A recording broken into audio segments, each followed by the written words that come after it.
Scream of the O.C.G, and I'm here playing Dragon Quest.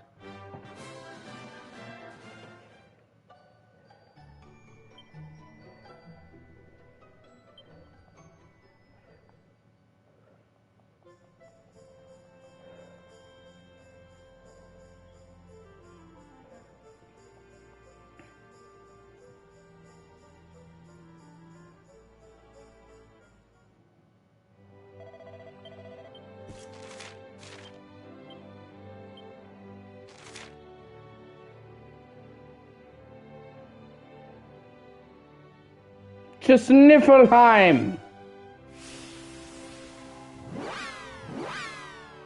Wow, wow.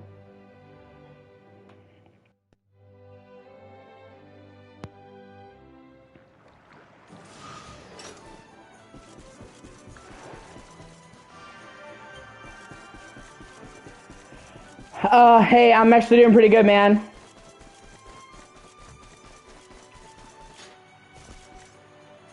We went and paid the deposit on our apartment, and that's great because it means we're guaranteed to get the place. Like, up until then, they could do whatever, they could back out, but once you take money for the apartment and you put a down payment, they could get in legal trouble if they took it back then. So they almost never do, which I'm knock on wood. So we have the place, we have it paid off, it's done. And we most likely are going to be leaving on the 15th. We're going to try to get it all done in one day, all the moving, because we can unpack however, take however long we need to unpack, but we have a limited amount of time to get out of here. So, we have a place, we got it lined up, we're set to move in, and we have a date. Yeah, trust me, I'm glad to hear it too. So, I'm probably going to be streaming for like the next week or so. Because like I said, everything's already packed, man.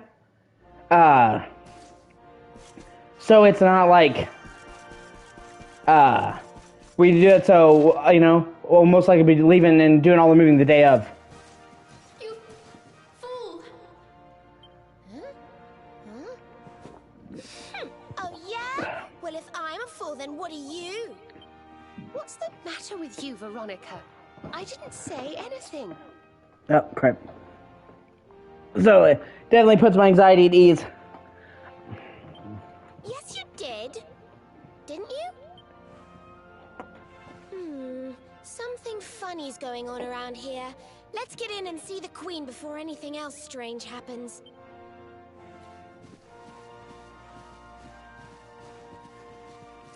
Don't let her take you for a fool. It's not who she claims you. Yeah, the witch is still outside the book. I guarantee you the real queen is still stuck in the book. She pulled a fast one on us. Oh, hey, oh, wow. Wow. That is a fucking gorgeous throne room.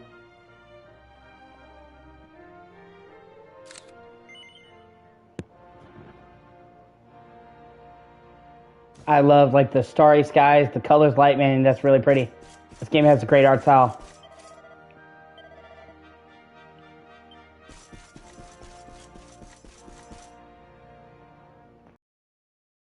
Excellent. You came. Let me present to you the blue orb of Sniffelheim. Yep, she's about to drop us in the dungeon. If you will just come a little closer. Huh? Hey, there's lots of appreciate you. Please, stop. It's the book. The voice is coming from the book. Yeah, I'm telling you, the real queen is still in the book. That's the imposter again. Oh shit, that sucks, man. You have to listen to me. I am the real Frisabelle. The woman in front of you is the witch. It's been really fucking hot here, so it's been pretty much the opposite, man. What? Ridiculous. She's the witch, not me. Don't believe her lies. Trick us once, shame on you. Trick us twice, shame on us. No! You might not like being trapped in there again, but you'll just have to get used to it. Oh, No, fuck. you're wrong. The spell didn't work because Snorri paused in the middle of it. You have to believe me. She's lying. The Wicked Witch is trying to trick you again. You have to believe me. Oh, shit. Everybody, calm down. I have been Her Majesty's tutor for 10 years. If anyone can tell the real queen from the impostor, it is me. I will ask one question to both of you. Whoever answers it correctly, I can is see the that. real Queen Frisabel. I've never been to Texas, so I wouldn't know. I know here in Kentucky, where I'm at, that the weather is unpredictable. Like, it is never the same from year to year. Here is the question. What is the true treasure of Sniffelheim? The real Frisabel would remember her father's teachings well. That's easy. The true treasure of Sniffelheim is clearly the blue orb. What else could it be but something so valuable? Yep, that's not it. The orb, you say? Very well, very well. Now then, what is your answer? The true treasure of Sniffelheim is its people. Though the bleakest blizzards assail them, ever do they warm these frigid climes with their ardent hearts. Yeah. Vote her the imposter. Precisely! The very words the royal family have passed down through the generations. The real Queen Frisabel is the one in the book! No!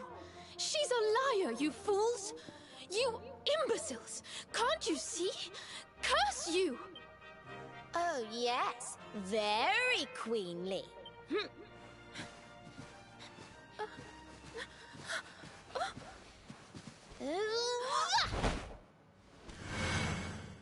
Yep, she has the burn on her neck. Fine. You caught me out again. I surrender. I surrender.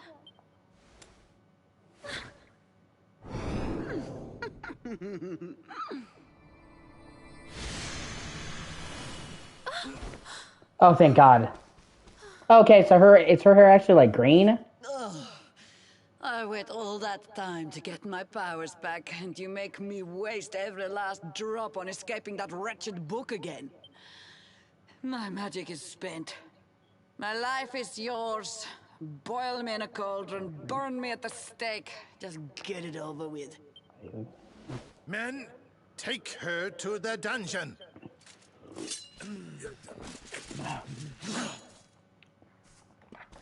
Wait! Your Majesty, what are you doing?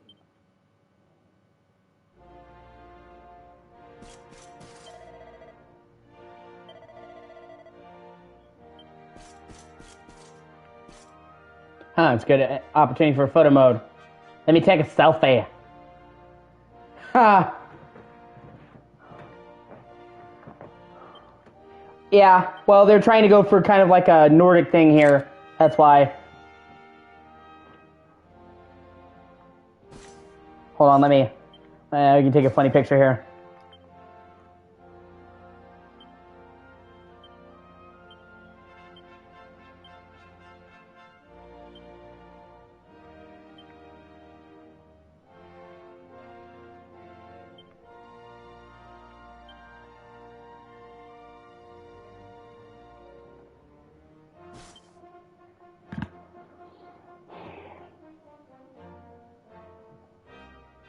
Queen Frisabel, please, step away from her. She says she has lost her powers, but how can we know for sure? She is a witch. It is in her nature to lie. Everyone, listen to me. It is true that Krystalinda did something unforgivable when she froze this city, but we spoke from time to time when she held me captive. She listened to me. She even helped me to understand what it is to be queen. Hers is not a bad heart. And the time I spent in the book, it gave me the chance to think, to ready myself to truly rule at last. Please, I believe her when she says her powers are spent. She's not a threat to us any longer. We must let her live. She seems convinced, Snorri. Why not give Crystalinda one last chance? Very well. You are the ruler of this kingdom, Your Majesty. If that is your decision, we will gladly follow it. Yeah. I would lock her up, but, you know, she's, you know, evil bitch. Must you be so nicey, Frisabel? You're making me look bad. Crystalinda, there's something I still don't understand. Why did you freeze Sniffleheim in the first place? Oh, that was a favor for a friend. The splendid specimen who released Let me guess, from the Mordegon? grimoire. As you know, I was trapped in that dusty I wouldn't kill It her. was so boring. I would lock her in the dungeon, but I wouldn't kill her. Then let her out if she's cool. I think killing her is a bit too much. After all, she may have froze the town, but, like, nobody actually got any permanent damage. As soon as she unfroze, everybody was fine. Like, if it killed people, okay, but no. 3 months ago, he appeared. He took down my book from the shelf and spoke to me.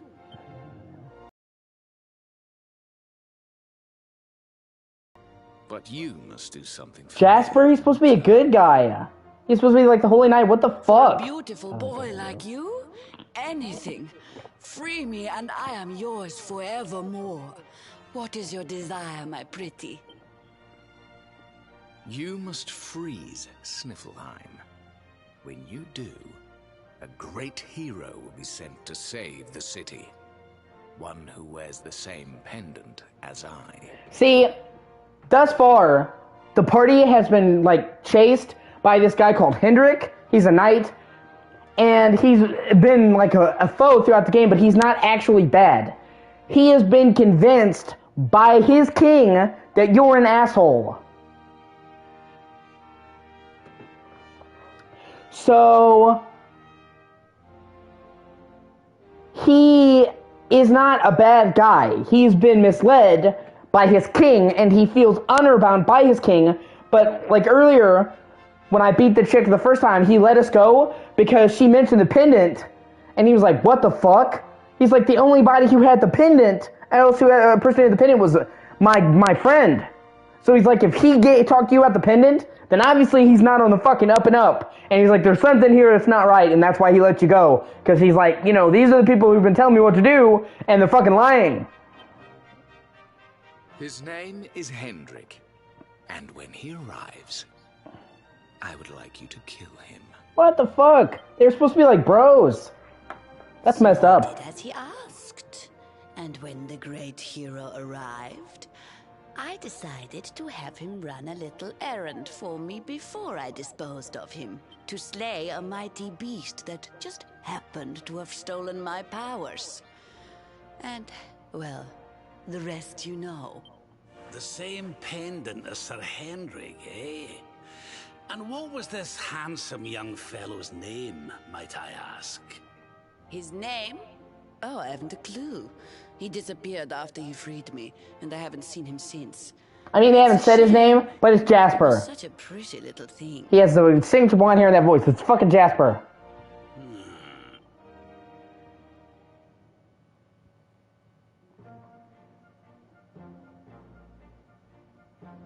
Yeah. Thank you once again for all you have done for me and my kingdom. The orb is yours to do with as you see fit. Woo! The blue orb! I need to get all 6 orbs to finish this out, and I have 3. And then now, yeah. This will be the 4th one. Or, no, wait, I'm sorry. This will be the 3rd one, I'm sorry. Yeah. So I have 3 more to go. But your majesty, isn't the orb one of your kingdom's most precious treasures? Are you sure you don't mind us taking it? And that's what I mean when I said this game is super fucking long, okay? Because I've spent about 25 hours, and there's still like 3 more orbs to get, and each one is a quest line like this, with Sniffleheim is one of them. The underwater sea thing was another one. So I still have 3 more orbs to go after this one. And then after that, there's like a whole quest chain where I have to climb up the tree. And then that's just the end of the first act. So I still have 3 more story arcs and then a wrap-up. So like 4 more quest lines just to get to the end of the first act. And the second and third act are just as long. So, yeah. Because I don't do spoilers. I don't like spoilers when I'm playing a game. But I will check and see how long I have to go until I beat it, like how far I am in the game. And that's what I found, is that I wasn't even at the end of the first act, and the other 2 acts are just as long. So, I'm not even a quarter of the way through the game. And I'm almost, I'm like 25 hours. So I'll probably be over 35 hours by the time I get to the final fucking act. Because, like I said, this is one quest chain, and this has been several hours. And then that's not even counting all the side stuff, the fucking bonus dungeons. So, like, you could get, like, 120 hours plus out of this game if you did absolutely everything. Of course. As my father always said, the true treasure of this kingdom is its people. And if not for you, they may well have been frozen forever. It just lets me gauge. I do it for a couple reasons. It lets me gauge how far I am, so I know how much I have to go. Especially in a game like this that's super long, I can gauge roughly how far I am. And 2, in certain games like this that are really long, there are missables. Like, I told you guys yesterday, I really like JRPGs. They're like one of my favorite genres. Unfortunately, one of the things that JRPGs do that I fucking hate is a lot of them have missable areas and missable quests that once you go past a certain point, they're gone forever. And considering how long these fucking games are, JRPGs are usually really long, it means you either have to miss out on that content or you have to replay a huge chunk of the game to do that one quest. So usually when I start up a JRPG like this, I will specifically look up, like, what are the missables? And not, not specifics like plot spoilers, but so it specifically tells me, make sure you do this and this and this before this, or you'll lose the chance. Because some of these games will be nice enough to tell you, hey, if you cross this threshold, you're going to lose access to these quests. But a lot of these games will not. So without even knowing it, you'll have fucked yourself out of getting 100% or doing side quests or getting a weapon or whatever. So I always checked before I started JRPG, what are the missables? What do I need to know so I don't fucking miss them? Well, if you insist. Best of luck with all your royal duties. And try not to let the pressure get to you, okay? Actually, I have to commend this. That's another thing I have to commend this game for. This is a big RPG. This actually has like no missables. Even places that you think you might not be able to go back to, you can. And I have to commend them for that because a lot of JRPGs don't. Like, even some of my favorite games of all time, JRPGs have missables. Like, Xenoblade Chronicles. It's probably one of my all-time favorite game. Half of the map of that game becomes inaccessible after a story reason. And yeah, they explain why in the story, but it's like you get locked out of huge fucking portions of that game if you don't do them. Like, there's like over 100 missable quests. It sucks. Or, like Final Fantasy. They all usually have a point of no return that once you go through, you miss out on anything. Like, Final Fantasy VIII. I don't know if you've played 8. You probably haven't, but all you need to know is 8 really pisses me off because Final Fantasy VIII is one of my favorite games in the series, but it absolutely does not warn you that you're going to cross the point of no return. They call it the point of no return. PONR is what they call it for short. They don't tell you that you're approaching it. In other Final Fantasies, in other Final Fantasy games, they'll tell you when you're about to approach it. They don't. So, at a certain point in 8, you lose access to every other area in the world except for the final dungeon. So if there was fucking anything that you did not do, well, fuck you. And it's really shitty because they give you no warning that you're about to cross that threshold. You fight a boss fight and, you immediately go into it. And thankfully, I actually, when I originally played it, I had to, quit and load up my save. That was several hours back. That's why I usually make several saves in games like this, just in case. But it was still shitty. Or like in Final Fantasy VII, in the original 7, after you leave Midgar, after a certain point of Midgar, you can never go back to Midgar ever again. So, Midgar is such a big part of 7, it's so iconic, you wouldn't know.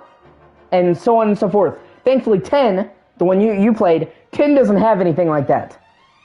In fact, a lot of the areas in 10, you can't revisit at first, but then near the end, they give you the airship, and you can just instantly go back to anywhere. So there's no real missables. Even Xanarkand, from the beginning, you eventually go back there and get to revisit that area. So 10 is really good about that. 14, being an MMO, obviously, thankfully, is really good about that. But some of them are not, and it pisses you off. And that's why, like I said, before I start a big-ass RPG, I will always look that up on my phone, because these games are super long. You're committing a good portion of time. I do not want to put 40, 50 hours plus on a game and then fuck myself out of 100% completion. You know what I'm saying? And a lot of the time, you won't know until it's too late. Oh shit, you know what I'm saying? So I always Google it. What are the points of no return? And I avoid spoilers. Just tell me, tell me when, so I know, just not that point. And usually people online are pretty good about that. They'll tell you without spoilers, And usually, JRPGs are really good about that now. They'll tell you, are you sure you want to proceed? And give you a yes or no prompt. And you're like, okay, I know I'm about to lose some shit if I continue. So at least you have a warning. But honestly, I don't even like the concept of missables at all, because, you're cutting off content from the game. I can understand in certain situations about missables, but I don't like them on the whole. Exactly. I don't like the idea of missables on whole, because the entire point of a game, progressing in the game, is to unlock more content. Especially in a JRPG. In a JRPG, just regular RPG, right? In an RPG,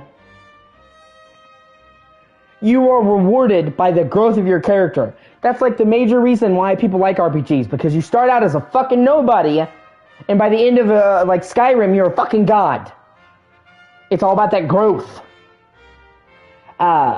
So the way that an RPG works, you should be progressing and getting more. But when you have a bunch of the game that becomes missable, it's almost like the game is punishing you for proceeding. Oh, don't worry about that, little girl. Frisabel will be just fine. I plan to take very good care of her. I guess she's going to become a queen's advisor. Well, that's fine.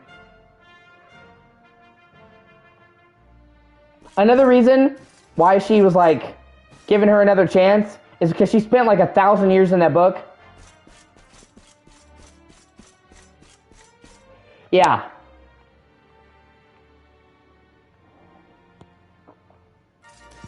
So that's another reason why Fred as well wanted to give Crystalinda another chance, because she spent over 1,000 years trapped in that book. So she's like, Jesus Christ, hasn't she suffered enough? Imagine spending 1,000 years trapped inside of a fucking book. That's 10 life sentences. Maybe she suffered enough. Maybe we should just give her a chance. Give her fucking parole. Yeah, exactly.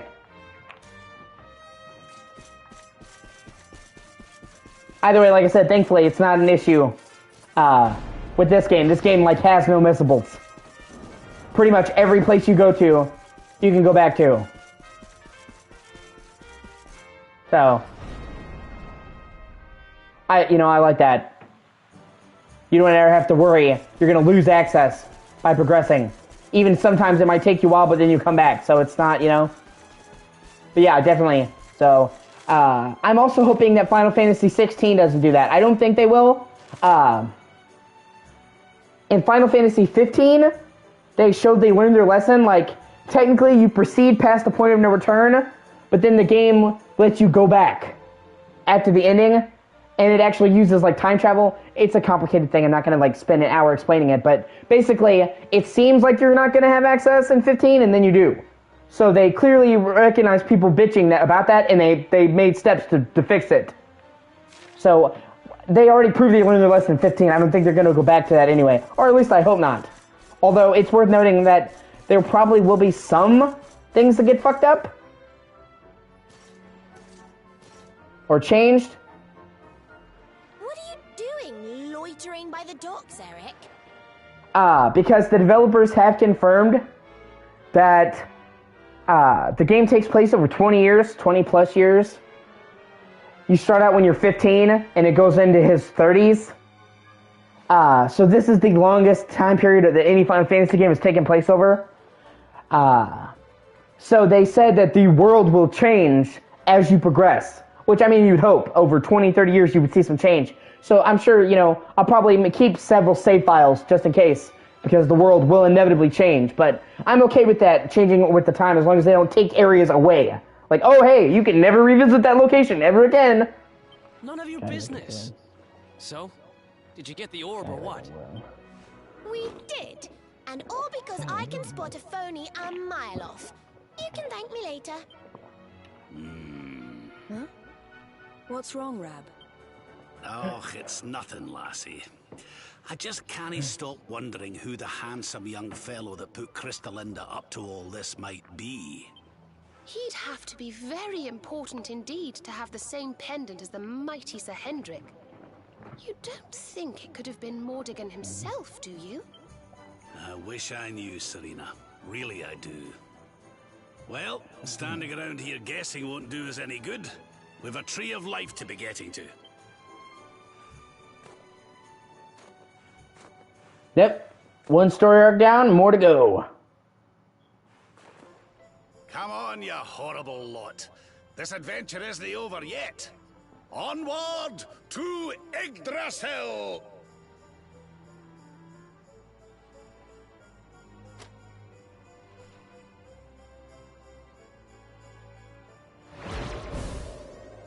Yeah.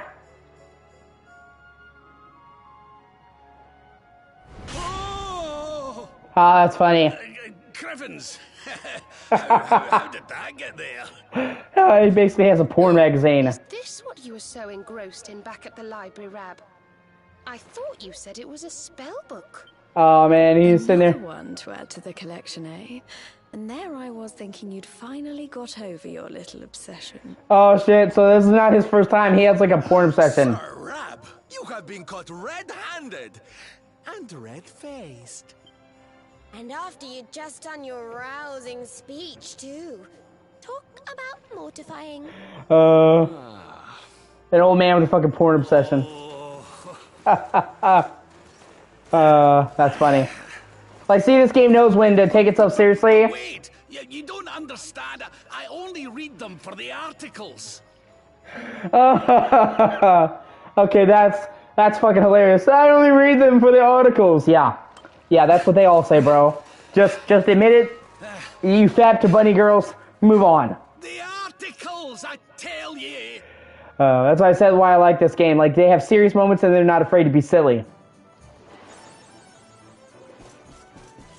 All right. Yeah, you'd be surprised how many people use that as an excuse. I only read them for the articles. Sorry, I promise you, they're riveting. I mean, actually, believe it or not, man, that used to be the case. Like, I know it sounds hard to believe, but back in the day, back in the 70s and 80s, Hugh Hefner, the guy who did Playboy, he actually did have awesome articles. And many great writers, believe it or not, got their start in Playboy because that was the only one that would give them a chance. Stephen King, for example. Everybody knows Stephen King. Some of his first articles were in fucking Playboy and Maxim porn mags because they were the only ones who would try them. So yeah, like there was actual like short stories in them. But now, no, there's like the age that's gone. It's just porn now. But like, imagine opening a Playboy and reading a fucking short story by Stephen King. That's fucking wild. It also shows you how far Stephen King has come. Because, I mean, he went from barely getting in shit into Playboy to literally being the best-selling author in history. In history. It's like, Jesus Christ, he came a long fucking way.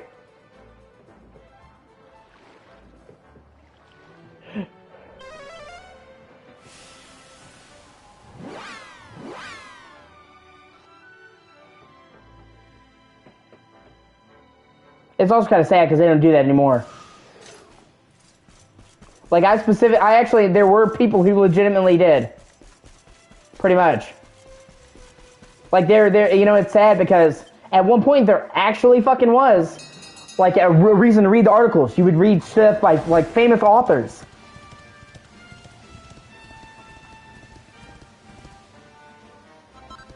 And that's actually why I liked Hugh Hefner, because he wasn't just like a porn dude. I mean, he wasn't a porn, but like he actually was like a professor.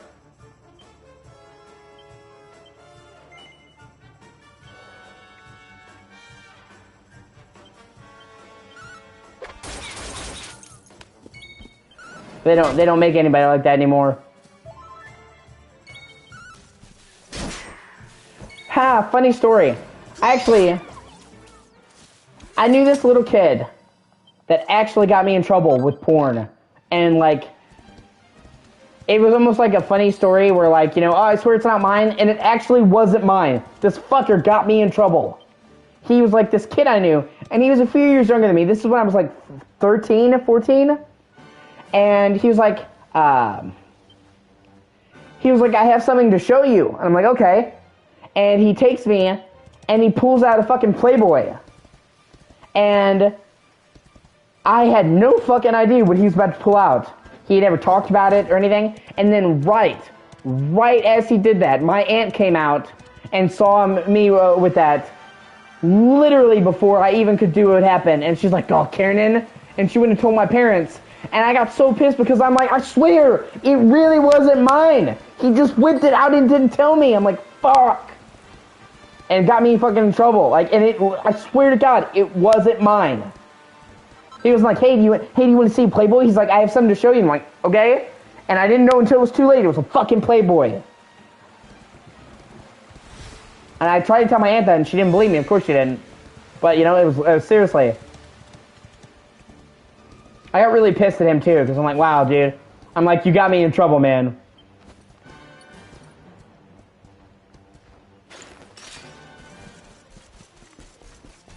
Dude, I used to do all kinds of wild shit. You don't even want to know, man. When I was a kid, oh my god. I have all these stories I could tell you. Pretty much. Our work isn't done yet. So instead, I basically took the heat for him.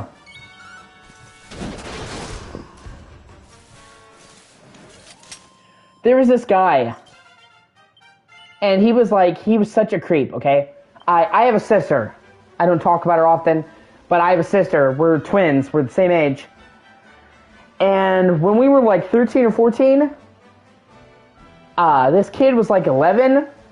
His name was Charles.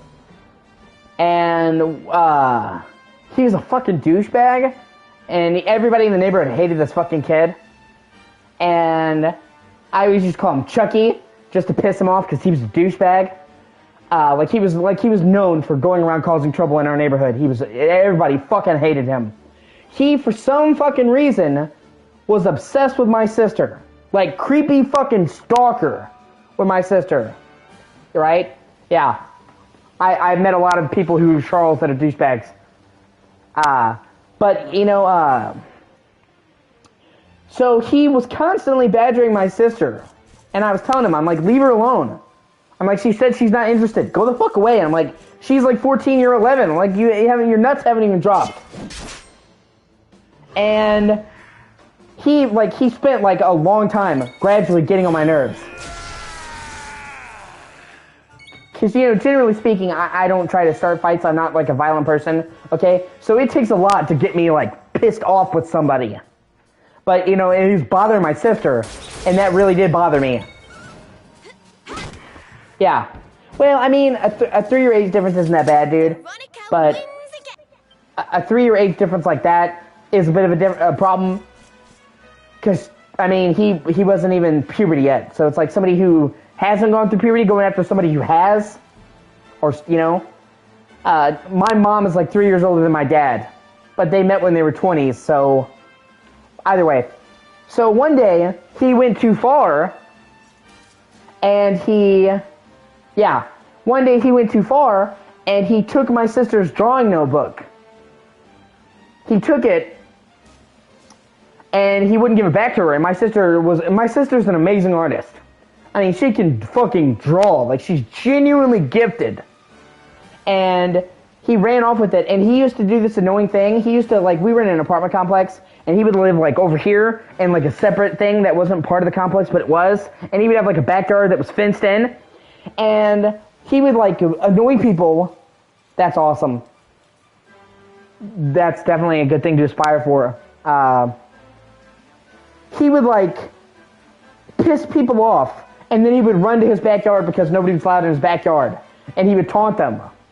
So, he takes my sister's notebook, and he fucking runs to his backyard, and I'm already I've had it. My sister's really upset because that's all her drawings are in that notebook. And, I mean, she was just sitting on her porch drawing, and he snapped out of her hand. He's, you know, like, he did, you know, my sister could have stopped him. It's like she didn't see it coming. He was just being a dick. So he goes behind his gate. It's this big wooden gate. And he was like, ha, you can't get me. And dude, I was seeing fucking red. I literally went fucking wham! And kicked that fucking gate. And I'm talking, I broke that gate down. I mean, fucking splinters flew everywhere. I destroyed that fucking gate. Went in his backyard, snatched that fucking notebook, and told him I was going to beat his ass if he didn't stop. And unfortunately, like, I had to replace the gate. Me and my dad had to go over there and fucking fix it. But he pushed me too far. And then he thought that gate was going to protect him. And I mean, I obliterated that fucking, I kicked that fucker in. And you know what? I'd fucking do it again. I had no regrets. He took my sister's shit, and then he was sitting there bragging about it and being a douchebag. And it's, you know, like I said, it's not even something that I planned to do. I wasn't like, oh, I'm going to break the gate. Like, when he was sitting there taunting me, he's like, ha, you can't come in here. Ha, you can't come in here. I'd fucking lost it. Trust me, dude. I wanted to beat the shit out of him, but he was like 11, and I was 14. I'm like, well, if I beat the shit out of him, I can get in real trouble. You know, he's a little kid and I'm a teen. So I let him go, but like, and, you know, and like, it was pretty badass. Like, I mean, it was almost like a movie because literally I kicked that gate and the door fly down and fucking splinters fucking everywhere. I mean, and like, I wish I had a camera, dude. I wish I had a camera because the look on his face when I came in that backyard after him was priceless. He nearly shit himself. He did not think I was going to come after him.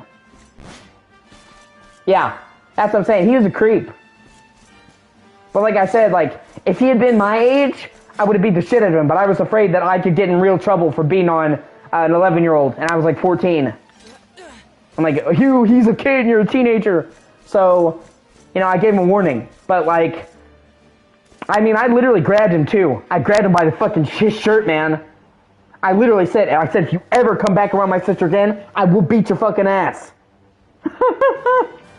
I mean, like, you know, and like I said, it was the fact that he had done this for weeks, and he just would not leave my sister alone.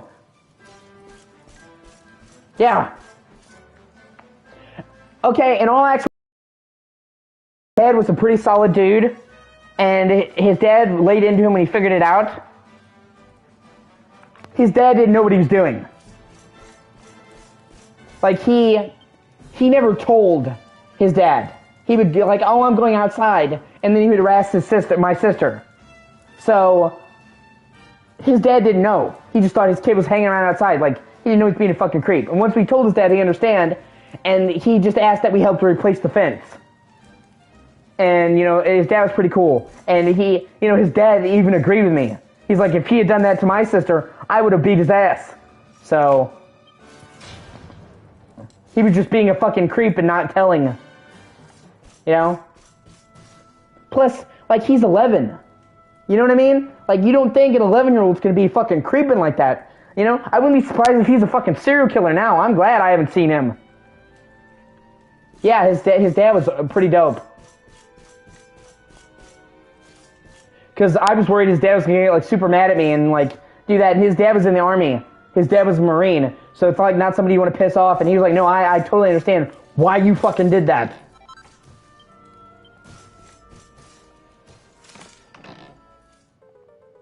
And I'm pretty sure he got in trouble too.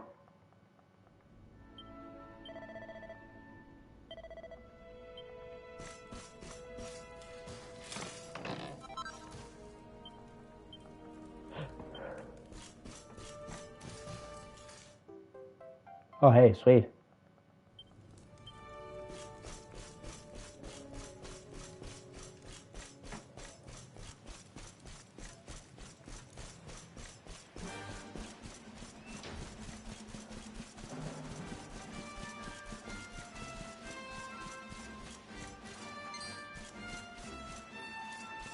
Yeah, like I said, like they're, you know.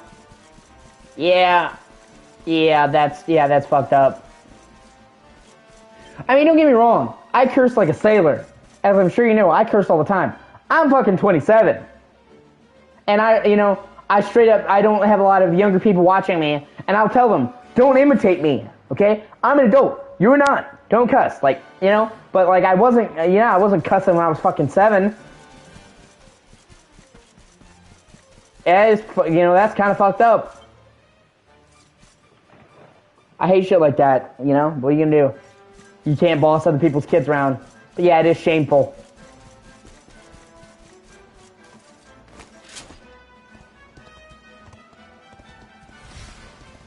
You know, dude, it was kind of weird, man. My sister had a lot of dudes that perved on her.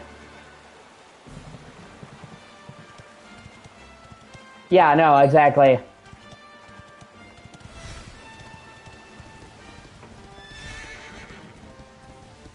I remember this one guy, different dude, was like telling her he wanted to marry her, and we were like, she was like 15, and I'm like, fucking what?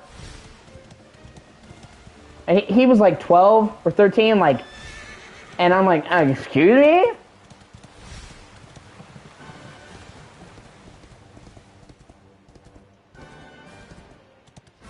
It's pretty funny too, because like, believe it or not, I actually did wind up beating his ass.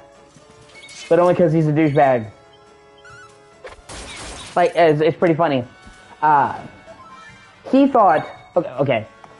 I'm trying to figure a way to explain this. It's not going to take all day. Because of my paranoia, my anxiety disorder, I'm always ready for a fight. That's one of the good things about OCD, is that when you're anxious, you're alert. So anytime I'm walking around outside... I will specifically be looking for a fight. And not like I'm saying like I'm looking to fight when I'm saying I'm always aware of the danger around me. So, it's very hard to catch me off guard. Because I'm like constantly in an alert state. And this kid thought it would be a funny to tackle me. Like he thought it would be a joke. So he started tackling me. And without even thinking about it, dude, so he's like tackling me, and he's got his head like this. I just start fucking wailing on his fucking head, man. You know, like the standard, like, when you tackle somebody with your head down. So I'm just like bop, bop, bop, bop, bop, bop. Fucking punching him, because, like, he just tackles me out of the blue. I thought we were about to fucking throw down. And he was like, he starts crying. And he was like, why would you do that? And I'm like, bro, you fucking tackled me without any warning.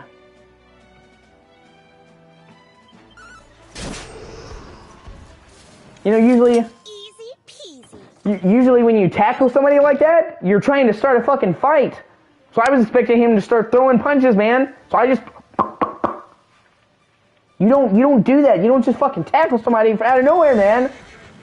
And he's like, I was kidding. I'm like, that's not a joke. Like, it's not a joke to tackle me. I'm like, what the fuck is wrong with you?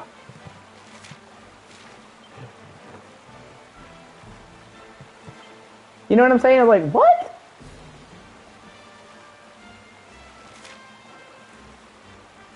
Right? I swear I won't do it again. I swear to me! Like I said, I do it again too. You don't fucking tackle somebody, man. I'll tell you what. Closest I ever came to beating a little kid was they were fucking abusing this cat. I was like 15 or 16. God, I don't even remember how long ago this was. But this kid was like 6 or 7, right? And normally, I would never think about beating the ass of like a 16 or a 6 or 7-year-old. I'm like 10 years their junior. Or senior, I'm sorry. And this fucker, this little girl, took one of the stray cats in our neighborhood, because we have a bunch of stray cats, we had a bunch of them. She took it by its arms, spun it around, you know, like you're doing like Ring Around the Rosie, but with the cat, and slammed this cat into a fucking brick wall, dude. And I saw the whole thing. And then she started laughing. So she's like at one end of the parking lot, and I'm at the other, and I see her spinning this cat around, slamming into a wall, and dude, I fucking lost it. I fucking ran at like a breakneck speed in that little girl's face. And I told her, I said, what the fuck are you doing? I said, I'm gonna beat the shit out of you. And she's like, well, you can't. I'm a little girl. And I said, so? I said, if you're gonna beat on that little cat, I can fucking beat you. And she, right? And then she was like, I'm gonna tell my mom. And I'm like, go tell her. Go tell your mom why I was in your face. I said, I guarantee you, your mom will side with me. And she, either she didn't tell her mom, or her mom agreed with me, because her mom never said shit to me. And you know, like I said, I would never beat on a little kid under any circumstances, but she slammed that cat into a brick wall. Fucking chest first. That's a fucking no-no.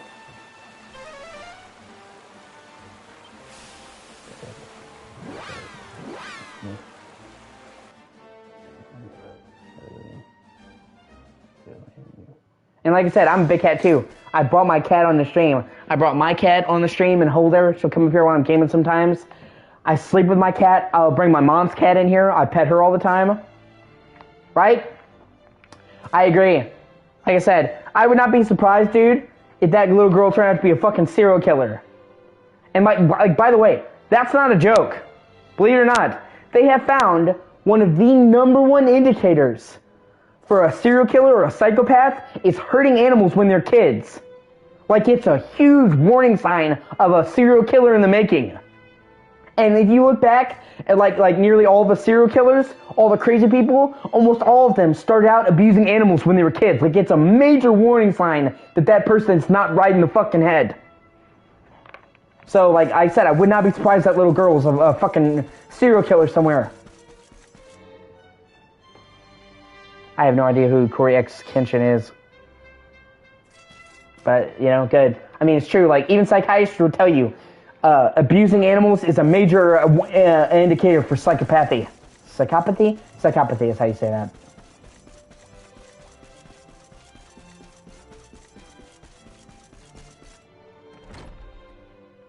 You know, but she's somebody else's problem. I'm not dealing with her.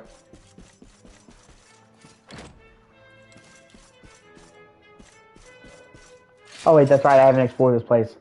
Oh yeah, I found a medal. Those are cool. There's like super collectibles in the game. You get a bunch of rewards, you can find a bunch of them. They're scattered around randomly and shit. Jars, chests. This is like a school. Well, I mean, technically it's like a town, but you know what I mean? It's like actually a school. Which is kind of cool.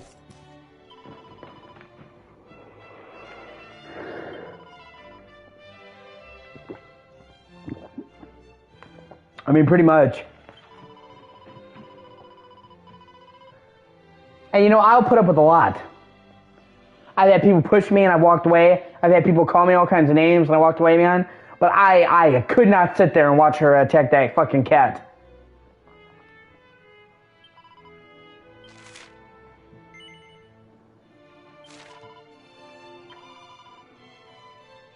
No, exactly.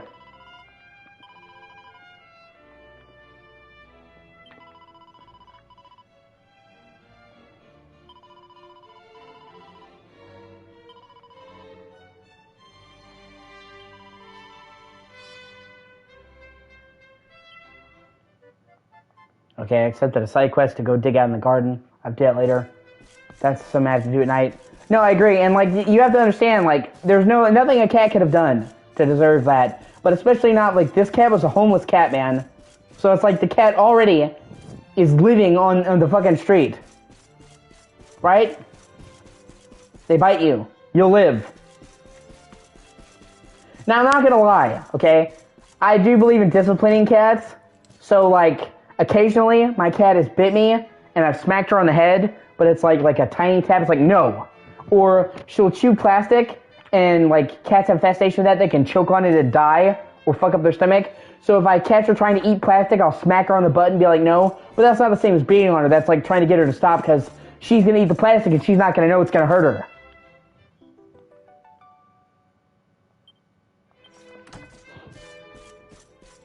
But Larry, there's a big difference between giving a cat a little no tap on the head like that, literally no, and fucking sitting there and slamming a cat into a fucking brick wall.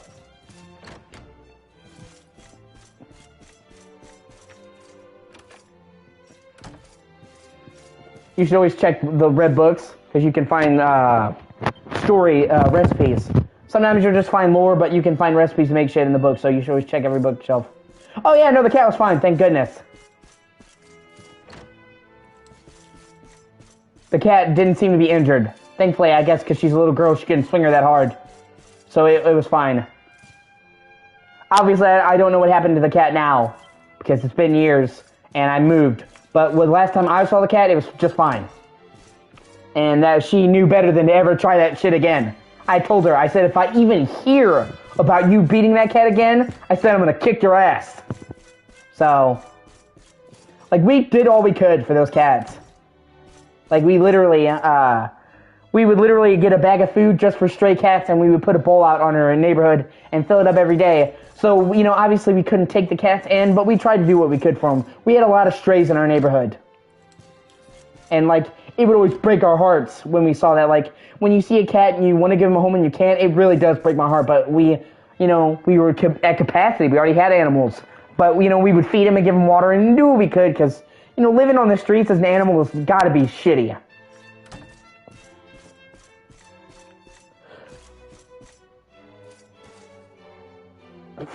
Probably.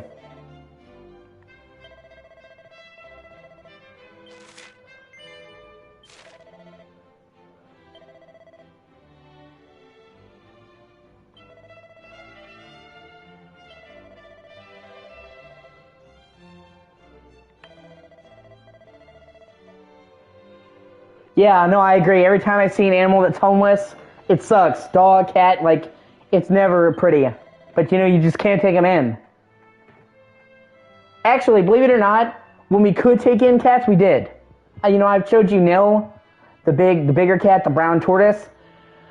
Her and her sister, a little bit, we did take in off the streets. Their mom had the litter, and we found them in an abandoned apartment building. And they were only about 2 weeks old. And they were sisters, and we adopted them. And we had them ever since. Sadly, a little bit died a couple years ago. But we did take Nil and a little bit in off the streets when we found him. We got him spayed, we got him neutered, you know. So when we could take in a cat off the streets, we did.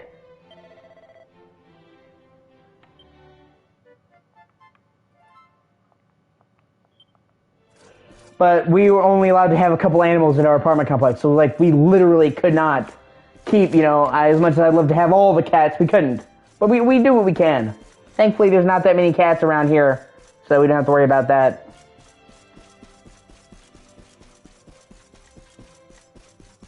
Because, like I said, I'm a major cat person, and, like, my cat, you know, I see a cat and my heart breaks. You know, they're on the street and I'm like, man, no, that sucks. You know what I mean?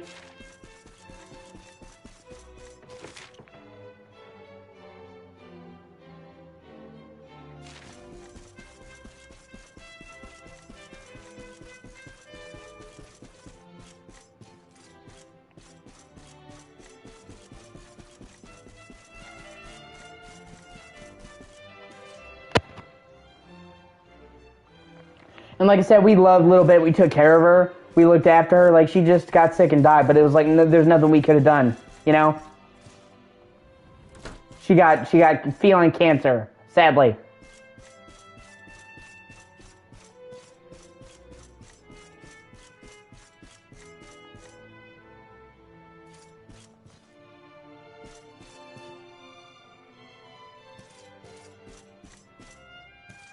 Yeah, she was a great cat.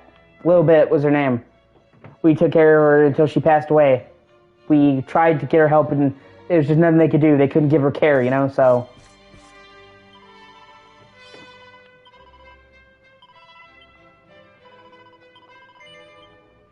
And my mom was really upset about that for a while, because that cat was her everything. And, you know, that's why she got the, yeah, I'm saying we did not take the dog or the cat to the pound to have her put down or whatever. We were with her till the very end. We did not leave her. Yeah,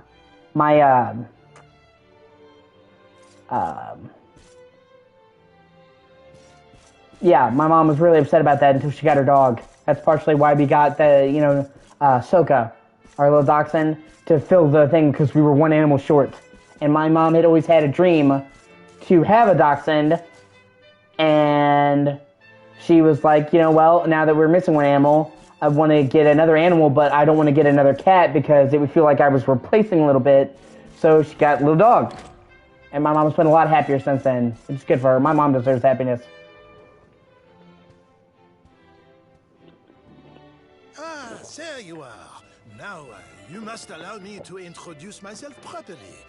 I am Maxime Médaillé. And this is my humble establishment, l'Académie de Notre Maître des Médailles, a school in which miniature ladies bloom into beautiful full-grown flowers. So his name is literally Maximum Metal. Okay? As part of the education, we encourage our pupils to journey through all the lands of Edrea and to gather the maximum number of mini-medals they can find. As they hunt for medals, they immerse themselves in the cultures of the world and acquire at least a minimum of, how you say, savoir-faire. But every so often, a born medal hunter comes along. I have collected a shit ton of medals, so... I see the most maximally adroit medal detector of my career before me. However, there is one miniature problem. The academy is for young girls, and young girls alone. Sadly, I cannot offer you a place here. Yeah, I couldn't do that.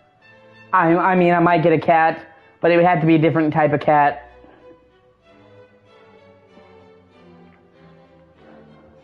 My cat, Echo, is getting up there in years. She's gonna be, I think, hold on, she was 4 when I got her. I think she's gonna be 10 or 11 this year, so she's about middle-aged for a cat, and sometimes I sit there and I worry about what's gonna happen, you know, when she gets older. But does this mean I will allow such potential maximal to remain untapped? No! By the power vested in me, I hereby enroll you as an honorary member of l'Académie de Notre Maître des Médailles. It honestly makes me, it makes me sad because, we love animals so much and they only live a fraction of what we do, you know? So if you're an animal owner, you're almost guaranteed to lose animals. It's just a sad reality of the situation, you know? I wish cats lived as long as we did. That way you could have an animal and it just spend your whole life with it, you know? And you know, it's kind of weird because, they have all these breeders who breed cats, and they've even made Cheshire cats, those, teeny, tiny cats, and they're, half the size of a normal cat, and they have half the lifespan. But I'm like, if they can do all these things with breeding, if they can literally make the cat's lifespan half of what it normally is, why wouldn't they fucking be able to make a long-lived cat? Every time you see them breeding dogs or breeding cats, it's always for some stupid bullshit. Like a sports competition. I want to see fucking scientists get together and, breed a length of cats or dogs that are exceptionally long-lived. Make that fucking happen. You know what I'm saying?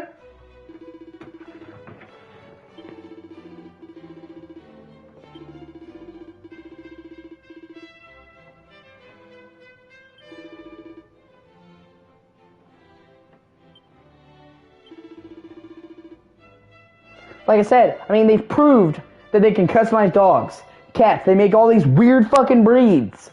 They even managed to tweak their lifespan, unfortunately make them shorter lived. So if they can already affect their lifespan and make it shorter, I guarantee you they could find a way to make it longer, man. Give us a cat that just lives like, imagine, like the Cheshire cats live half as long as a regular cat. Imagine if they live twice as long. You have cats being 30, 40 years old. And you're telling me with all the hundreds of years of breeding of animals we have that we can't do that? Bullshit. If we wanted to, we could find a way. And that would be so great. Like they could breed cats and dogs to live longer and people could stay together with animals. Like you'd be doing the whole fucking world a service, man.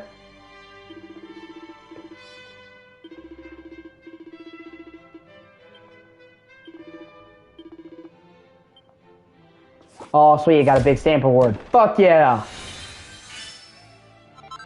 Oh, hey, special staff. Okay, so that's just the first page. Ah, yeah, that sucks. I've lost dogs too, man.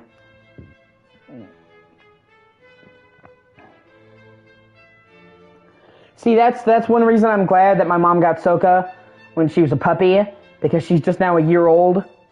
And they usually live 15, 20 years, so we're going to have Soka for a really long time.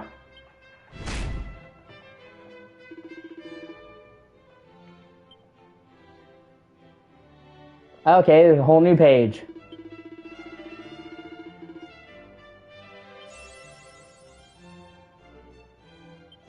Let's see how good that staff is it gave me. Yeah, and they're like the rewards get a lot better as you go. Staff is okay. Well, maybe if I upgrade it, we'll see. Either way.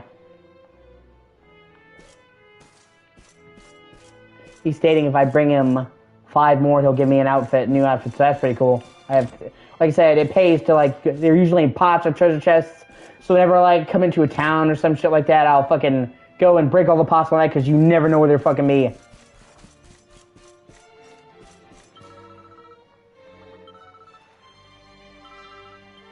Oh, hey, this is a flashback tree. When you see memories of this, like, it shows you flashbacks of events. I'm kind of curious to see what this shows me. Oh, of what I've already done. That's cool.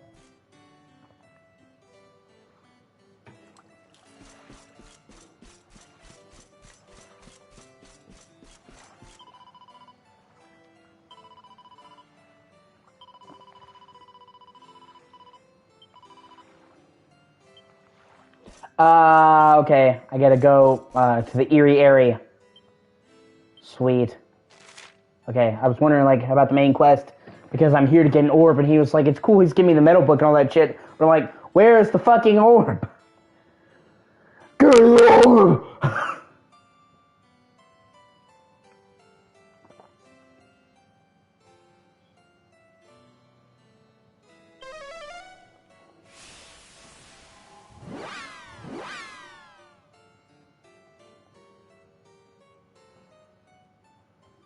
Oh shit, that's right, right? Give me the orb! Where is he? I'm trying to save the world! It's like, I swear on the orb! Swear on me!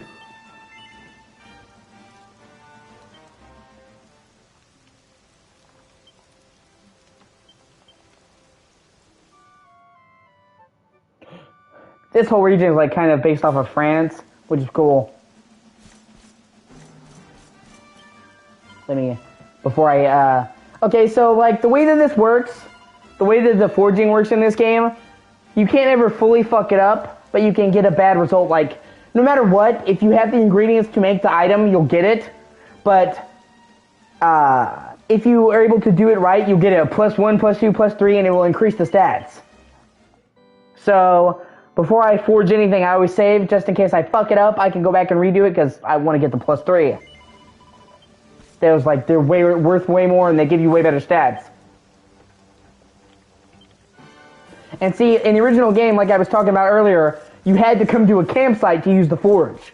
So you can only use the forge in specific places. But this version of the game adds in the fun size forge, so I can literally hit start, use the forge. Like, that's so much more useful.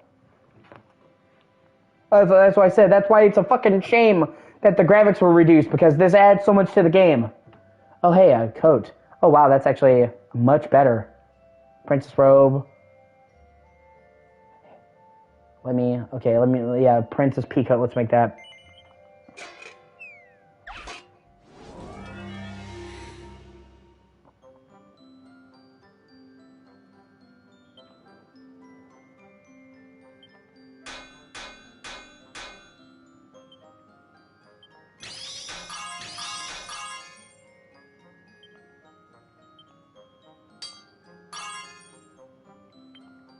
And, like, you learn, like, new skills, like, you know, like this, like, you can strike multiple squares, so it's like a fun little minigame to make it. You want to try to get them as close to that crystal as possible to improve the stats.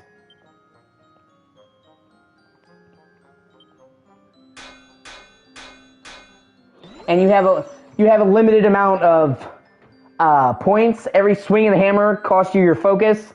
So you have only a limited amount of hammers, so you have to try doing it the best to get the item. And that's why you have different abilities to try and maximize it.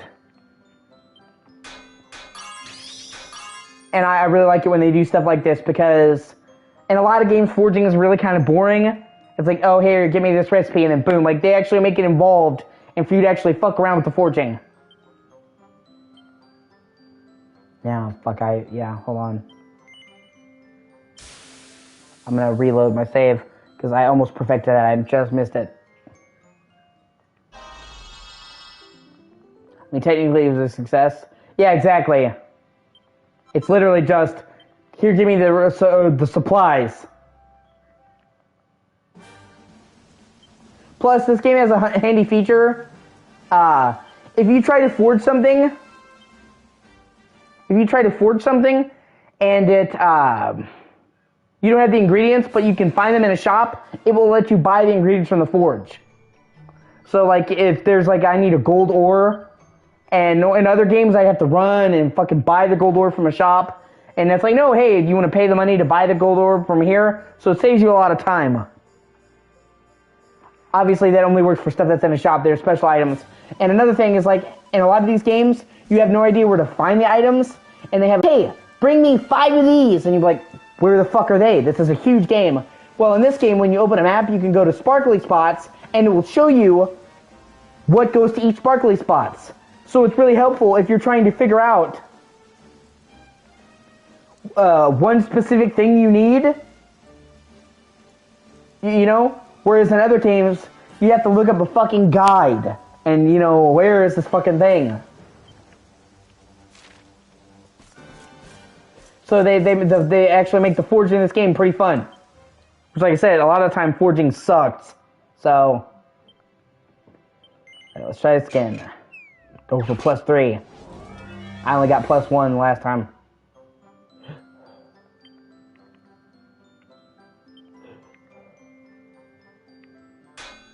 Yes, exactly. That's what I'm saying. This is definitely a very, very good JRPG. And that's what I'm saying, like, some people will give Dragon Quest shit because they're like, oh, it's old-fashioned, it's traditional, it doesn't change. But it doesn't need to.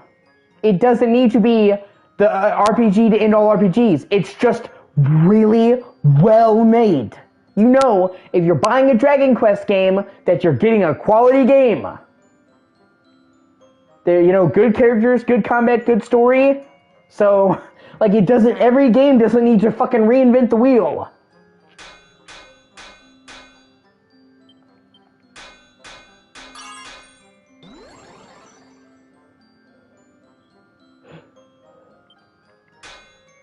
Fuck. Yeah, I'm gonna go and reload. I fucked that up. See, that's why I save, otherwise I would have wasted that material. Yeah, see, failure. I still got the item, but it's not even +1. So there's no, like, in other games, if you failed, you get shit. So at least in this game, they make it so, like, you may not get the +1, but you're not losing those resources. You still get the item.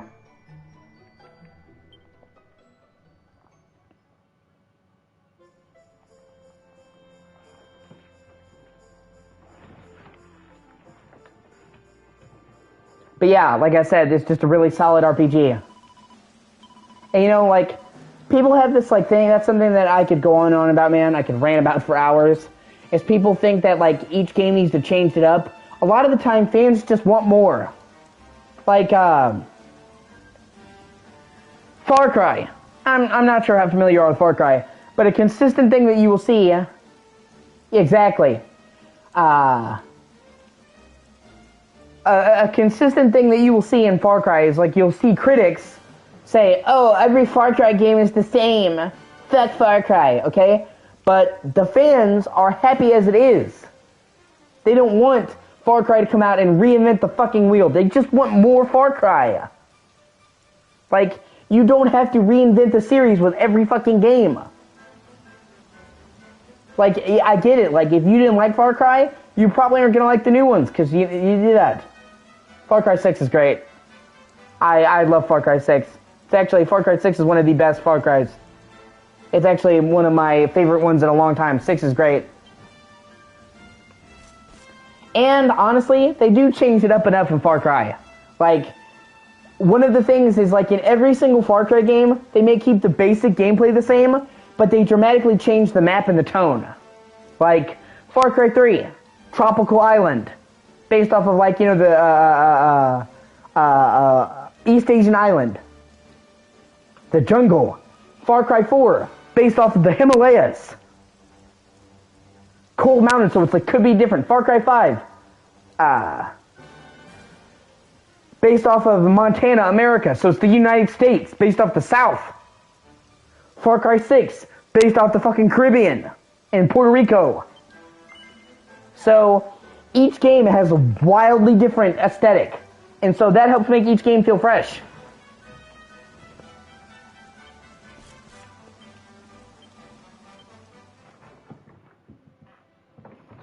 To me, anyway. Because, you know, a large part of each of those games is the map, exploring the map. So, when the map is totally different. Like I said, between Far Cry 3 and 4, they literally went from the jungle to the Himalayas. Like, you can't get more different. Different culture, different part of the world, different climate. Pretty much.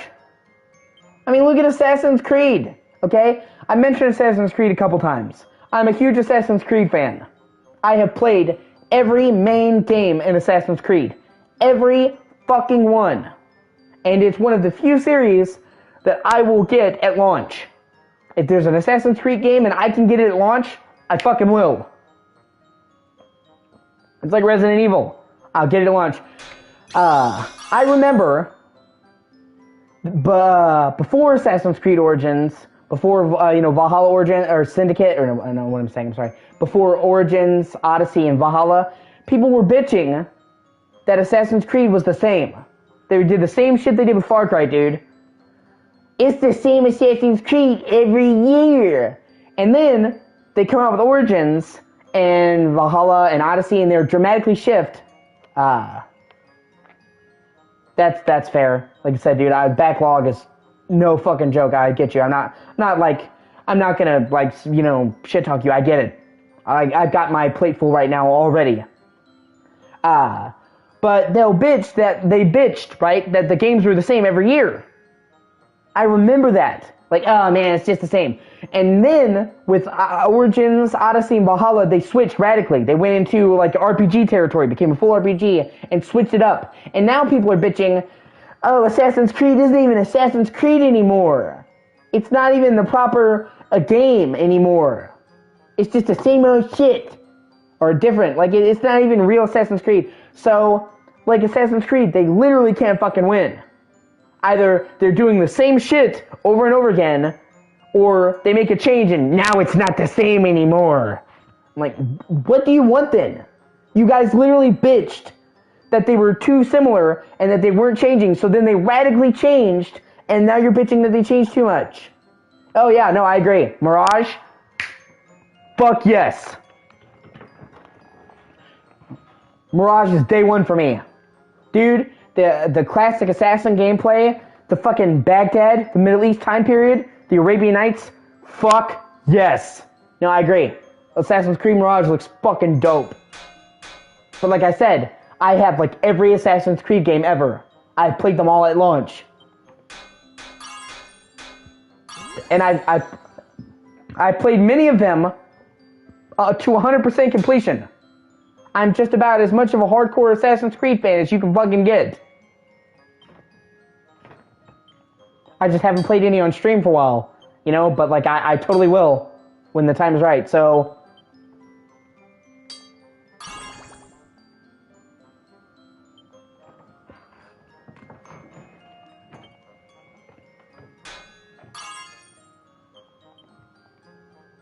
Ah, fuck. So close. I'll try it one more time, and then I'll just give up if I don't get it to 3.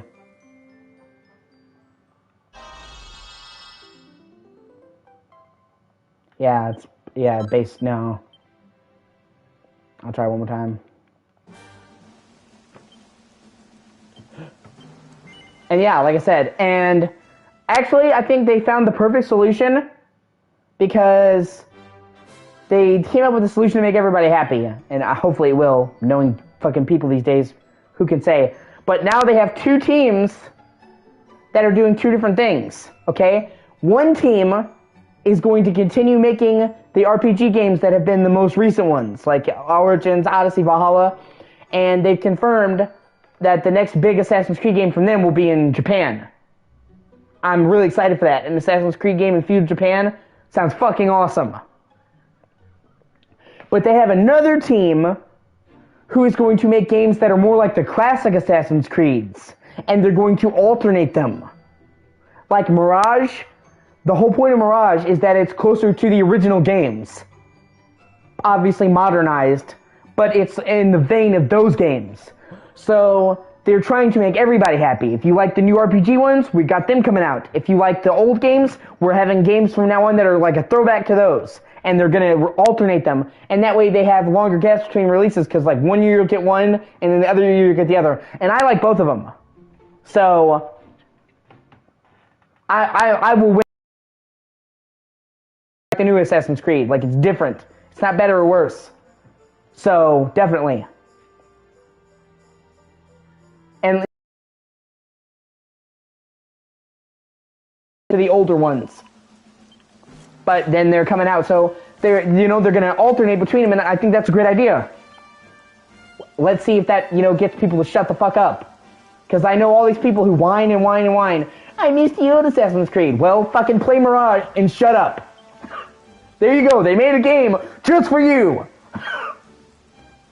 Don't say they didn't listen.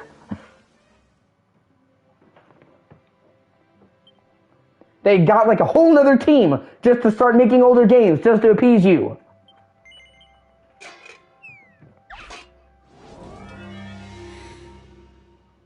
Because, I mean, originally it wasn't even part of the plan, dude. They're like, oh, we're doing RPGs now. Because they sold really well. It's like, yeah, I agree.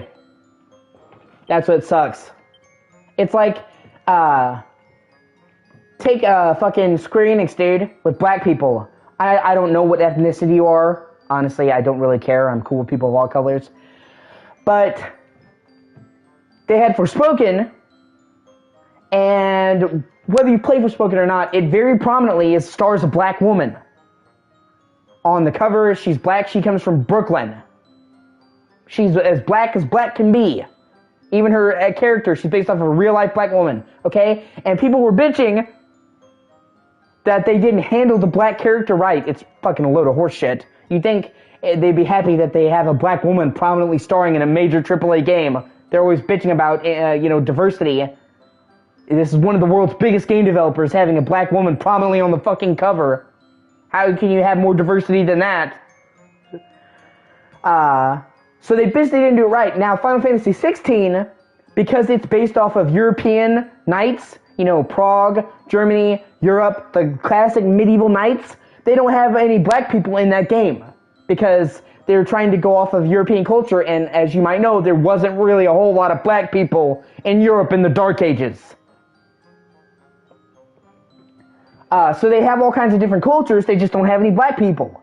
And now people are bitching at them about that, saying they're racist. So when they include a black person and make them the star of the fucking game, you bitch and say you don't like how they did it. Then when they say, okay, well, we're not going to do black people for this game, you're not including black people, it's like they can't fucking win.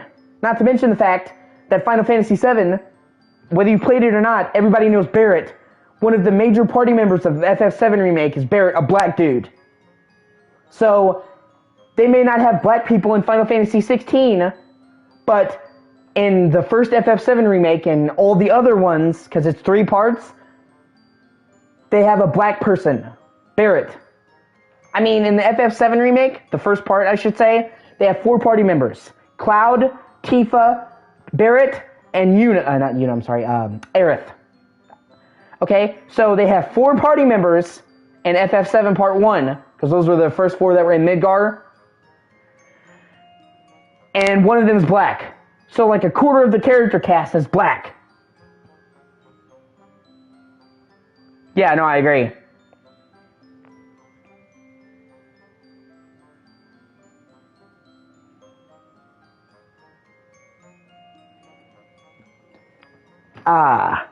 So even if Final Fantasy XVI doesn't have black people, another Final Fantasy game that's coming out soon will have black people.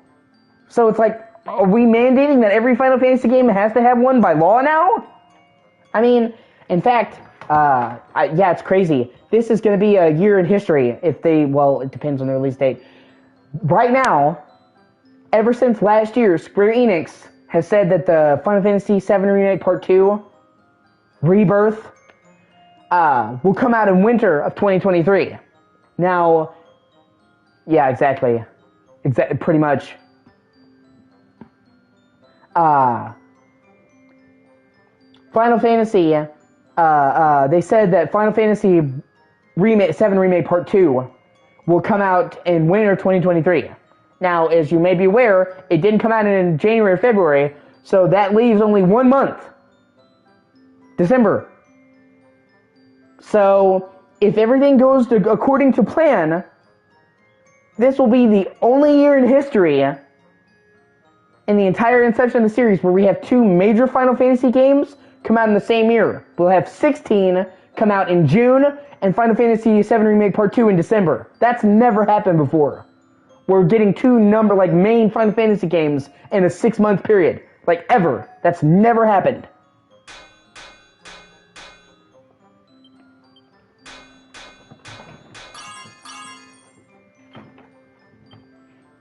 And, I mean, they can do that because there's 2 different teams. They have 1 team working on 16, they have 1 team working on the 7 games. So, you know, they're in tandem, so they can release them closer.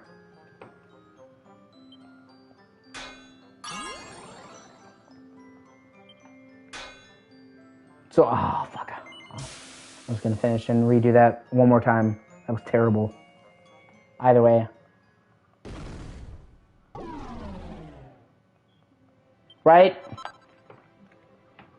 And like I said, so, even if you're fucking mad that a Final Fantasy game doesn't have a black character in it, the very next game that also comes out this year will.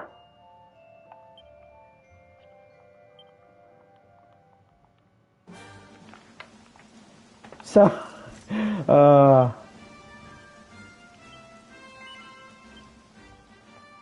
and it's not like this is a new thing either.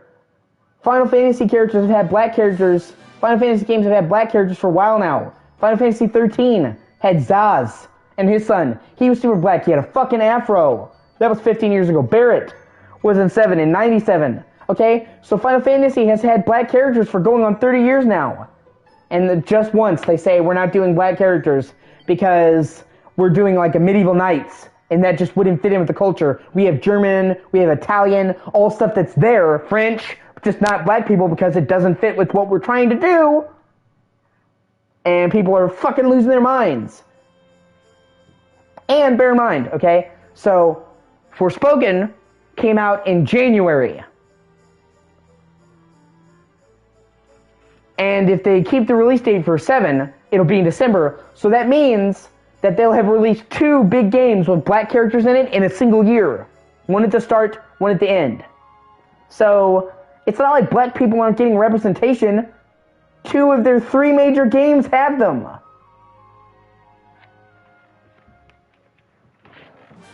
They were releasing 3 games this year, and 2 of them have black characters in it. Well, obviously, they're releasing more than 3, but I'm saying the Final Fantasy games and Forspoken are their major, holy shit releases. And actually, Forspoken had obviously more than one black person. Like, there's a bunch of black people in that game. I'm just saying the main character is the main character and she's black, but they have other characters that are black. They have other characters that are Indian. Like, that game had a very diverse cast of characters. Pretty much. That's what I'm saying. And it's like, you know how you're talking about how, like, people will find any reason to complain about a game? That's what they're doing to Final Fantasy 16. They are finding the stupidest shit to complain about, man. Like, people are like, well, maybe I don't want to play Final Fantasy 16 because it's a ripoff of Devil May Cry. Okay? It's not a ripoff of Devil May Cry. Okay? It can't be a ripoff of Devil May Cry. The creator, the guy who designed the combat for Devil May Cry, like all of them, and the guy who designed the combat for Dragon's Dogma, you know, this same guy, he did them for both, is the guy who's designing the combat for 16. So, it can't be a ripoff of Devil May Cry combat if it's made by the fucking guy who created Devil May Cry combat.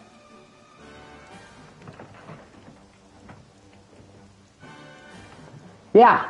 Well, if you look at the gameplay for 16, the combat is reminiscent of Devil May Cry. It's more of a hack and slash, you know, stuff like that.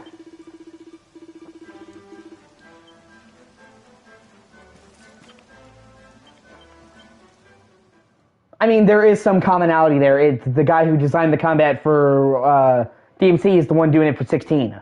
So combat-wise, yeah. But like I said, it literally, it can't be a ripoff. It's the same guy. He can't rip off his own fucking style. And people are getting upset about that. Like, dude, I think the fact that Final Fantasy 16 is going to have DMC-inspired combat, I think that's fucking awesome. Why did you, like, the combat in DMC is amazing. Like, I mean, you should know. You're playing through Devil May Cry 1. Like, the highlight of that game is the combat. Like,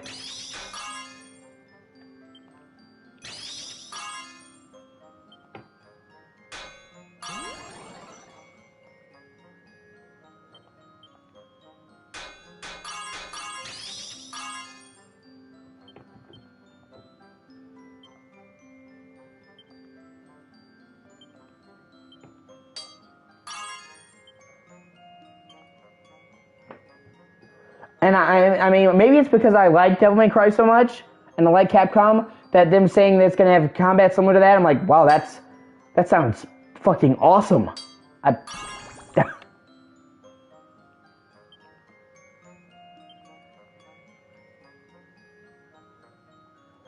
Yeah, exactly.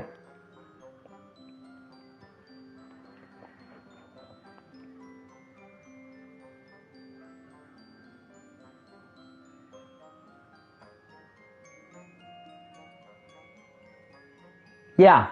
DMC2, I forgot about that. He didn't do the combat for DMC2, just so you know. He did 1 and 3 and 4 and 5. 2 was made by other people. That's why 2 is frowned upon by other people in the series. That's why people don't like 2 that much. Because it was made by a team that wasn't there at Capcom. Because I don't know if you've ever heard about the Beautiful Joe games, but they were hack and slash games as well.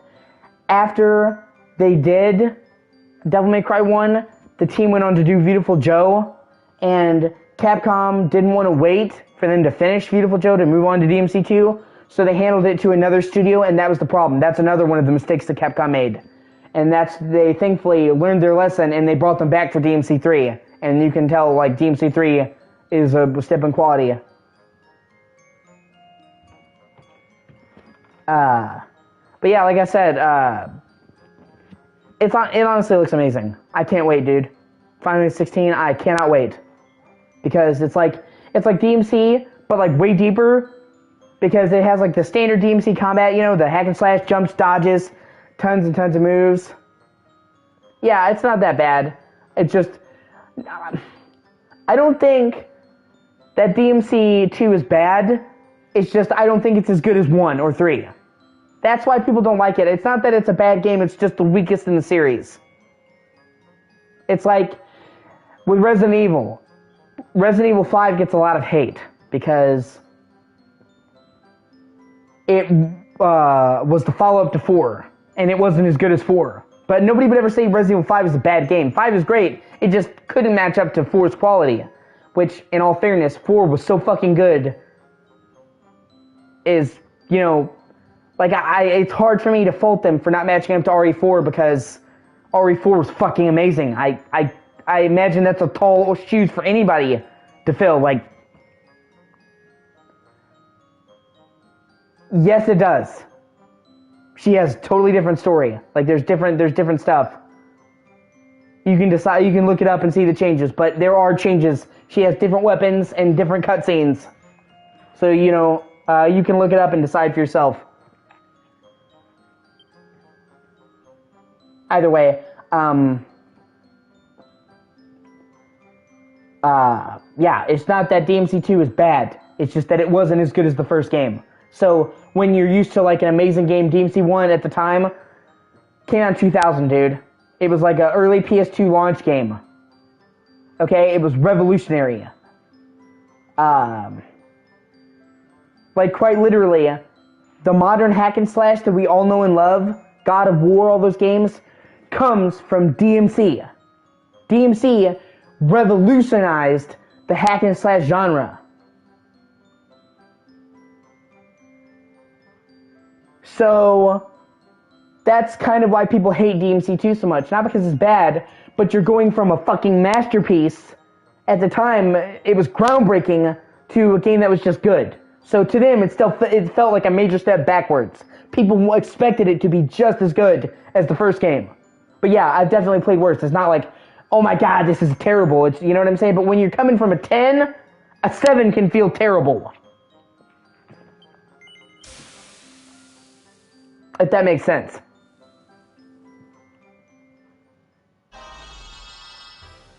Woo! +3!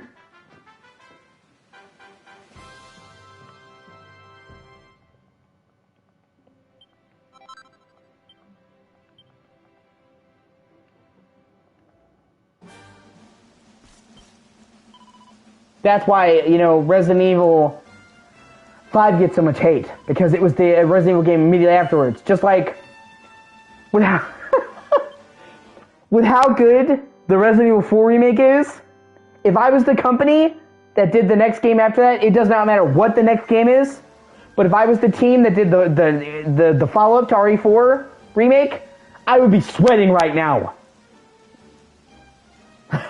Because you know that the Resident Evil 4 remake was so good, and they could release a game that's fucking great, and people still think, oh my god, it sucks because it's not as good. Like, oh my god, I would be, like, if I was the team working on the next Resident Evil game, I would be sweating.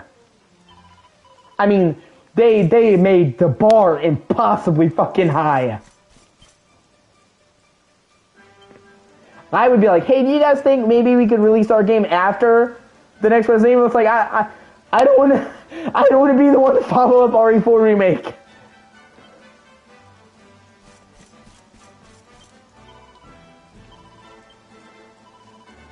I mean, because, like, they could release it and it could be fucking awesome. But if it's not as good as RE4, it's going to get dogged on. And I mean, the RE4 remake is so good that you have to be pretty fucking awesome to be as good as it. Like, I mean, I can honestly see that team getting shit on in the company. It's like, you just had to set the bar so fucking high. Yeah, exactly. I can honestly see the DMC... or not DMC, the Resident Evil 4 team, after doing RE2 remake and RE4 remake, they go to the company and everyone's like, You sons of bitches. You just hadn't set the bar so high. Now we all have to try and match you. It's like, fuck!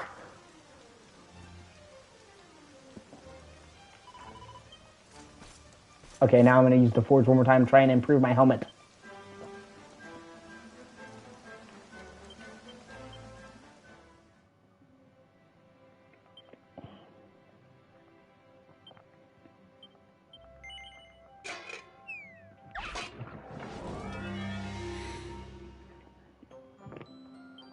Because, I mean, like, I'm not no joke here, dude. I think with how good fucking RE2 and RE4 remake is, it's safe to say that that team, because it was like the exact same team between did 2 remake and 4 remake, is one of Capcom's very best fucking teams.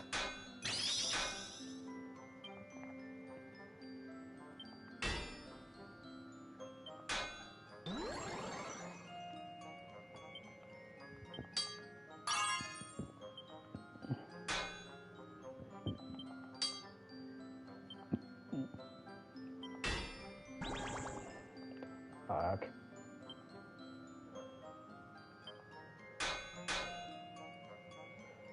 Shit, I fucked that up. I gotta redo that. Like I said, it can be tricky to do it. And like I said, I can't fail, but I still want to, you know, get the +3. That's why I always make sure to fucking save before I do that.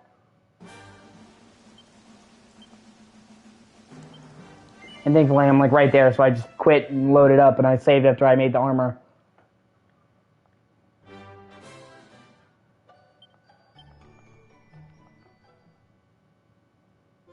I'm just like, you know, like after their proven track record with RE2 remake and RE4 remake, like, do whatever you have to do to keep those people around. Okay, they're the golden goose. People were like, Resident Evil 2 remake was a fluke, and RE4 remake proved it not. Like, whatever they ask for, give it to them.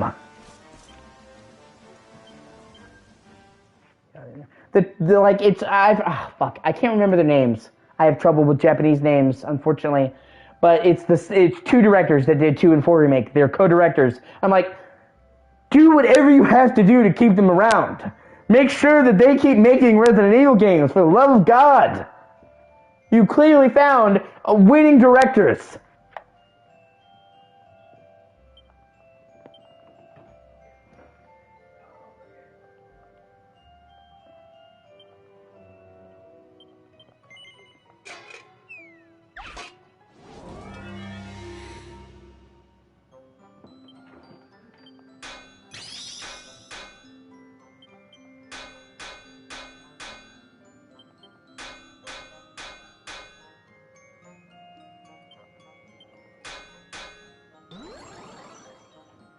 You know what I'm saying? Like, keep them happy.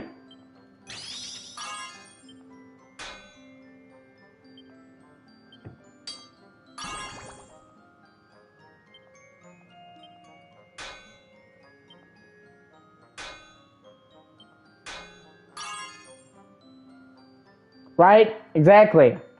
And like I told you, one of the biggest mistakes Capcom ever made was pissing off Shinji Megami. He was the creator of Resident Evil, he was the director of the first game, he was the director of the second game, he was the director of the original 4, he was the director of Dino Crisis. Every single thing that Shinji Megami touched turned to gold. And then after he left Capcom, he did the Evil Within. Both Evil Within games also kick ass.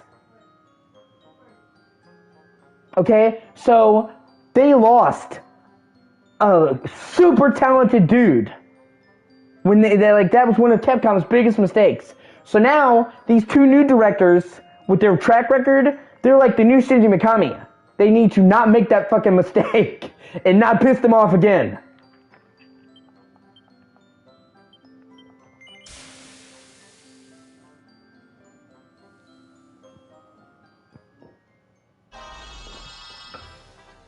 Hell, dude. Oh, fuck yeah. Number 3. Whoop, whoop. Sweet. And it's some of the best armor in the game, so this armor you really want to enhance. I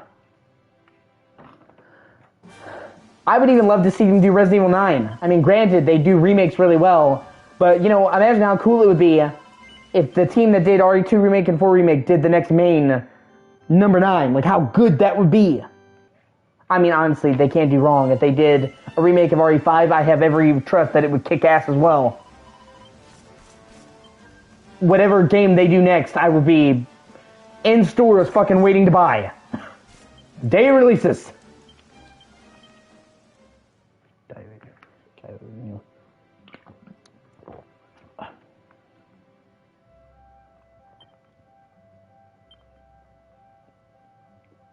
Right? Because, you know, don't get me wrong. Don't get me wrong, man. I love RE8. I think RE8 is great, okay? But RE8 is nowhere near as good as fucking RE4 Remake.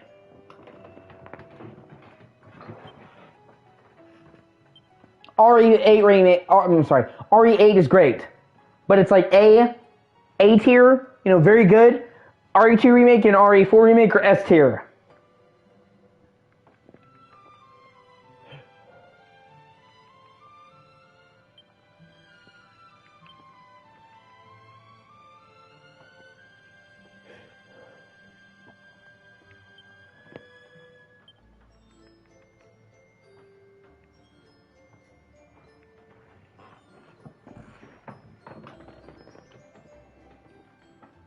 Oh, here we go.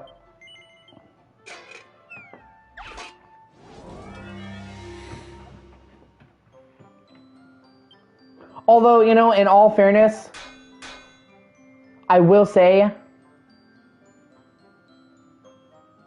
Yeah, exactly. I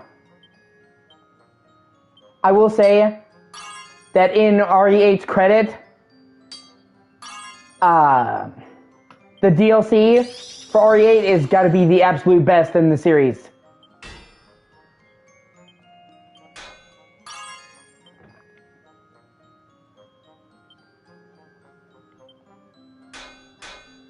Oh, fuck, I messed it up. Shit.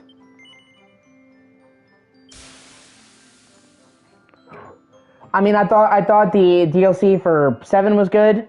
I like Not a Hero. I thought it was a pretty great extension.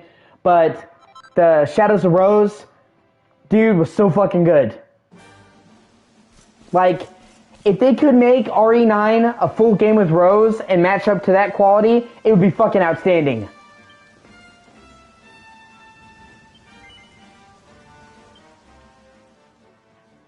And Rose has got to be one of my favorite characters after that DLC. I absolutely love what they did with her. So, like, if they could make a whole game with Rose and match it up to that quality, fucking awesome. But, like, oh man, see, I like 8. The only thing that really stops 8 from being S tier for me is the last act. Okay? I love the opening. I love the castle. I love the fucking, the stronghold, the House Bienvento, the fucking factory. It's just like, after the factory, the fucking tone takes a nosedive. You have that fucking chainsaw mech fight that doesn't feel like it should be in a Resident Evil game. You have playing as Chris, and while I like playing as Chris, it feels like you've stepped into a weird Call of Duty game with like night vision goggles and drone strikes. And then, like, the villains, for the most of the game, are really good. But Mother Miranda is just so over the top and corny that she's almost fucking silly. I mean, they definitely managed to redeem it some by, you know, Ethan dying was super emotional, and the scene with Rose at her father's grave was a really solid way to end things. But that whole nosedive in quality at the end is what stops it from being top tier to me. And because especially it like comes at such a key moment, like when you're preparing for the last act.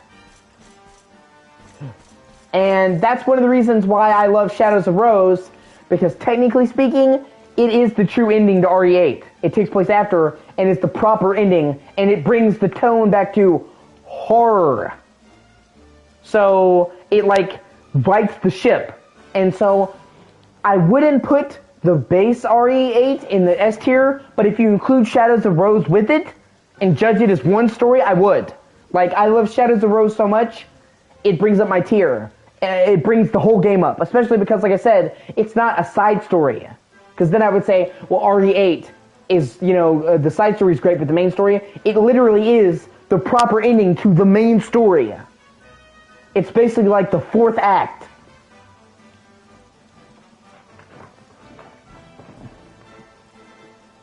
And Shadows of Rose has some of the spookiest shit in the entire game. So you can clearly tell they heard fan feedback, because obviously it wasn't just me. A lot of people bitched about the last act of 8 and how it just goes it went way too far. Like, I bitched a little bit about how RE4 Remake goes a little too far at the end, but that's just with the turrets. Like, that got a little bit too much action, but that's still within a reasonable distance. And then they quickly end that and get back to horror. That's just one tiny sequence. And then you go back to the spookiness in the church and Saddler, so I can forgive that's like one tiny blip. Whereas it's like the entire last chunk of 8 that gets fucking topsy-turvy.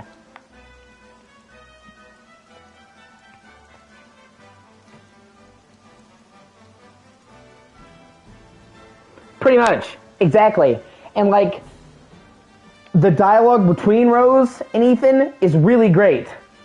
And I really love how, like, near the end, you go back to the house from the beginning and you see all these things that Ethan did with her from her perspective. And it's really cool to see the flip side of the father-daughter relationship. And it is a really bittersweet moment because he always wanted to see her grow up, and he finally gets to see her as an adult and know that he did it. He did a good job and she's okay. It was a really great moment, and it felt like it brought his character arc to a satisfying conclusion.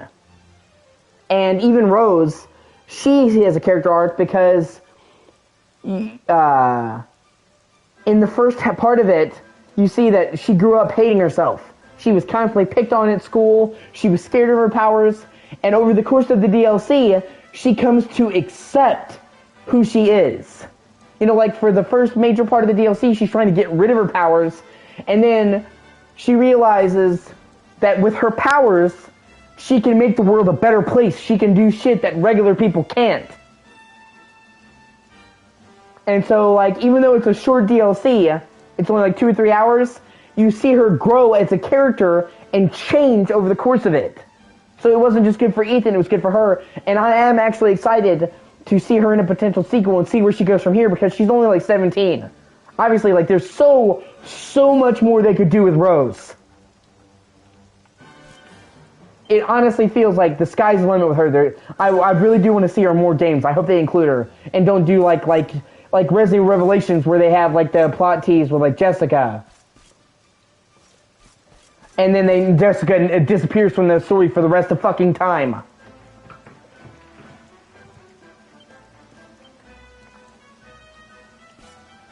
You know what I'm saying? So, and it really did feel like they were prepping Rose to be the star of RE9, and I'm totally down for that.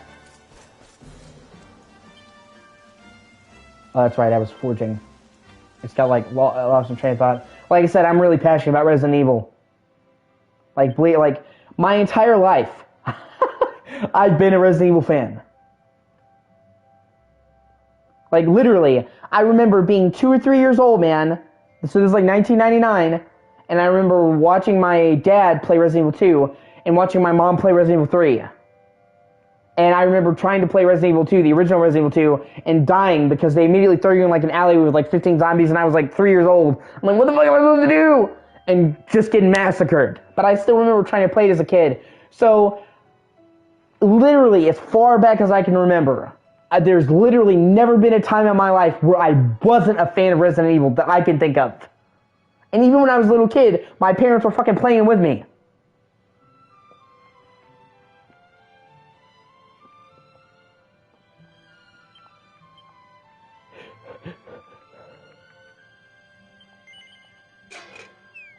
And, like, I I was born shortly before Resident Evil came into existence.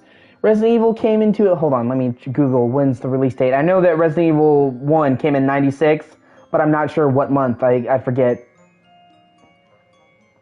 Let me Google that real quick.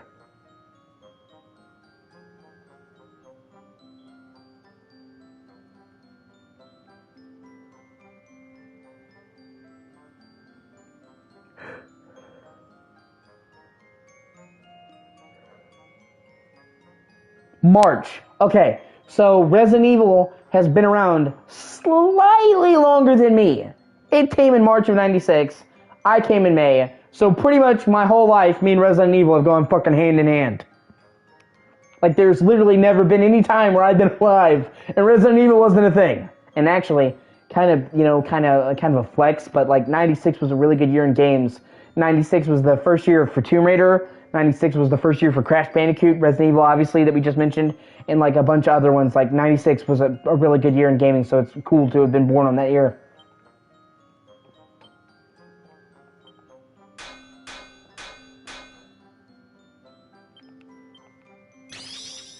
Booyah.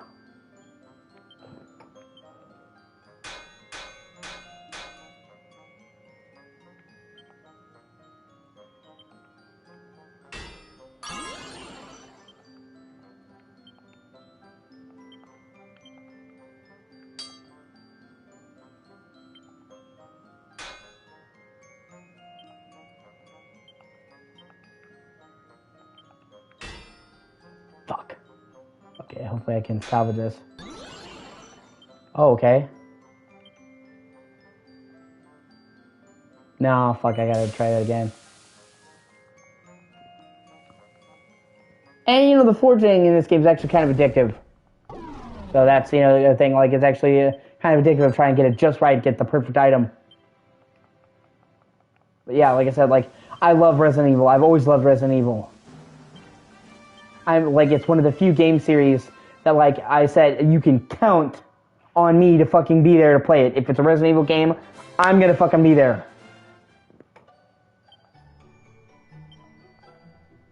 And pretty much every Resident Evil game since I've been an adult, I've got at launch. 7, I went to Walmart the midnight release and got it. I worked at Walmart at the time, so I got like an employee discount. That's why I bought it from Walmart. 2 remake, got it at launch. 3 remake, got it at launch. 4 remake, got it at launch. 8, got it at launch. The Shadows of Rose DLC, got it at launch. Fucking Separate Ways, day 1. Whenever that fucking comes out, I'm there. It's one of the only series where I'll just be like, okay, it's coming out, I'm gonna fucking get it. Like Assassin's Creed is like that. Resident Evil is like that. Final Fantasy is like that. Normally I was like, I'll wait, check out the reviews, see gameplay, wait till it releases. I don't have to get it, but it's like Resident Evil, Assassin's Creed, Zelda. I'm like, fucking day 1.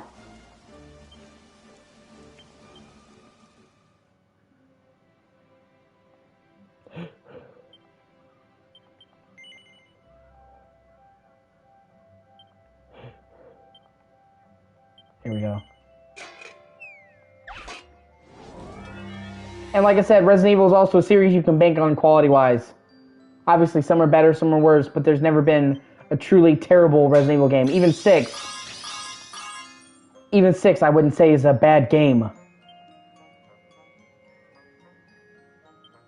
Like, it's not a good Resident Evil game, but if you judge it as an action game, it's still good for what it is. And that's why there's a lot of people that like 6, because they're like, well, you know, it's not a good Resident Evil game, but it's a fun shooter, it's well made, it's got a lot of content, like it's got 4 fucking long campaigns. It still is probably the longest Resident Evil game. The campaigns are long, and there's fucking 4 of them.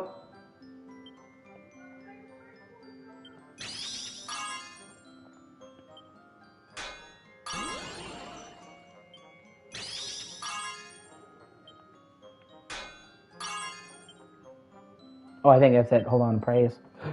Yes! Woo! Number 3 plus 3, motherfuckers! I am the Forge Master, bitches!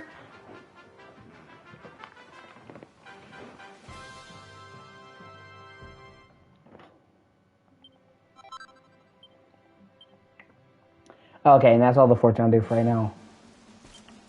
Oh, I gotta quit my shit.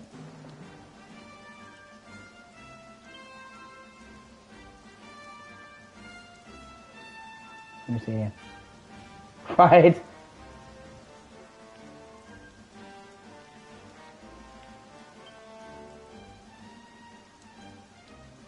Oh yeah, see? That actually gives him a pretty fucking big boost to his stats. It was worth it.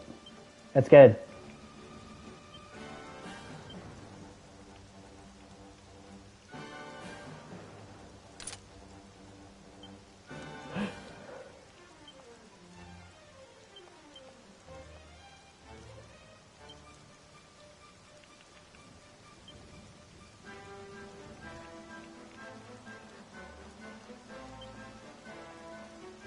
Yeah, okay, I got it really properly equipped. Every now and then I just make sure to do that. Now let me zoom and come back. I'm trying to get it so that it's not raining.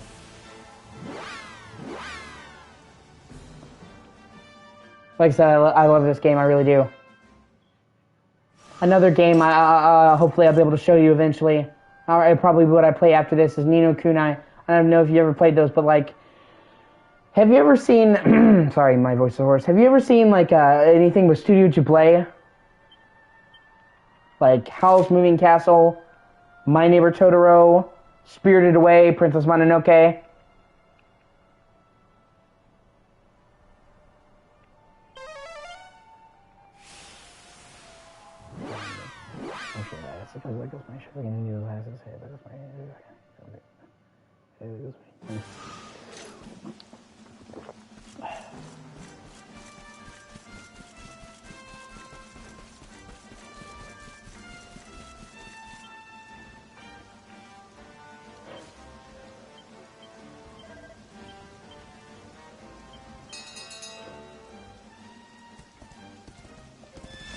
Yeah, well, they're one of the most renowned animation companies in the world. They're like considered to be like the tip top of anime. Well, the Ni no Kunai games have all the visuals made by them.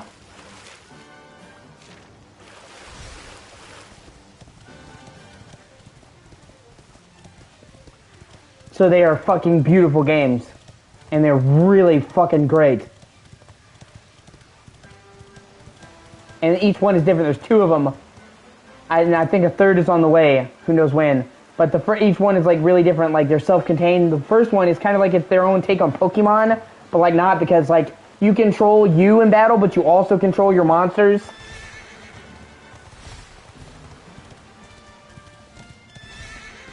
And then the second one has you building your own kingdom.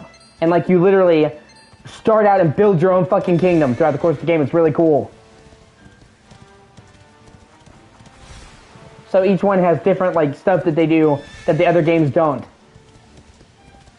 But they have commonalities as well, and they're super gorgeous games that are really fucking pretty. Because they have some of the most renowned anime artists in the world making the visuals for them. They're gorgeous.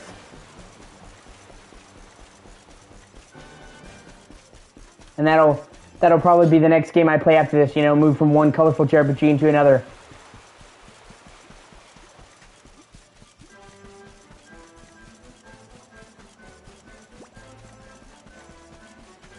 Yeah, real quickly. It's funny. Hold on. You can ride this thing, it's hilarious. There's like mounts you can ride throughout the game.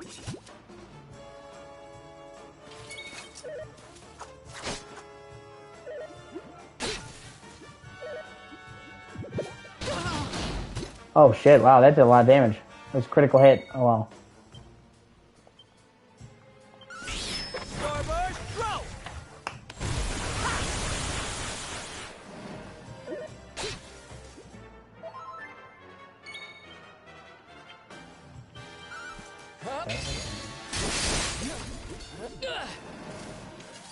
Veronica wins again.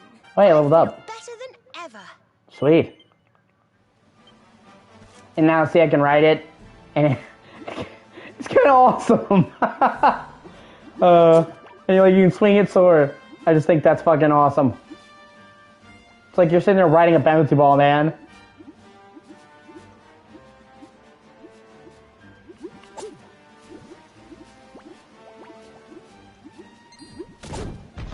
and like they do special shit. So like some of like you can get mounts that jump, and they use them to hop and jump up. Or, you know, like later on you can get a tiger. That tiger you saw on the field, you get a bell, and you can summon that when it will. And that's like the fastest mount in the entire game. So that would be pretty cool. You basically get to ride a saber-tooth tiger. You don't get more badass than riding a fucking saber-tooth tiger.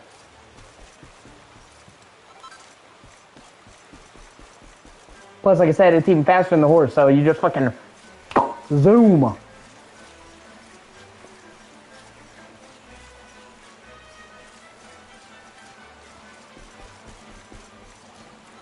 And me being a cat person, you know, getting to ride a big-ass cat is pretty fucking cool.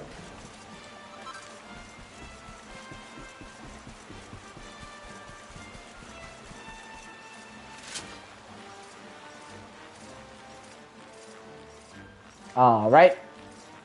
Now we're going to the dungeon, the Eerie area. Alright. Eerie area, Eerie area.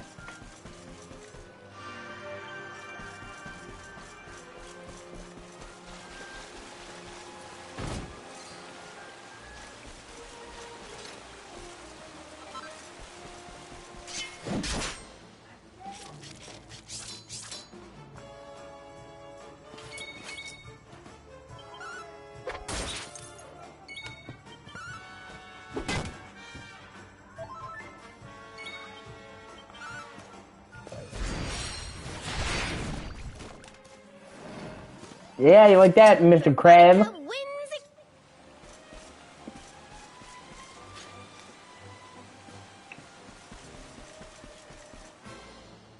I don't fight every enemy, but I always make sure to fight enough that I'm fully leveled.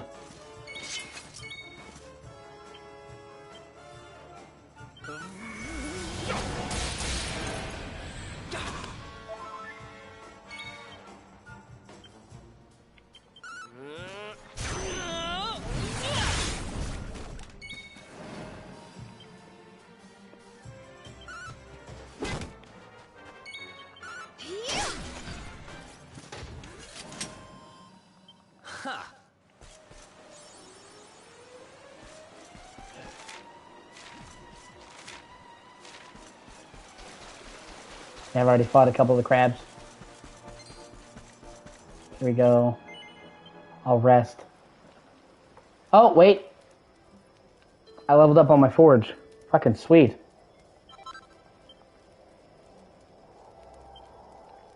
Okay, I just got that level up. When that forge glows, guys, that's what that means.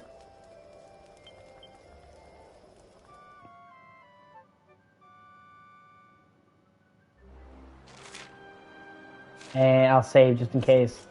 I think this is the only save in this region.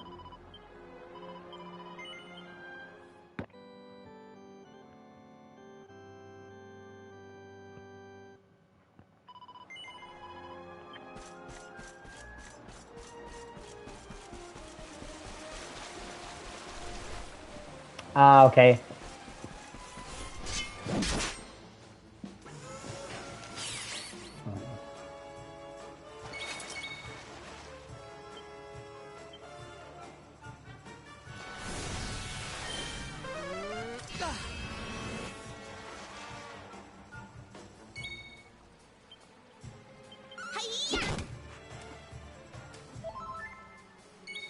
I have to fuck their shit up.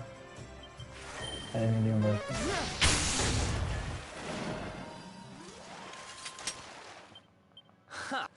See, now I can ride them. And that's the cool thing about riding these is they jump. Whee! And like, it's a really nice touch, all the cool like animals you can ride that do different stuff. It's not something you see in a lot of games like these. I'm gonna hop on this monster and, you know, fucking jump around on a metal egg.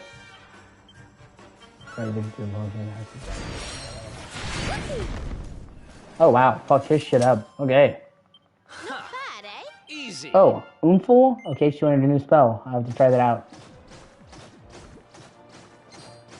I guess you're gonna be the test subject.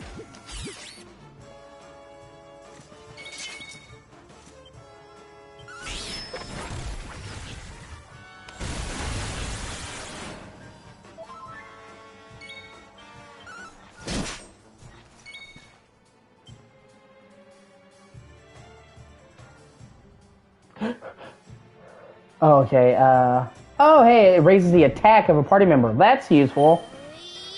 For, like, boss fights and shit. Where it's all about dealing the most damage.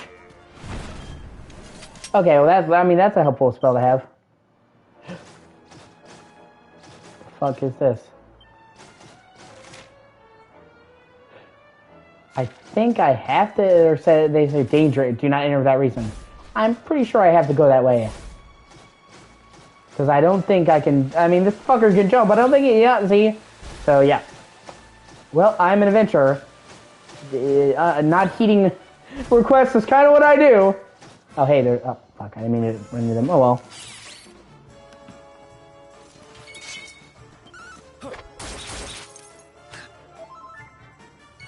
Like I said, they're super weak to lightning, so I hit them zap. They're fucked. So I can kill them with a single spell. Oh, hey, superior medicine. Sweet. Oh, wow, I didn't see that. There's like an entire chest over there. Sweet. Oh, I'm glad I saw it. Like, I didn't even see that. They hid that really well. Hopefully there's something good in there. A thunderball. It's an item. That's good. I think I have to get off my mount, though. Nope. I can take him. Sweet. Keep on hip-hoppity. Oh, hey, enemies. Very devils. Okay.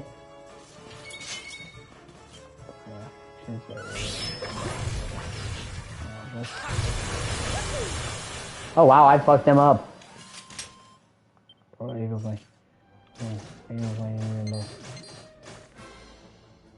And then, what's that slime? Meta slime. Oh, okay, I guess that's gonna heal him. Heads up!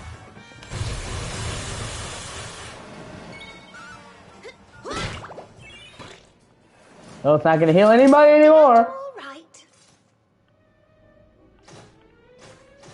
Oh, hey, a treasure. Ooh, look, a piece of candy. Celestial's cane. Oh, hey, that's good. I needed some of those earlier, so that's great. It was actually a good find. It pays to go off the beaten path in this game and look for treasure. Or, as they call it in this game, sparkly spots. Platinum ore, also good for forging armor. Once again, proving my point correct. And we're out of the caves, into the beautiful sunlight. What's up, Mr. Bird? Okay. Ready to get fucked up?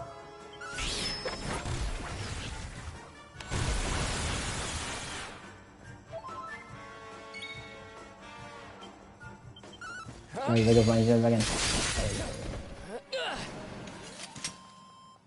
Ha! Easy. Okay, loop back around to where I came from before. Where I couldn't pass. Okay. You know, if I saw a frog that was bright red and purple like that in real life, you can guarantee they're fucking poisonous. Right? Okay.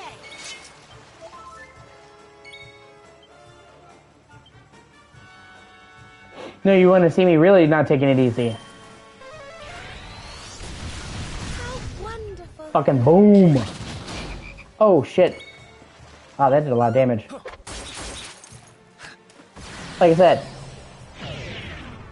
if I saw fucking, like, a toad that color in real life, like, yeah, that's probably gonna be poisonous as fuck. I should stay away. You touched the wrong toad, and that's it for you. And it's kind of funny, too, because, like, in real life, like, toads are either completely harmless, or you touch that, you're gonna die. There's no in between. Because when you see poisonous toads, they're really fucking poisonous. Oh, hey, mini medal. Fucking A. I only need a couple more and I get an outfit, so that's good.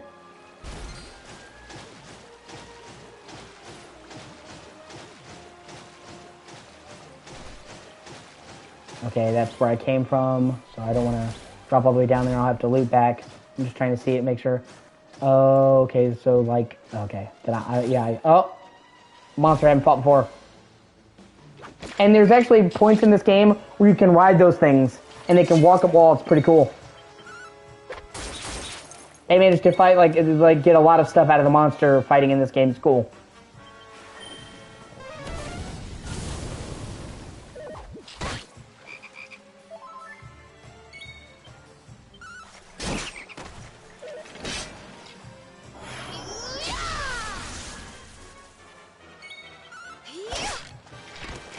Fuck you, bruh.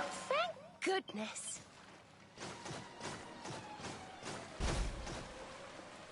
See? Yep, I need to find one I can ride, because when you see that, you can run up the walls with them. So I've got to find and change monsters. Oh, one right there. Fuck yeah. You have to beat him in battle first. So it's like, I'm gonna fucking kill you, and then I'm gonna ride you.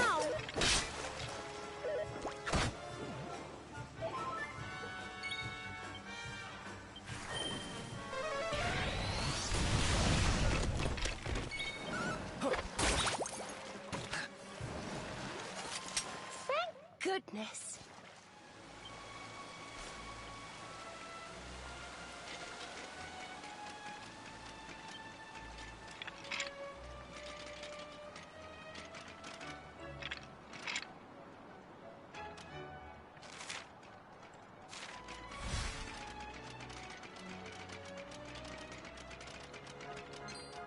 Oh, that's cool. That's cool. That's a shortcut back to where I started from the camp. That's cool. I like it when game does stuff. Oh, hey, I learned how to make lightning staves, lightning lances. Fucking sweet. See, that was worth making the detour. Now I know how to make a lightning spears. Oh, I can keep going. Plus, it's just kind of cool crawling up the fucking wall like a bony Spider-Man. Honestly, if I saw a guy riding this thing coming at me, I would shit my pants. Like, well, guys, that's it for me. Guy in armor riding a fucking demon skeleton is coming towards me. Game over.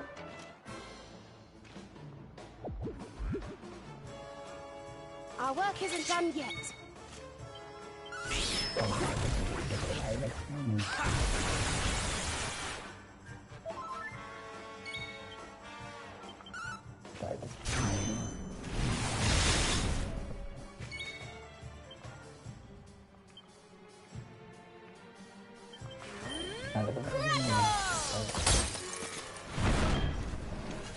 Did I do all right? Oh, hey, ore. They usually, when you see big crystals like this, it's usually good shit. Platinum ore, gold ore. Oh, sweet. Okay, that was well worth it. Okay. I always try to thoroughly explore every area and get everything I can from them. Find all the treasure, find all the items. Because they usually... Prayer ring? What does that do? Hold on, let me...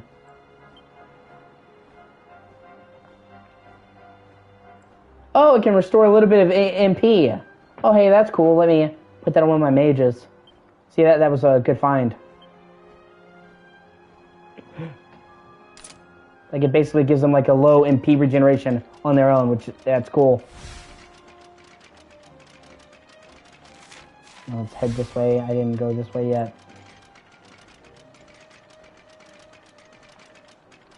Okay, it looks like this is a drop-off. Okay, I'm gonna go the other way then.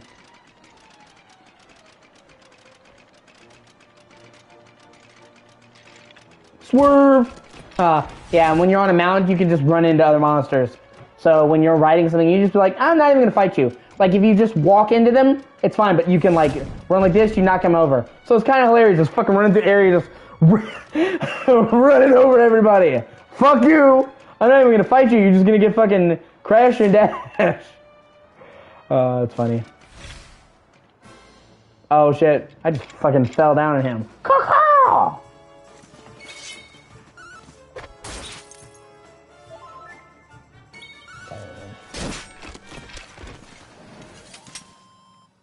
Another one?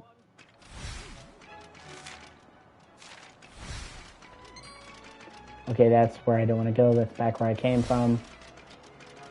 See, and a lot of these areas are really interestingly designed, which is another thing I really appreciate. Some games have just like generic as shit dungeons. Not this game. Each dungeon is cool and they're different. You'll never see two that are alike. Okay, that's the way I could have came originally. Just making sure I got everything along the way.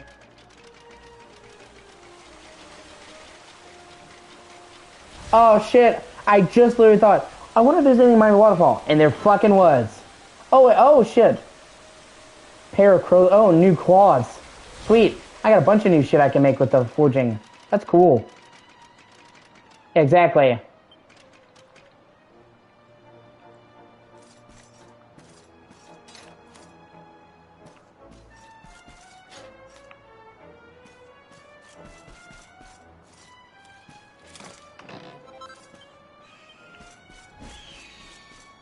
Okay, looks like there's a giant bird's nest. Well, come on, Mr. Bird, let's fucking throw hands! What you got?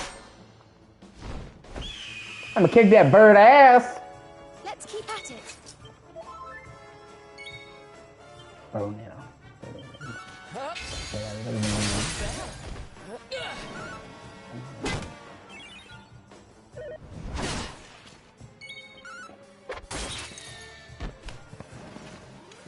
Told you, birds, you want to fuck with me. Should have just kept on flying.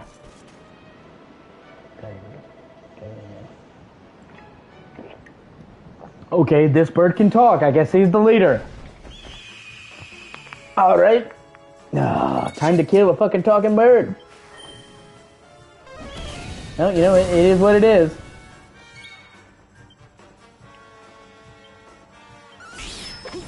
Heads up!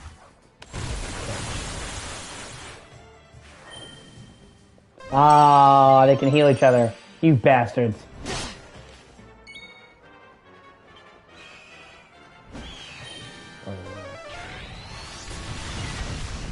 Oh shit. Yeah, try healing now, motherfucker.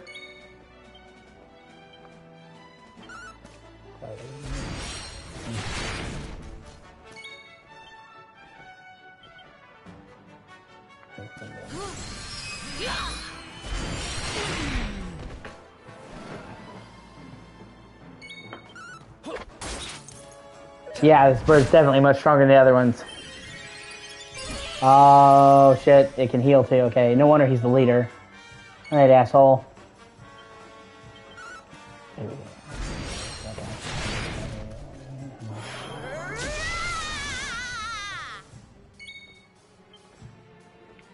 I can buff my attack.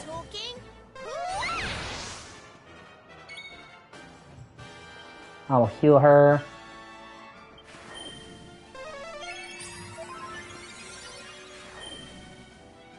I'm glad I did too. That probably would have killed her.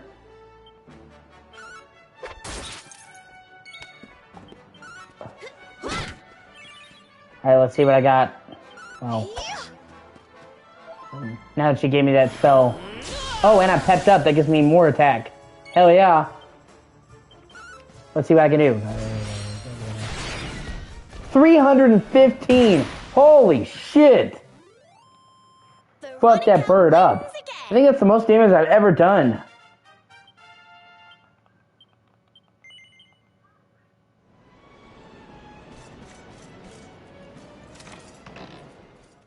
Oh shit, it's an orb!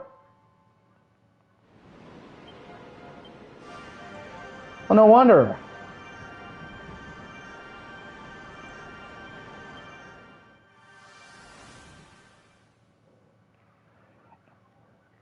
Oh shit! That's all the orbs. Hell yes! To Yggdrasil! No wonder he would fucking protected that. Right? Like, I have never done more damage in this entire game. Oh, it's great.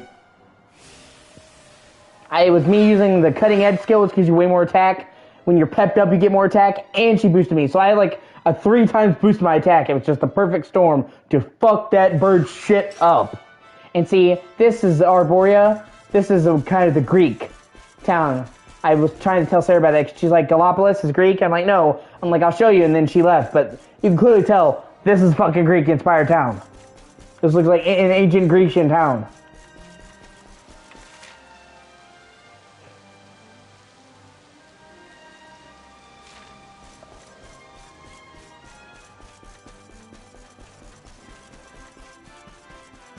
I want to kind of see what this is. It's called the Grove of Repose. The fuck is that? Oh, so it's like a little side area. That's kind of cool.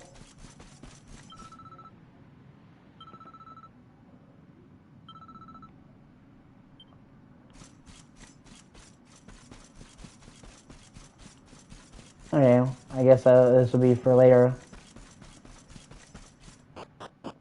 Now that I have the 4 orbs, he's gonna let me climb up the mountain. I've also heard that this game has like a really big twist at the end of the first act, so now I'm kind of anticipating what that is, because I don't know what it is, but I heard there was a twist. Which I'm excited. I love when a game throws in a big plot twist. It's like, oh shit, you thought you knew, but you don't. See? I'm just now nearing the end of the first act, and I'm fucking 27 hours in. And I still have more to go. Like, I have to climb my way up the tower. Like, there's more to go. Like, I have to climb all the way up there to the fucking world tree. It's like in the air.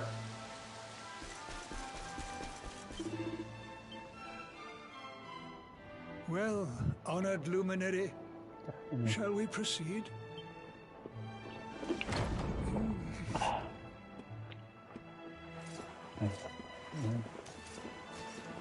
This town is also where the 2 sisters are from. Oh shit. Man, this is like a church all murals about the prophecy. That's so cool. These pictures, they're incredible. That's exactly what I was thinking. A tale as old as Arborea itself. The tale of the luminary. That's me, by the way. You're the luminary. Child chosen by mighty Yggdrasil, one sent to save us from disaster. Our friend here is not the first to be known by that name. Yeah, I'm the reincarnation of the luminary. The first was born long, long ago in the Age of Heroes. At that time, the world of Erdrea was beset by a being of purest darkness. Mordegon. A being who sought to steal the very source of life itself, the heart of Yggdrasil. And so, the World Tree marked out one among her children for greatness. Erdwin, the luminary of legend. He went forth to do battle with the Dark One. But he did not go alone. A band of heroes accompanied him. Among them, a mighty sage named Serenica. Veronica, Serena, your friend here is the luminary reborn. And together, you are the reincarnation of his companion. Yeah, and believe it or not, this is tying to another Dragon Quest.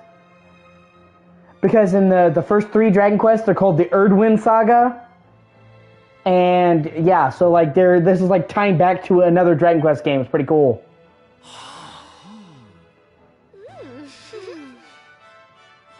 As for Mordegon, I suspect that it is his darkness that your friend, the latest in the line of luminaries, was born to banish. And most of the time, the Dragon Quest stories are like Final Fantasy. They're not connected. So it was a big deal for this game to be connected to the earlier Dragon Quest. Defeat him. The fate of our world depends upon it. Good luck. Alright, well, I guess we're going towards the World Trade. Let's fucking do this.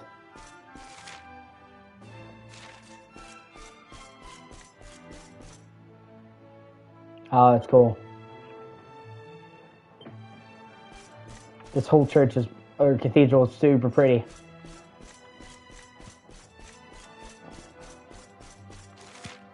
The first forest, so let's go.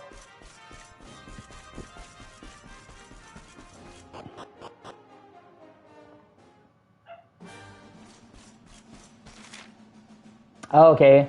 Well, shit. There's a lot more here before I even get to go to the first forest. Oh, okay, I gotta walk.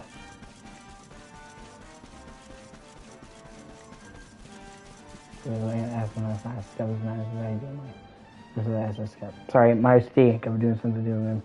Oh wow, is that a fucking dragon? Okay. Yep. What the fuck are those? Damn, those look really weird.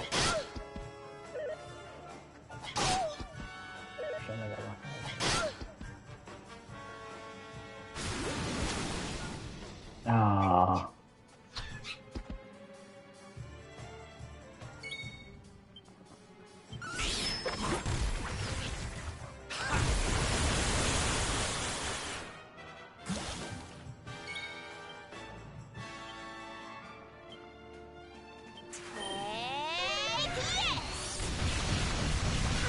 wonderful.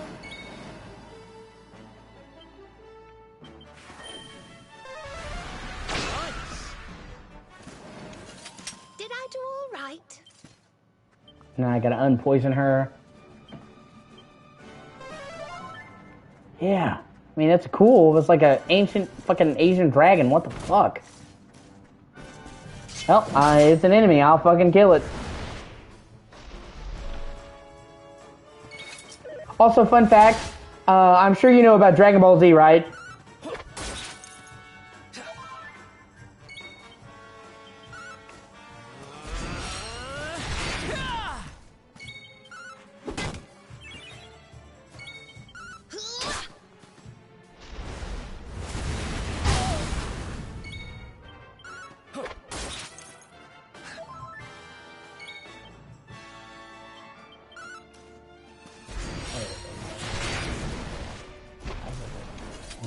Wonderful.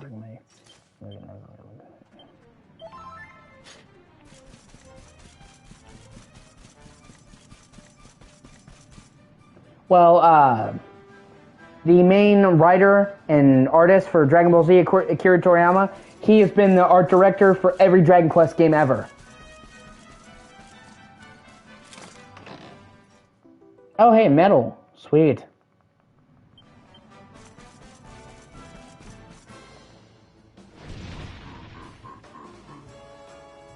Let's go.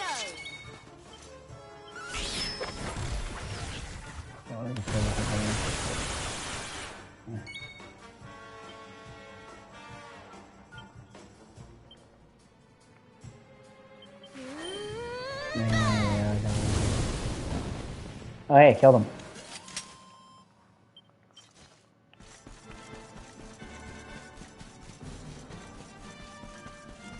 In fact, I had a friend who actually only started playing the Dragon Quest games because they were done by Akira Toriyama, and he saw the cover of it and it looked like some Dragon Ball Z related, and he was like super fucking into Dragon Ball.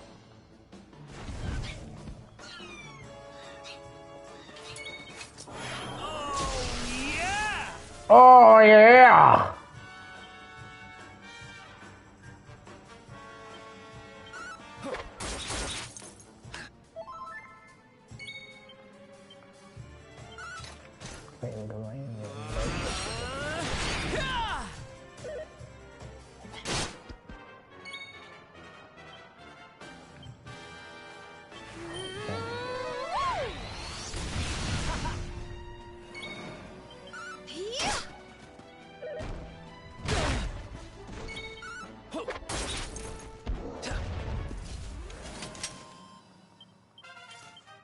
Hey, leveled up. Sweet.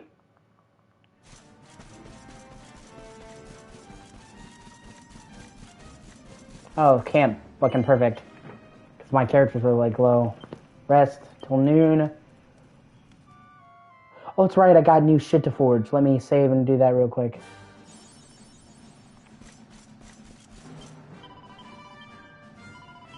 Like I said, I always save before I forge just in case I accidentally fuck it up. I can redo it.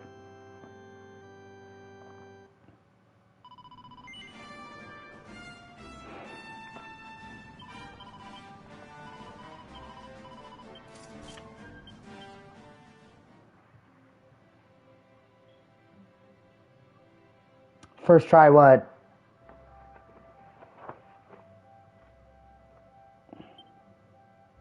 Crow's claws. Nice.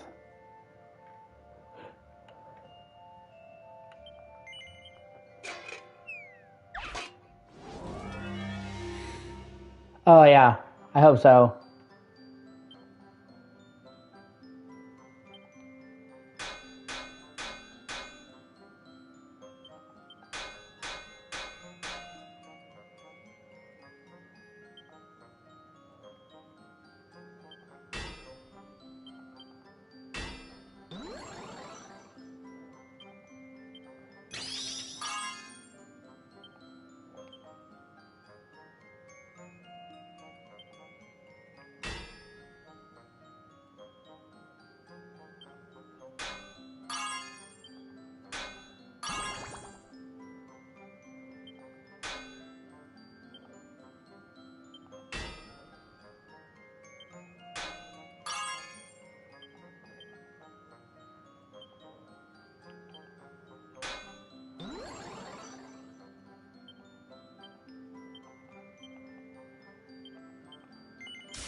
With +1, it's good enough. I can rework him later, make him better.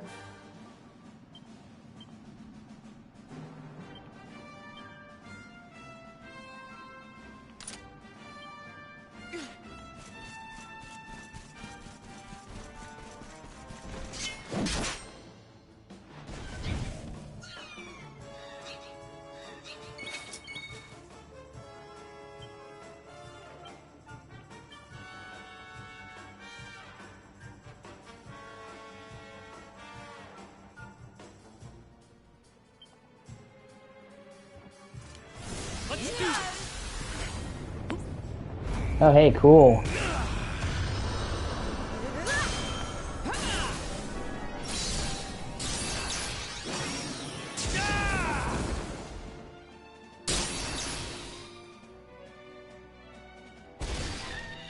Oh, shit.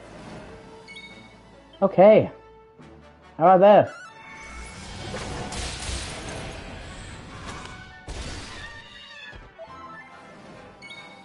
Right? Pretty much. I mean, this is, like I said, gotta do Dragon Ball. Half the plotline of the Dragon Ball game is the power of friendship. Man, that was a really effective attack. I feel better than Hey, she leveled up. Oh, wow, a bunch of people leveled up. Sweet. Actually, let me check my skill trees now. I have a bunch of points. Yeah, let's see what I can get. Let me look.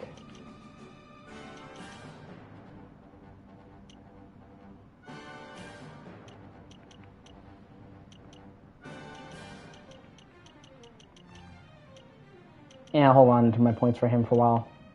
Eric layout. Let's see what we can do for Eric. Metal liquor, so that gives him metal. It's okay. But I guess I have to progress this tree further.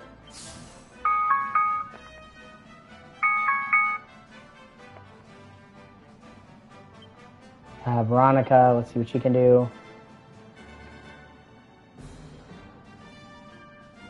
Maybe.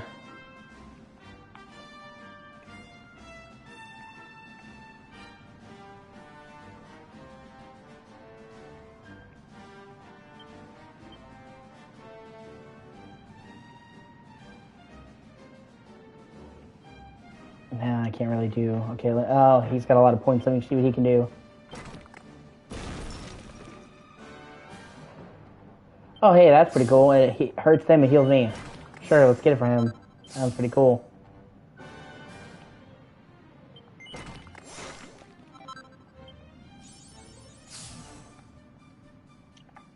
Jade. Oh, I haven't leveled her up in a while. What does that do?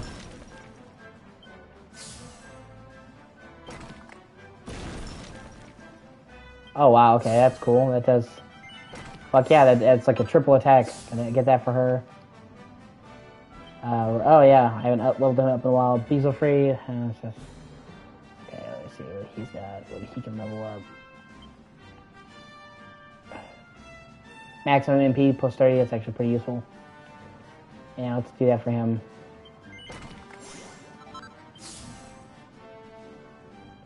Yeah, okay, let's keep going.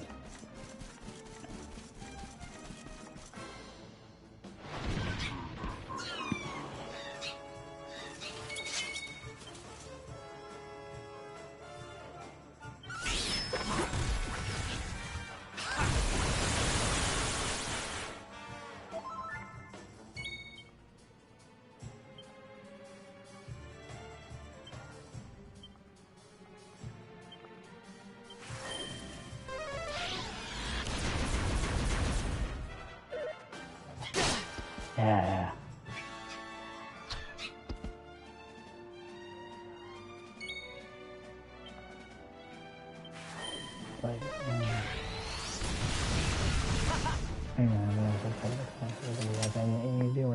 Who else wants some? Oh yeah, level up again. Sweet. Now let me switch.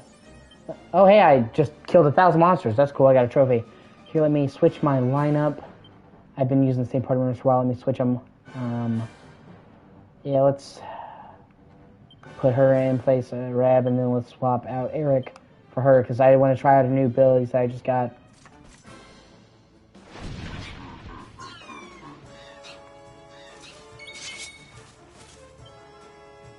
Yeah, let's try.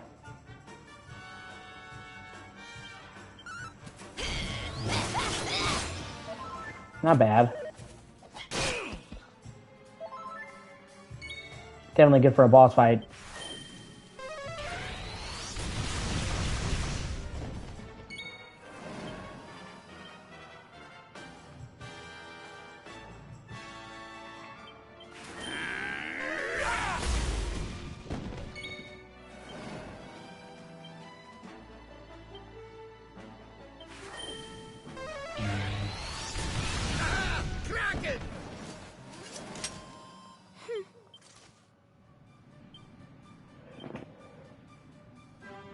And let's change the lineup a little bit more. Let's move Reb for Sylvando. He also got some new shit. I want to try out his Miracle Slash.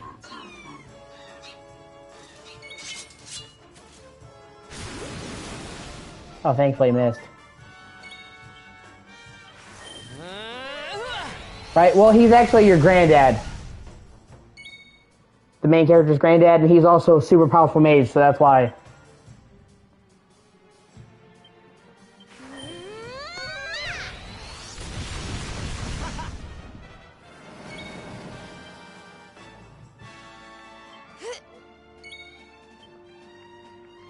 Here, yeah, Miracle Slash. I want to see this. Oh, okay. It makes your sword rainbow. That's kind of cool. And it heals you. Well, it looks pretty and it heals you. Ooh, ore. Yeah. See, that's Yggdrasil. The World Tree. You can pretty much see it in the sky for a lot of it, but we're finally going up there. Well, I mean, it's going to take a little while because I got to get to the end of this area, and then I have to go through the first forest underneath it so I can finally get to the fucking area itself. It's a process.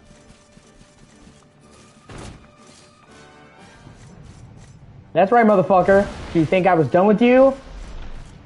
Well, I didn't say we were... Oh, shit, I got the other ending. Oh, well. Oh, no, here we go.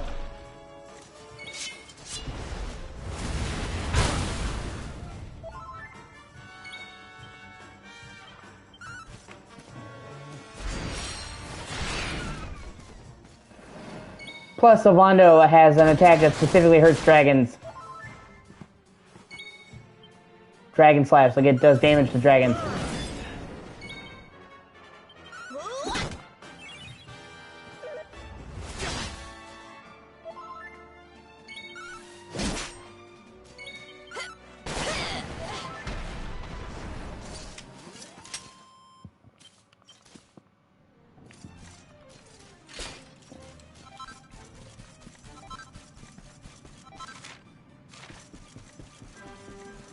Oh, that's right, I saw that treasure chest on the other side of the bridge. Sweet. Magic. Oh, it's a shield.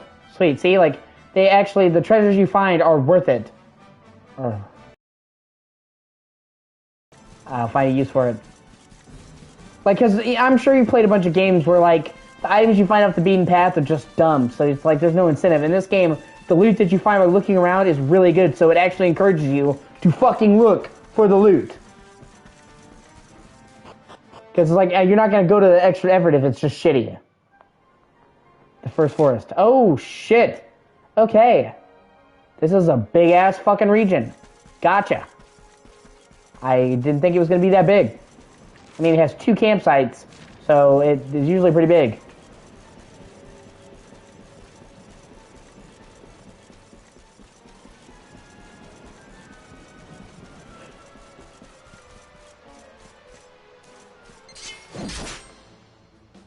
Well, I don't even know what the fuck this is, but I'm gonna kill it. Okay. The metal slimes have a habit of fleeing. They're hard to kill.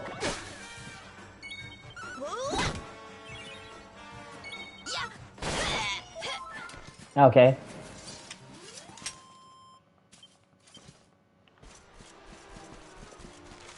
Yeah, let's head this way, because it's a dead end, so you know there's gonna be treasure up there.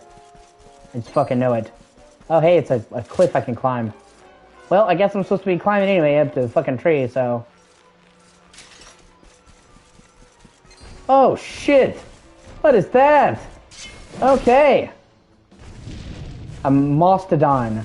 Okay, well, that is a big-ass fucking golem. Jeez. Okay, look at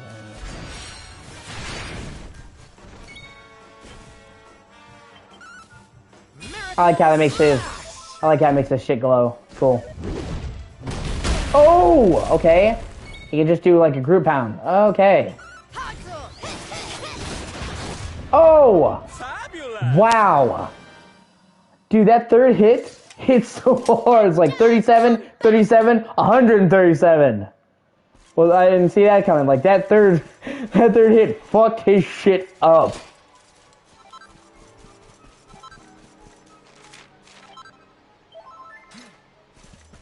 Oh, I can keep going. Okay. I wonder. Right?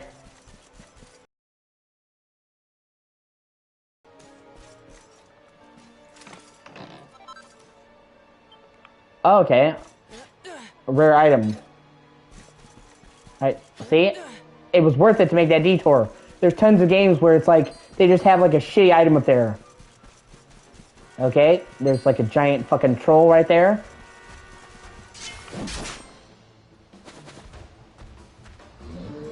I mean, it's a jowler, but it looks like a fucking troll to me. I'll just call it what it is. It's a fucking troll. Yeah, that does a lot of damage, actually. I'm glad I learned that.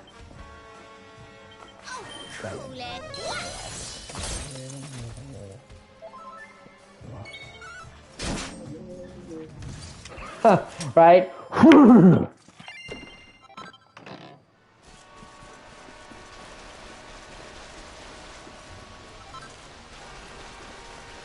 Yeah, if you ever get the chance to get this, you should, if you're interested in it, because like I said, from what you seem to be interested in it. It's a great game, you have tons of content. And not only does it's a great game with tons of content, but like I said, the downgrades of the graphics you can fix with free mods, so...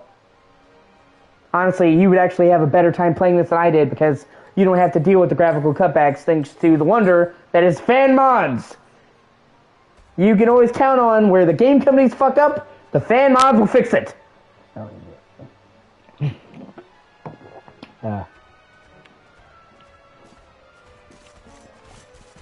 I guess we're gonna be fighting more of these fuckers. Okay, now we're fighting him and a bunch of other enemies. Alright.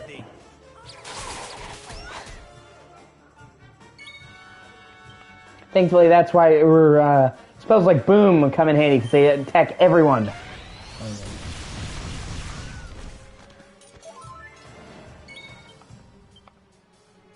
Yeah.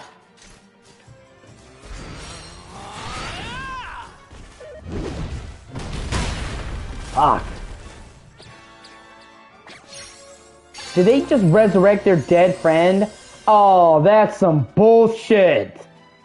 Alright, now you're officially on my shit list.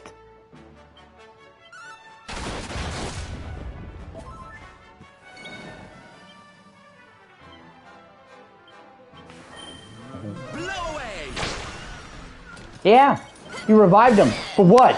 What was it for? Nothing. Score one for the good guys. Like, it didn't even really deter me that much, but like the fact that they fucking revived him, that really did piss me out, right?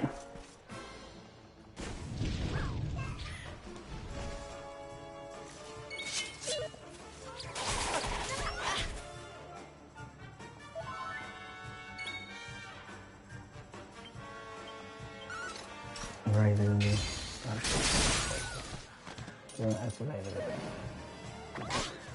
Now I need to make sure to kill the rest of them before they fucking revive each other, now that I know they can do that. This far, it's been the first enemy in the game that can revive each other. Oh, wow, that was a critical hit from the enemy. Oh well, I can heal him.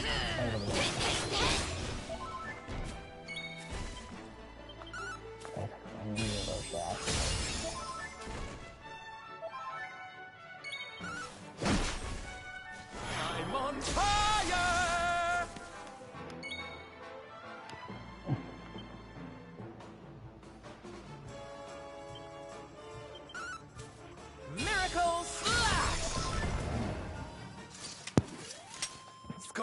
for the fabulous, darling. Oh, he leveled up. Sweet.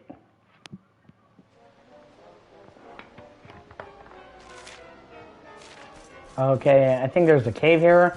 The campsite, yep. Or not. Okay, it's above me. These fucking things. These statues are alive. Some of them are, so you have to be careful around them. I fought them before in the fucking library. What the fuck are those? Those are like weird harpy bitches. Yeah, they're succubats. They're fucking... Yeah.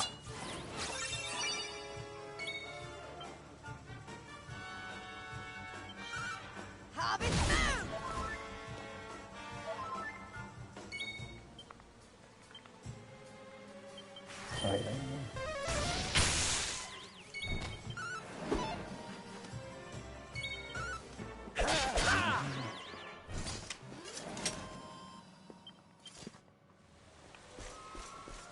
Oh, I'm sorry. You want some of this? Let's do this.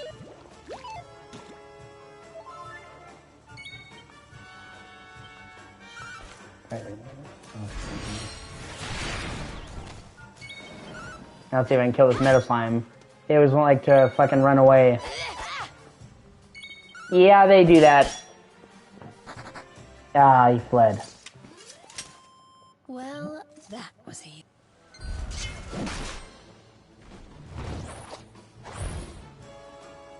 Okay, here we go. That's fucking that's the way to do it.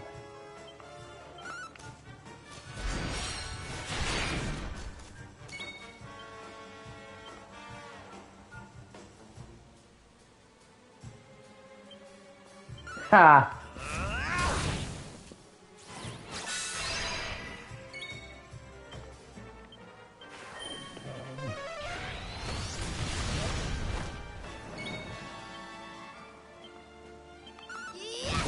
Fabulous!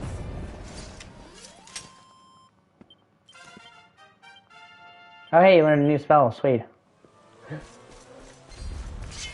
Yeah, it figures they would have one more by the treasure chest. Oh hey, you want that treasure? Surprise! It's a trap! Not that it's gonna do them any good, I'm about to fucking massacre them.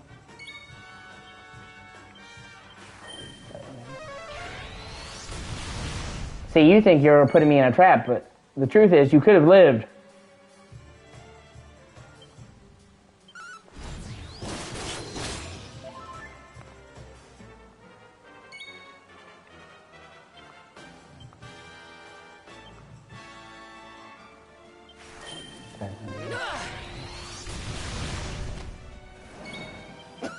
Oh, legit!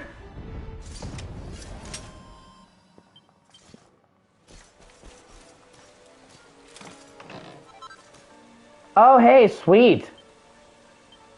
I learned how to make new weapons. Sweet, okay, see? Once again, worth it. Oh, I'm sorry. You want some of this? Alright, motherfucker. You could have gotten away.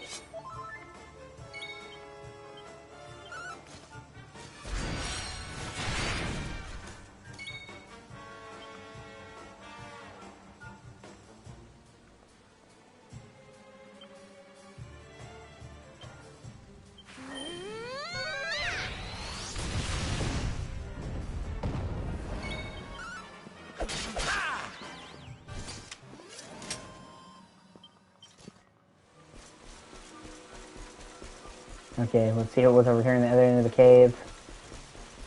Yeah, I got a lot of shit to make now. Yeah.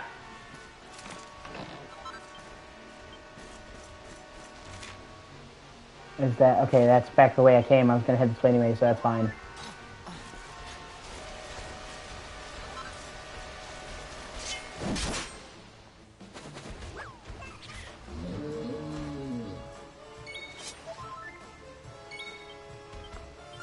Right there,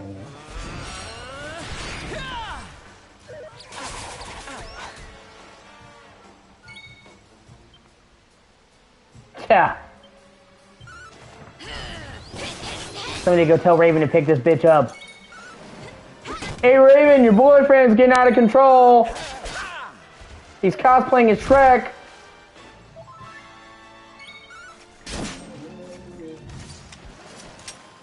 Somebody watched way too much Monsters Incorporated. It's like fucking Mike went to prison and got hard.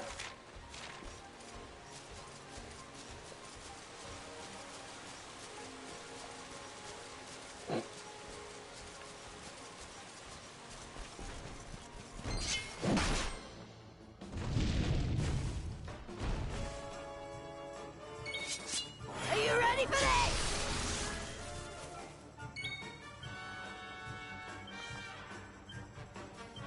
Ah, damn it.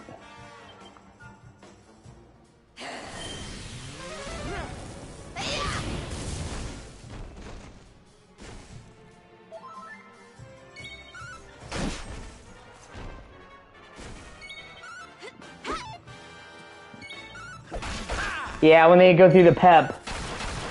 It's cool. See, it's funny thing, they actually have like a reference to that in another Dragon Quest game. In Dragon Quest 8, you could get like pepped up like in this game, but like normally the character, hold on, I'll show you. The main character of 8 would wear this outfit, like that, this is like a reference to his old outfit, and he had the cap, but when your character got pepped up, his cap would remove and he would get super spiky Saiyan hair. And they literally did that as a homage to Dragon Ball Z, since the artist is the same for both. So it was literally like when you got pepped up in that game, you went fucking Super Saiyan. It was hilarious.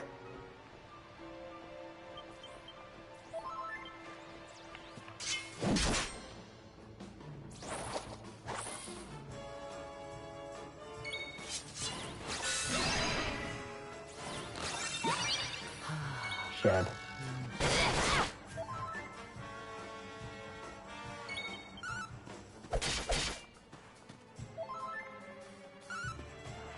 Aw, man. Seriously? Fuckers.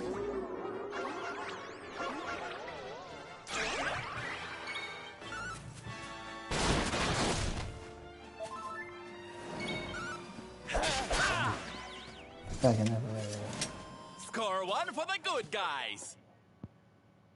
Yeah. One fell in love with the bad, the other just disappeared. Let me switch costumes back. I like my armor. It looks badass.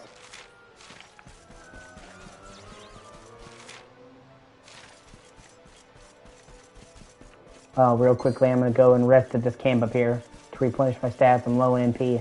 Then I'll go back and look at that other corner. It's also worth camping in places, because wherever you make a camp, you can fast travel to a Zoom. Pretty much. I'm fucking whooping ass all day.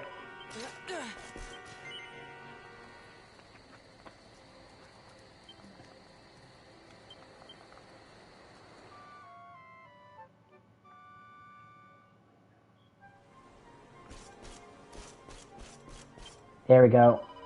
I was low in MP, so... You don't want to be low in MP because, like, all your fucking skills, you magic points.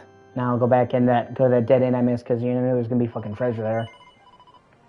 Like I said, you always want to stay at camp anywhere because it becomes a fast travel place later. Once you stay at camp, you can fast travel to it, so... Even if you don't need to rest, you should go to it and rest so you can use it later to warp.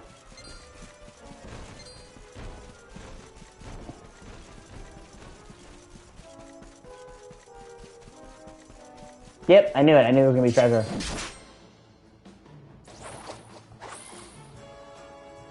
Let's go.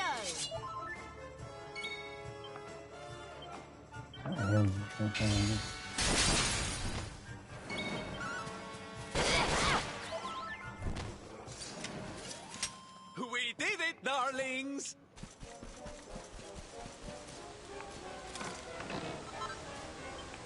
See? Ah, sapphires for making equipment. Yep. And I like that they do that because it makes you want to explore every nook and cranny. Like I said, it's like, you know, I know that's typically a dead end, but like, I know most likely there's going to be fucking treasure over there. So, let's go. Whereas if there wasn't good loot, you'd be like, why would I care about going to that dead end? So you wouldn't explore half the shit. You just go right to where you need to be.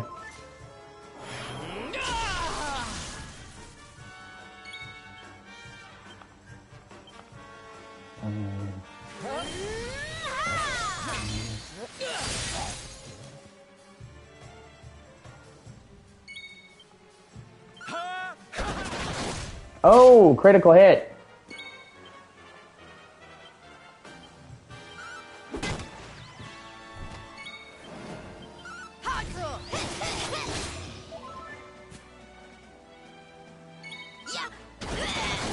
Oh!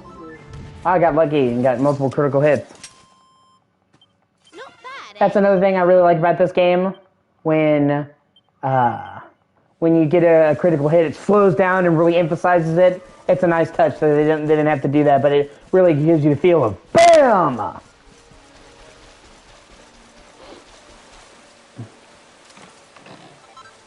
Ah, see, I knew it. And see, yeah, so it was worth it coming back here and looking in that, river. So, like, once you know that, it makes you want to look everywhere, and I like that. In a lot of games, they just have shit loot. You're like, I don't fucking care. What the fuck is that? What is that? Oh my god! Okay, I gotta get a picture. It's like a demon bat lion? What the fuck? Well, I mean, it's kind of cool. It's called the Infanticore. I don't even know what the fuck that is, but it just looks super cool. Oh, God. Ah, you bitch. Haha, yeah, pretty much. That's funny. Bottom, bottom, bottom, bottom, bottom.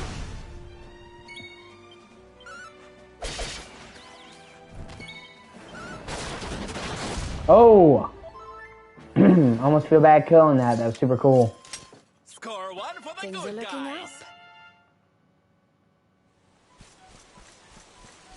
Like I said, the monsters in the series are known for being really unique. I mean, they are. You don't see standard with stuff like that. And in fact, what's really cool is they have a spin-off of these, of the Dragon Quest games called Dragon Quest Monsters, and they're like a Pokemon game, but with the Dragon Quest monsters. They're fucking cool. And actually, that's funny. They're really cool because I actually prefer them to Pokemon, because whereas Pokemon games are directed towards children, the Dragon Quest Monsters games are directed towards adults, and they're harder in their like games, and they have unique stuff that they don't. Like, it took fucking forever for them to have 3D battles in the Pokemon games. I think it was X or Y to have full 3D battles in the main games. Yes, Pokemon Coliseum had that, but that was a spin-off. And then it wasn't until Pokemon Sword and Shield that you had a rotatable camera, and even then it was only in the wild areas, and it wasn't until Scarlet and Violet that the whole game had the rotatable camera. So it took them till fucking just now to have a rotatable camera in 3D battles. Dragon Quest Monsters Joker came out in 2010, I think, for the regular DS. The regular DS. And it had a rotatable camera and 3D battles. So, even though people want to say that they're a ripoff of Pokemon, honestly, I feel like they beat Pokemon at their own game. They were fucking way ahead of the curve.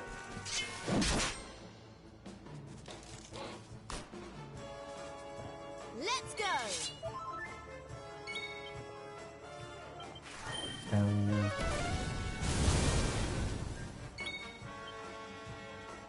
And honestly, it was actually a pretty good idea, because, like I said, the Dragon Quest series has always been known for having cool monster designs from the very first game. So they took a look at Pokemon. Exactly. So they took a look at Pokemon and they thought, people love our monsters and Pokemon's a big hit.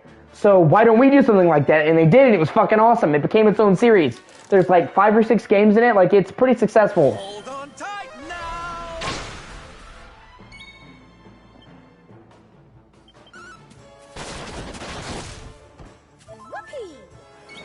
And like I said, I genuinely prefer them to Pokemon because they're made for adults. And they also have a really cool thing that lets you breed. All of the monsters that are male and female can be bred to make other monsters, and they carry on traits from their parents. So if you have a healing monster and a fighting monster and you breed them, you get a monster that has fighting and healing. And that's like a really cool touch. So you can like over time breed the perfect monster. And that's something that I wish they would have in Pokemon. I think that's cool as shit.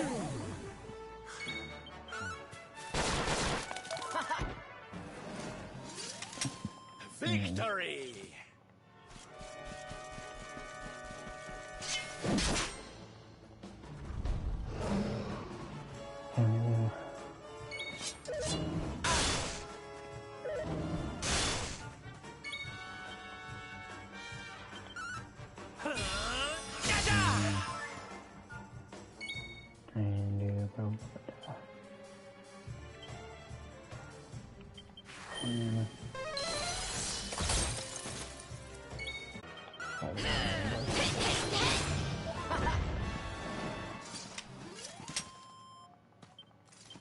I'm gonna remove Sylvando from the party. I like Sylvando, but I like Eric better. Eric's one of my favorite characters in this game. I like his attitude. I like how he does it, and I love the boomerang and stuff that he can do.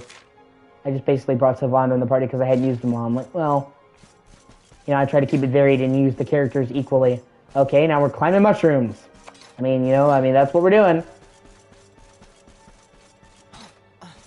Makes sense. A giant tree would have giant mushrooms.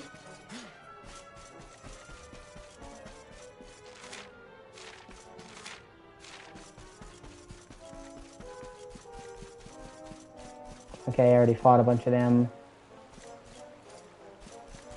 I like how the forest is kind of glowing the higher up I get. I like that.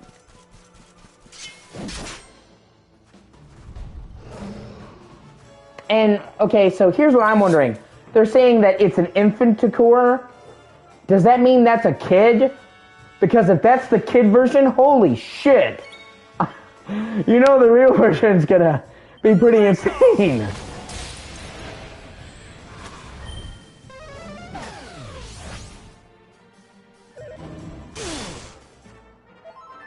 Like, if that's the baby, Jesus Christ, I don't want to meet that thing's fucking dad.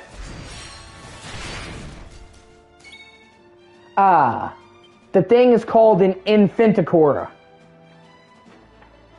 So, that makes me feel like that's a baby. In which case, holy shit.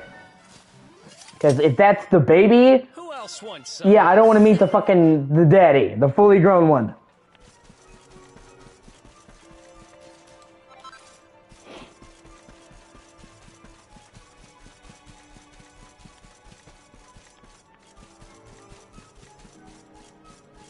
Ah, shit. Wow, that was really well hidden.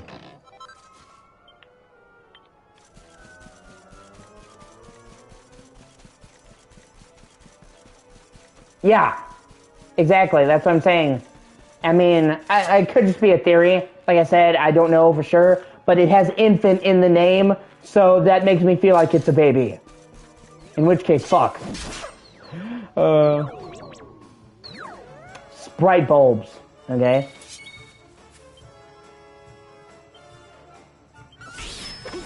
Heads up!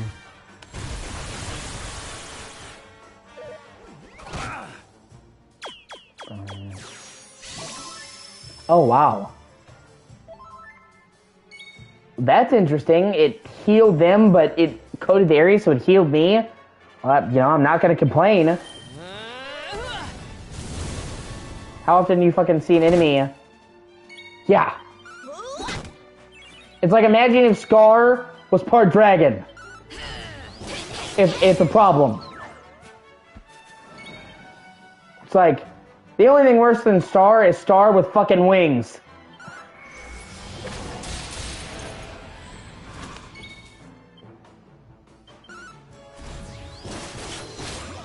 Like, imagine if Scar could fly. That would be it for fucking Simba. Game over.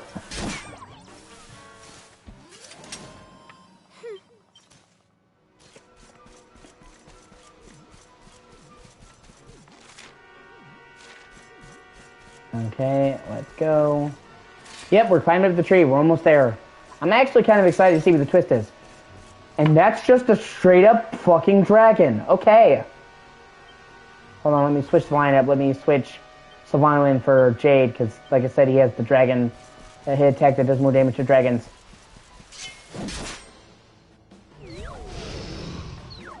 Okay. Starboard, row!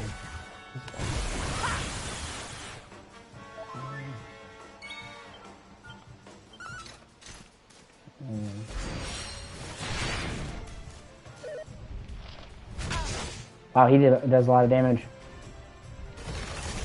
And, okay, he's an ice dragon. Well, that's unusual. Dragon slash! Don't say I didn't warn you!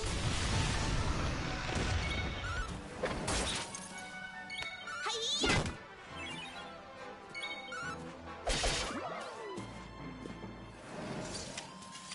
And don't come...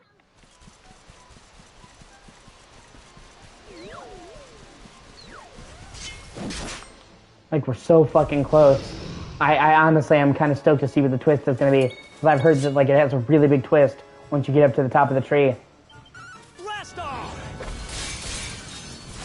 Like I said, I avoided seeing what the twist was because I wasn't going to spoil it for me, but I'm kind of excited to see what's going up. And this game's already had several twists before, so if this is the big one, I'm expecting big shit. Okay, so it can do fire and ice. Well, yeah, that actually is an impressive dragon if it can do fire and ice breath.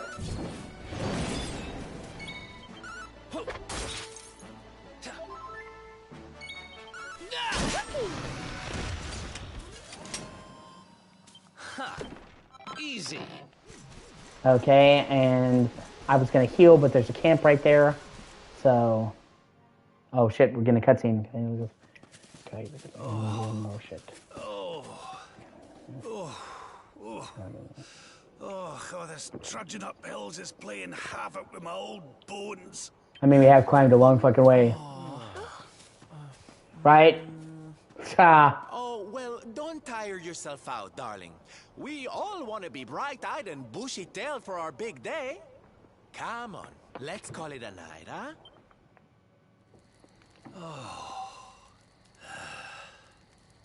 I mean, we did trek a huge way, and he is an old man.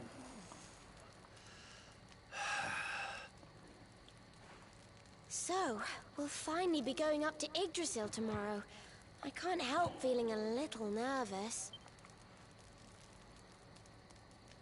Yeah, I spent the whole game seeing in the fucking background. We're finally going up there. Serena, why don't you play that song? You know, the one you always used to play when we were children.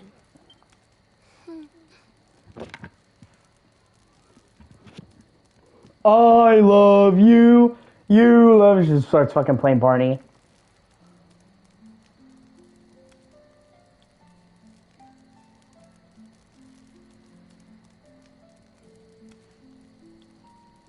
Never mind the darkness, right? Yggdrasil looks so magical at night.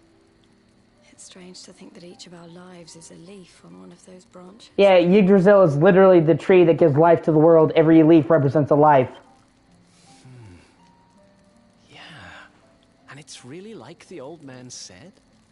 There's some kind of heart in there that all life comes from? Thank you for watching. I appreciate you. Yes, when someone dies, their leaf withers and falls, and their soul returns to the heart. When someone is born, a new bud blooms on one of the branches. I suppose it won't be long now until we finally face Mordegon. Do you think if we can beat him, my father will go back to how he once was? Oh. You play an instrument too, Veronica? Oh, okay, she plays like a flute. No. The High Priest gave it to me. That would He said that would probably kill everybody. It belonged to our ancestor, Serenica. She left it behind in Arborea, apparently. Well, I don't know about the rest of you, but I'm pooped. What do you say we all get some beauty sleep?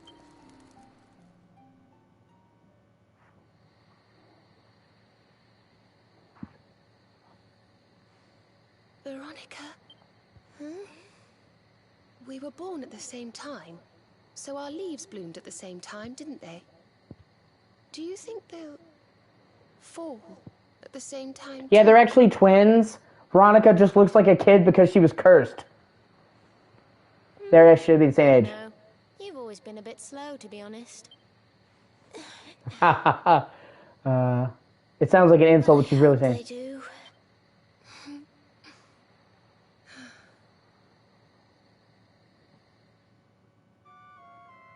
Like, she's not really a little kid. She was fucking cursed.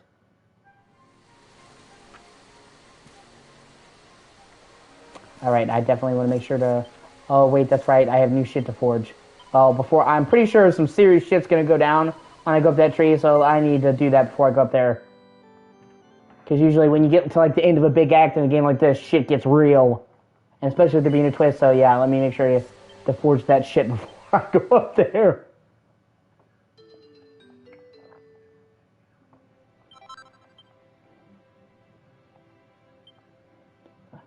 Oh, hey.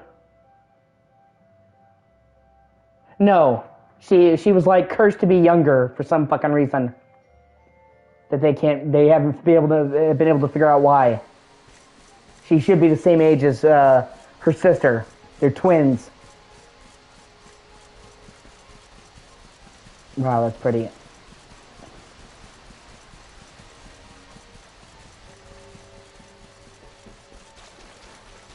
Oh, hey. Wow. Another really clever hidden chest. Oh, a medal. Fucking sweet.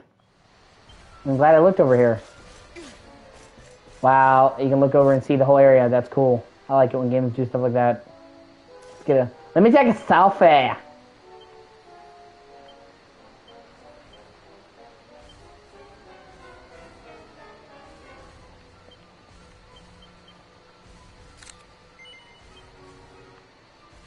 I'm the Luminary, and I endorse this message. Alright.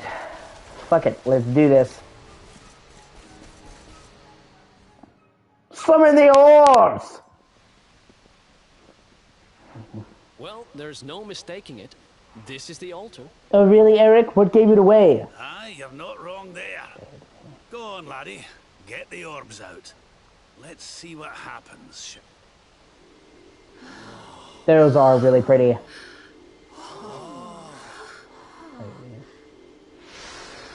Oh shit, it's the Dragon Balls! I mean, they kind of are the Dragon Balls. I don't mind running in. Yeah.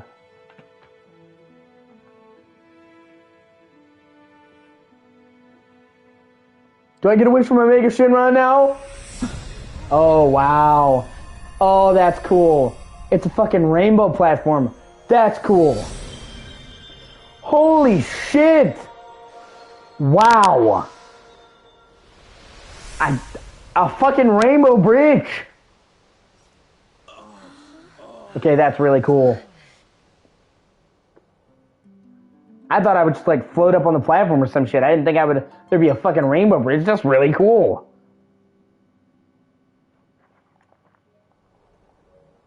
A bridge made of rainbows. It's... Looks like it's finally time for a date with Destiny. Come on, we'd better not keep Yggdrasil waiting. Yeah, unicorns, right? I mean, with all the weird shit in this game, I would not be surprised.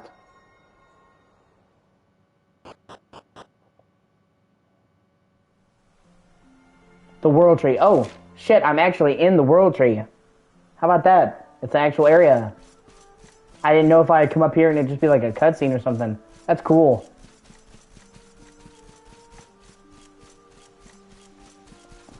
And that means there's more to go. I got to the tree, and now I've got to climb up the tree. Oh, hey, there's a well. Usually you can climb down. Yeah. Oh, I can use it to climb back down. Okay.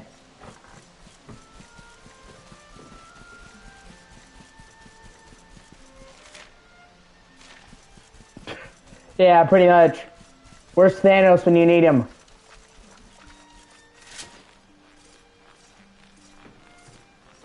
I am inevitable. I'm Dragon Quest, bitch. Oh, okay, we're actually climbing. Huh, that's cool.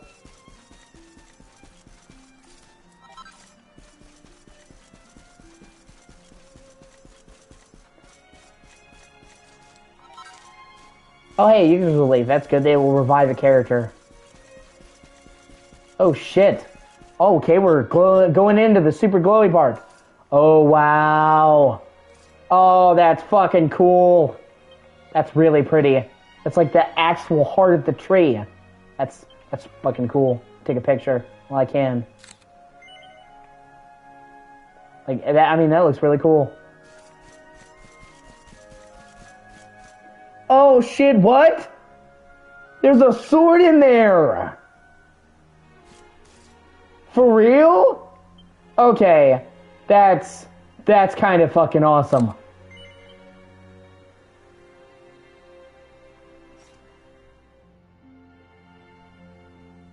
Right? I agree. I change my wallpaper regularly on Twitter. I'll probably make that my wallpaper. Me standing in front of the glowing sword. Right now I have a Final Fantasy 16 as my Twitter wallpaper. So this is the heart of Yggdrasil. It's bigger than I thought it would. It's bigger than you thought it would be? Bitch, did you see the size of the tree? It's the source of all life. It's not exactly going to be small now. Thank you, Eric. It's so fascinating. I'm sort of scared, but I want to touch it.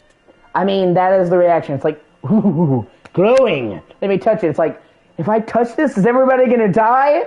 It's like, I want to touch it, but, you know. Yeah, well. I feel like he's probably not going to be able to touch it, because he's not the chosen one and I am. Oh! Yeah, I agree. Ow! Well, that's not very nice. The naughty thing gave me a shock. Aye, and so it should. I doubt the World Tree would let any but the one who bears her mark near her holiest of holies. Yeah, seriously, who do you think was going to get the fucking sword? It's me, like, I am the luminary. Man, wow. Only he can wield the weapon destined to dispel the Dude, darkness. that is a cool fucking sword. Of light. Like, wow, I'm trying to get a picture of it turned. That is a cool fucking sword. Now, laddie, it's time to reach into the heart of Yggdrasil and claim your birthright. Fuck yes. Only you can do it. Only you can save our world.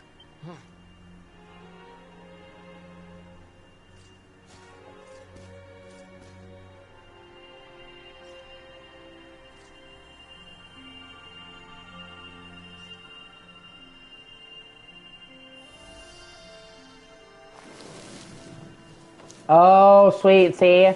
The branches came down for me. Because I'm the chosen one, bitch!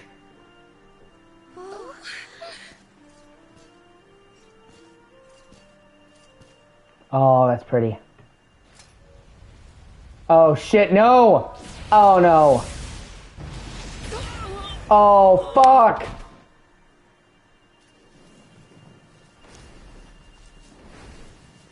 Jasper, you son of a bitch! I fucking knew it! Was he Mordegon? Damn you, Jasper. How did you find us? Yeah. Find you? Did you witless vermin not realize? I was following you all.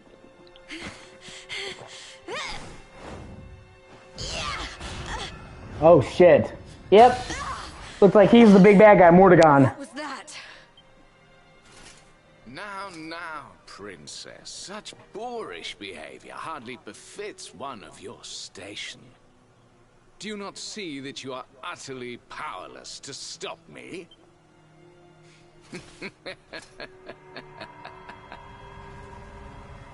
Oh shit. Oh. Oh no. Oh! Wow, okay. Can't move. Wow, he... Wow.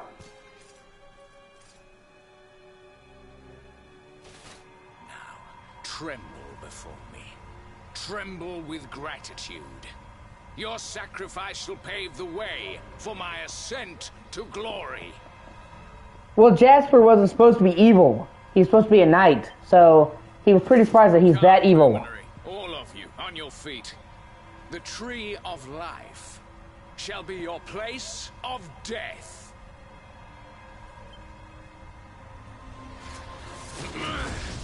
Okay. Your journey ends here. Somehow I feel like this battle is not gonna go well for me.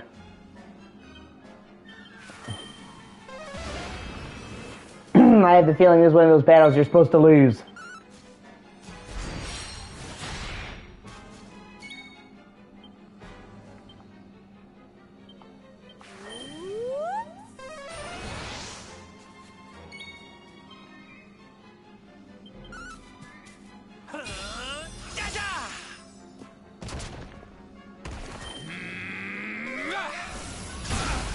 Yeah.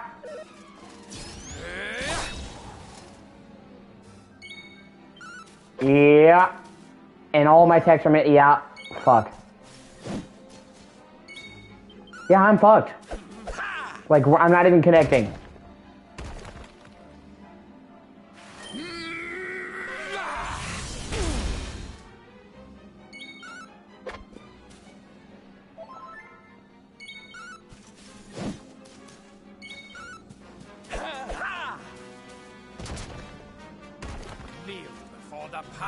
Honestly, you should have grabbed the fucking sword.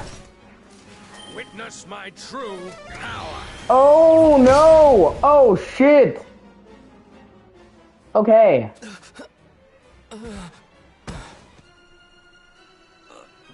I can't get through that aura.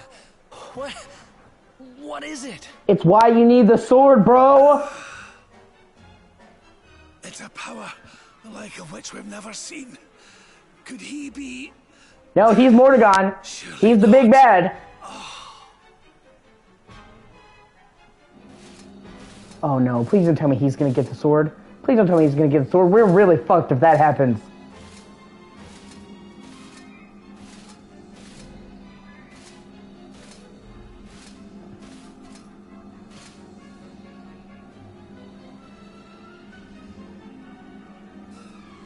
Oh man, no.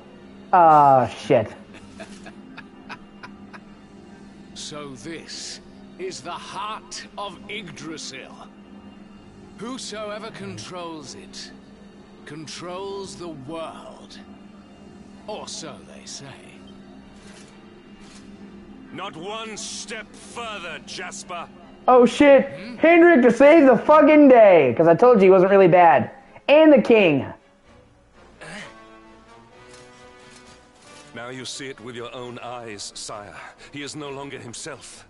The darkness has him entirely in its thrall. How long he has deceived us, I do not know, but deceive us he has. Jasper is a traitor to Heliodor and to the world. He's the one who's been misleading the king. Because the king was supposed to be on my side and he thought I was a traitor. And he was the one poisoning him. Scoundrel! Just how cheaply did you sell your soul? So this whole time, they're like, the king is supposed to help me. Like, I got thrown in the dungeons. Because I went to the king and there was like, letter, and he thought I was the bad guy. And that's why. Because Jasper was telling him I was evil and shit when he was the bad guy. On second thought, spare me your wretched excuses. In the name and presence of His Majesty, I pronounce you guilty.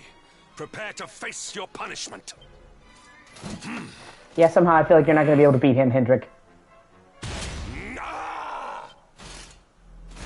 Okay, so he's evil too. You fucking bastard. You have served me well, Hendrik. So what, Hendrik?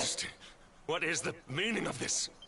What, Hendrik, Cornelian is the bad guy? Come on, dude.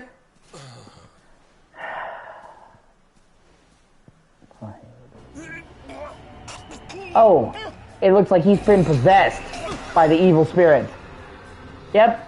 Okay, so that's why he's evil. That's the big bad guy, okay? He looks like a fucking demon. It's fucking Frieza! My dear Jasper. It seems you have snared us a luminary. Very impressive. I mean, it literally looks like fucking Frieza. To serve you, as always. Lord Mordegon. Oh, shit. So that was it. The king was...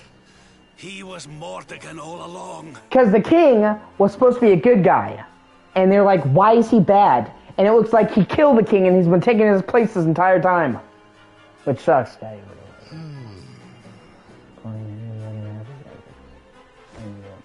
Now, Luminary, you are in my power. And soon, your power will belong to me. Well, I can say this is probably not going to happen how he thinks it is. I think he thinks he's going to possess me. I don't think it's going to work out. Oh, shit. Oh, no. Or maybe it will. What the fuck is going on?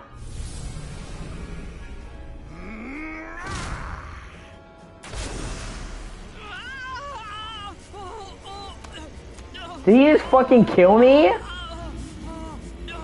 No, he just took my luminary power. What the fuck? Are you kidding me? So, this is the power of the luminary. Wow. He just took... And now he's gonna take my fucking sword. Okay, that's a pretty big twist.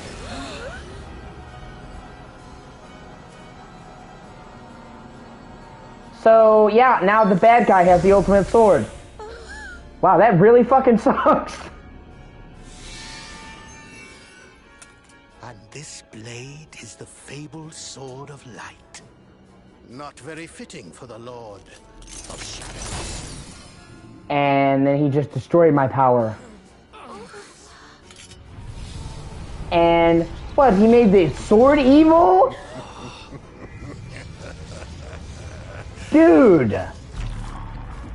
Yeah, he made it evil as shit. I mean... What has he done? Almighty Yggdrasil, source of all life. Yield your power to me. Is he taking the power of the tree?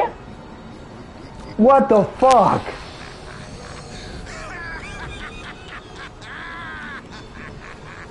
We are so... He killed the tree! What the fuck?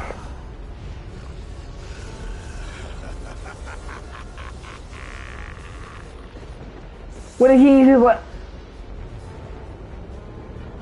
What is he, God now? Kind of thing like he's God now. What the shit, he's ripped as fuck. If Yggdrasil falls, the world will...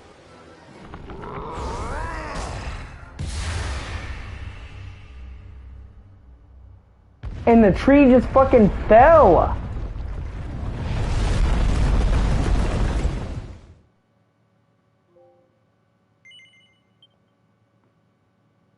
What the fuck just happened? Wow. Wow. Wow. That's a lot to take in. Holy shit. That went really badly. I don't know, man. I mean, I think not. That's the end of the first act. Or maybe I'm dead and I'm gonna come back to life.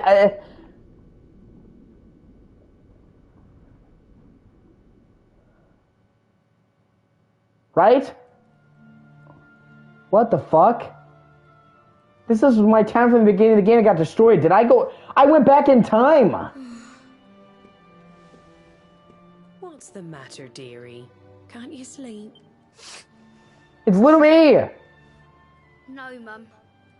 And like weirdly, in all the Dragon Quest games, you never talk. You're the character silent. And this, and you don't, but your kid self does, which is really weird. It's like, when did I become a fucking mute? You're still upset about your little fight with Gemma, eh? She started it. She hit me for no reason. All I did was draw eyebrows and Sandy.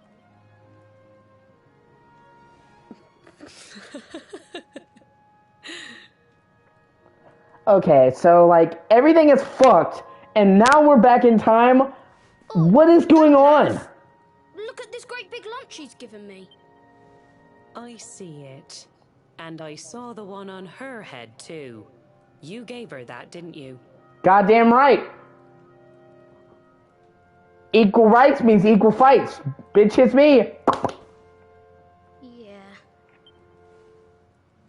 Now you listen to me, my lad. There'll be plenty of times in your life when people upset you. Oh, don't be like that. She hit him. She had it coming.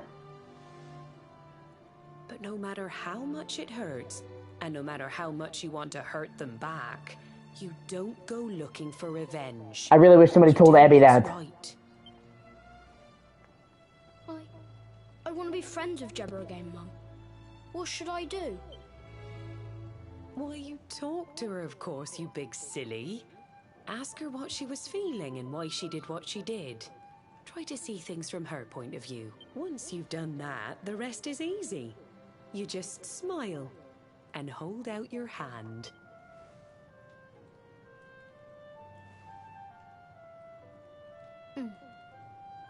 That's my boy. Now, time for bed. I'm so fucking confused. I mean, this is a cool flashback, but what the fuck is going on? Night, Mum. Night-night, son.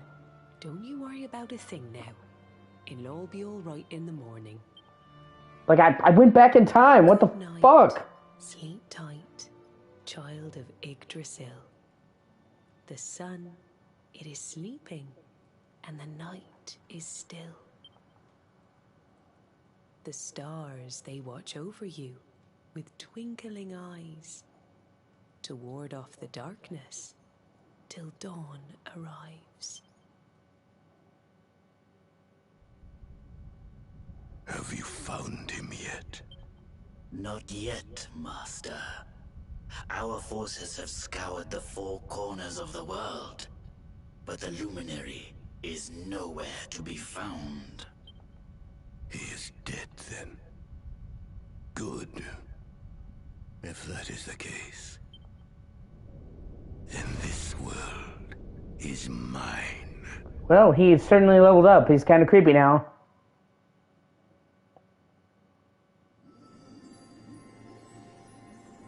What the fuck? Okay, so now I'm under the sea? Vortigern has played his hand. The game is all but won. A shroud of deepest darkness has eclipsed the shining sun. And yet, amid the shadows, glimmer tiny specks of light. Faint, flickering flames that rage against the coming of the night. How can such sparks of hope remain when darkness rules the land? Now evil reigns supreme. Who has the strength to take a stand?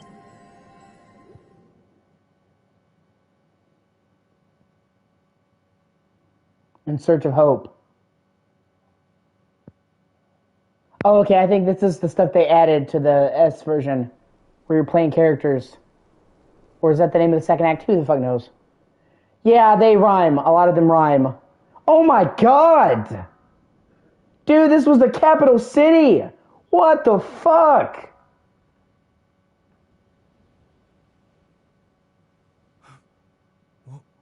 What happened? Where am I? Like, they literally destroyed the city! Like, the biggest city in the game! Holy shit! I'm alive. But how?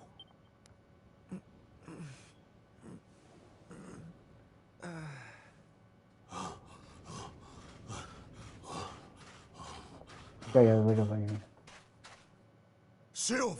Sylv! Oh, thank goodness you're all right. So, like, he actually took over the world and conquered it and made it into a world of darkness. What the fuck? That changes things up. I mean, the bad guy won!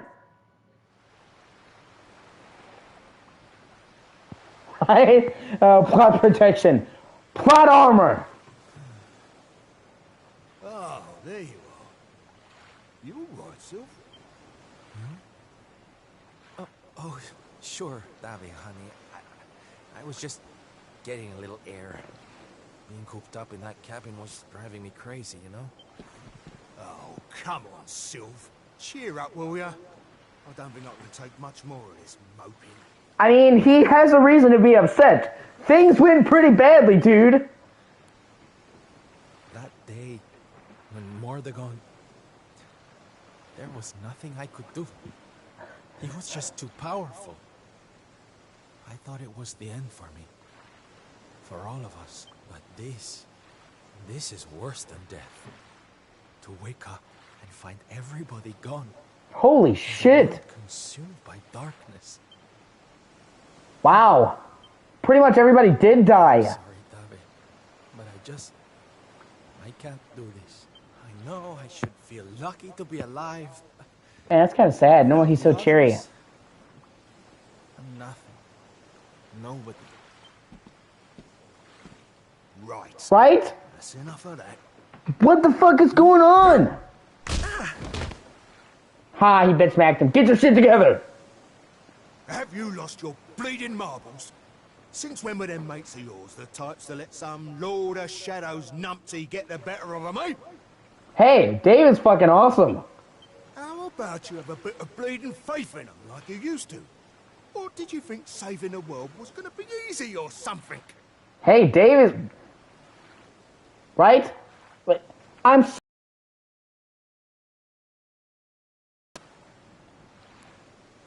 Oh, David, darling. You're right. If a slip of a thing like me was able to get out of that tangle with Mordegon alive, then the others must have done too. And here I am feeling sorry for myself instead of getting out there and trying to find them. What would Veronica and Eric say if they saw me like this? That's more bleeding like it. It's good to have you back, me old mucker. Oh, it's good to be back, believe me. Now, enough chit-chat. It's time for action. We need to make land at the nearest port and find out just how much of a mess the world is in. And once we've done that, we can make a start on fixing it. Probably not, yeah. Sounds like a plan, Sylph. Nearest harbour to here would be over in Gondolia. Oh, hey, Gondolia. Of course, right away. That sounds just perfect, honey. It was actually kind of interesting, too. Away. Hoist the mainsail! Gondolia, here we come! Like, he's so cheery that it was really kind of fucked up to see him be so sad. Aye, aye, Captain. I'm actually kind of interested to see how fucked everything is.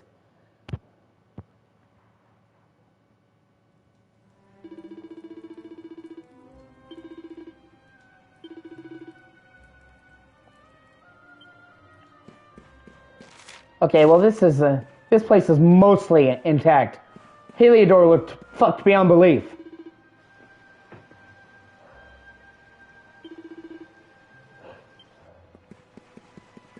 And I'm playing as Sylvando. That's kind of cool.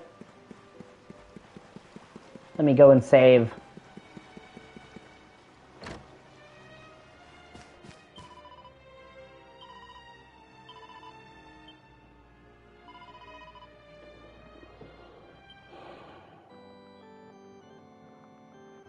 Yeah, I have to admit that plot twist definitely caught me off guard. Holy shit. Like, I didn't think the bad guy was gonna win, destroy half the fucking world, and evolve into a super bad guy. Shit. That's pretty hardcore.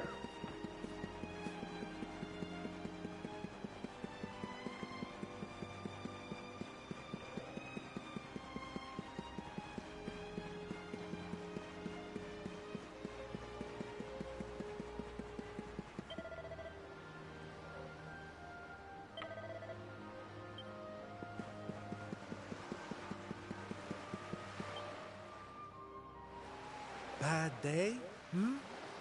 Don't worry, honey. It happens to us all. Oh. You're one of those minstrel types, are you?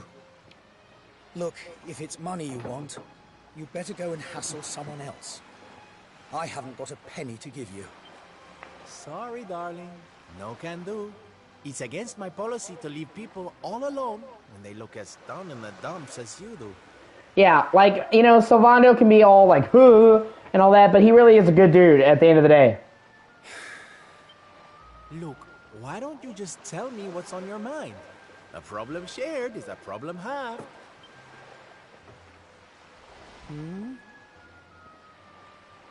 That's better. Now we can talk properly. Sylvando, entertainer extraordinaire at your service. Right. Well, my name's Tetsu. I'm a blacksmith from Hotto, though I haven't been back in a long old while. I'll tell you my story if you really want, but I'm warning you, it doesn't have a happy ending. Well, I'm pretty sure most people are not doing great right now. Right? After all those years away, I thought it was time for me to finally head home. See how my mother was doing, you know. But then the minute I set out on my journey, Yggdrasil fell. Talk about bad timing. That just made me even more desperate to get back, of course. I was so worried about her. I managed to make it as far as Gondolia, but then my luck finally ran out. My luggage was stolen by a gang of thieves who've been terrorizing the town. The Beastly Boys, they call themselves. So you're just trying to get back home. I can't make the journey to Hotto without all my things. Especially not the lilies of the valley I brought for my mother. They're her favorite flower. I wanted to give them to her to say, well, to say sorry for being away for so long. For leaving her all alone. Oh, honey, believe me, I know exactly how you feel. Fear not, friend. Your mother will get her flowers. Dave and I will make sure of that. All you need to do is tell us where we can find these Beastly Boys. Yep, time to go kick their ass and take back his flowers for his mom. You don't take somebody's mom's flowers, you sons of bitches. Well, if you're sure, there are two merchants, brothers, who run establishments in the southern part of town. I've heard that the Beastly Boys have been hanging around causing trouble at the older one's stall. A stall in the south of town, huh? All right, we'll be back before you know it. Dave, darling, let's roll. Wait. Look, I appreciate you trying to help me, but these are real thugs we're talking about here. And no offense, but you're just an entertainer, right? I wouldn't want you getting hurt. Oh, don't you worry about me, sweetie. Yeah, I know. He is just a pretty face, you know? He has full weapons training.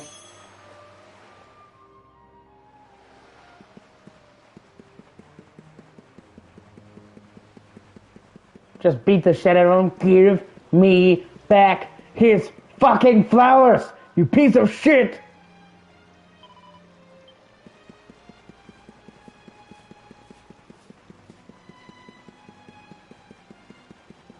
Those were for his mom.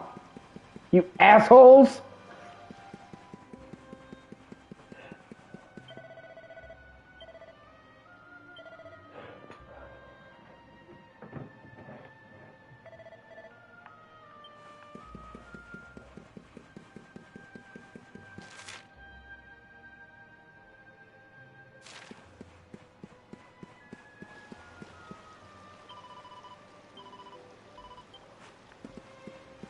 I gotta find those stalls.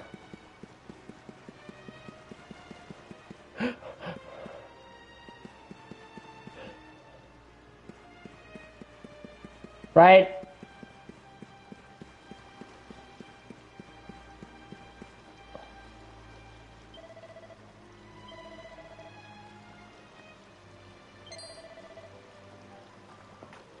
Oh, there they are. Oh, they want to fight. Alright, motherfuckers. I'm getting back those flowers if I had to take them out of your ass. I'm getting back those flowers. Die! Avenge them! Leave it to me.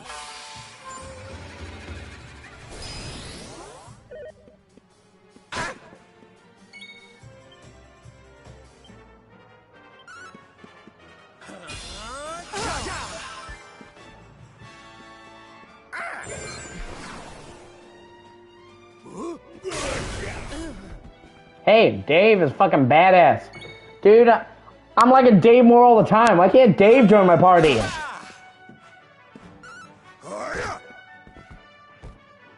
I always love it when you see, like, in like anime movies and stuff, when you see a guy who's like super jacked, but he like wears like girly clothing, because like, who's gonna make fun of him? Like, do you see the arms on this motherfucker? Go ahead, say something about the fact that he's wearing pink. He'll fucking break you. Pretty much.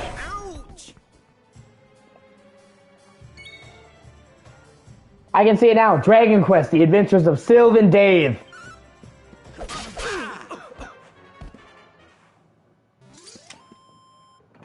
Lovely jubbly. I mean, pink's not for me. If you don't mind. I'm more purple, honestly. Purple is a pretty color, but it's still manly. Pink is... I'll take purple or pink any day.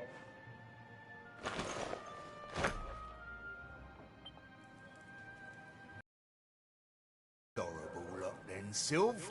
Well, beastly they may be, but they're not exactly the dangerous thugs we heard about. They can barely swing a sword. What's your story, boys, huh? We didn't start out as criminals. We were fishermen.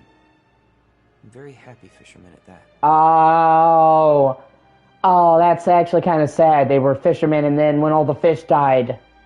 Yeah, no shit. I mean, like, I've never seen you without a YouTube icon. It's not purple.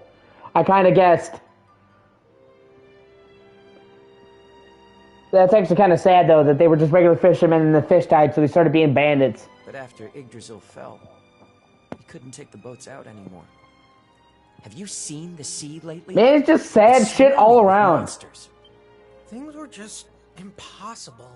Most days, we barely had anything to eat. The world might as well have ended that day. We lost our families. Lost everything. And no one came to help us. Oh, that's actually really sad. So we had to choose between a life of crime or starving to death.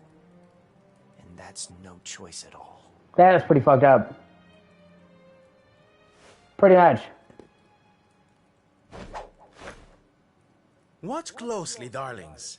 This is just an ordinary steel pike, yes? Think again.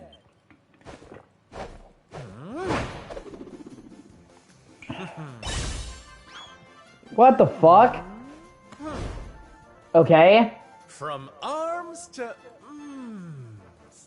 Who's for fresh bread, huh? He literally turned it into hot bread. What the fuck? Is he a wizard? Bon appetit, beastly boys. Eat your fill and forget your wicked ways. You'll be beaming again before you know it. Like, Sylvando is actually pretty fucking dope.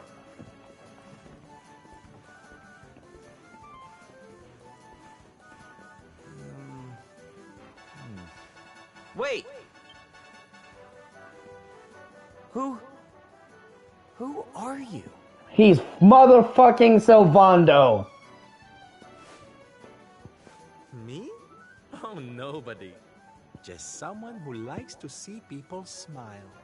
He did say that his main thing was making people smile. And, well, he's fucking doing it.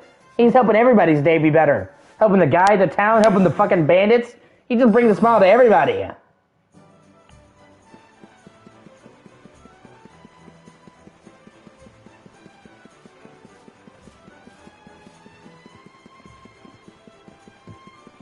And that's another reason why I like Sylvando, right? That's another reason why I like Sylvando. Because he seems like he's just a silly guy, but he has layers to his personality. Which is cool. He's not just a... He's not just the comedic relief. You know what I'm saying? Okay. He has special things when you jump. That's funny. Arriba! That's funny.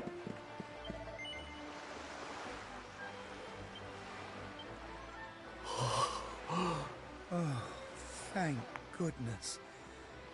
They're still in one piece. Now I can go home to my mother with my head held high. Thank you, Mr. Sylvando. Oh, here. It's not much, but I want you to have these. Oh, Tetsu, darling. Whatever they are, I'm sure they're wonderful. You're such a sweetie. Honestly, you deserve much more. Come and visit me in Hotto sometime. I'll be able to thank you properly. Now, I'd better be off. I tell you to be careful, but I've got a feeling you'll be just fine. Bye for now. Ta-da! Here, you all right, Sylv? Oh, I'm better than all right, darling. I found it. My purpose in life. My raison d'etre. You know how I've been so down in the dumps thinking about all the despair and suffering in the world? Well, if that's what's making me so unhappy, there's only one thing to do about it. Get out there and fix the problem. Help make people happy again. Just because I can't save the world with some grand heroic gesture, that doesn't mean I can't do it one smile at a time. That's my Sylv. I'm with you all the way. Also, I get the feeling that Sylv and Dave are secretly gay. And they're, you know... Not that there's anything wrong with that, but yeah. I heard everything you just said. It's them tea leaves from before. I hope they ain't spoiling for another fight. Didn't they learn their lesson first time round?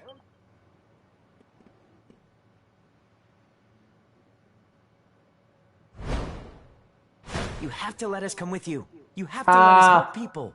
We're done with our life of crime, thanks to you. That's cool. You want to tag along? Well, I hope you understand it won't be easy.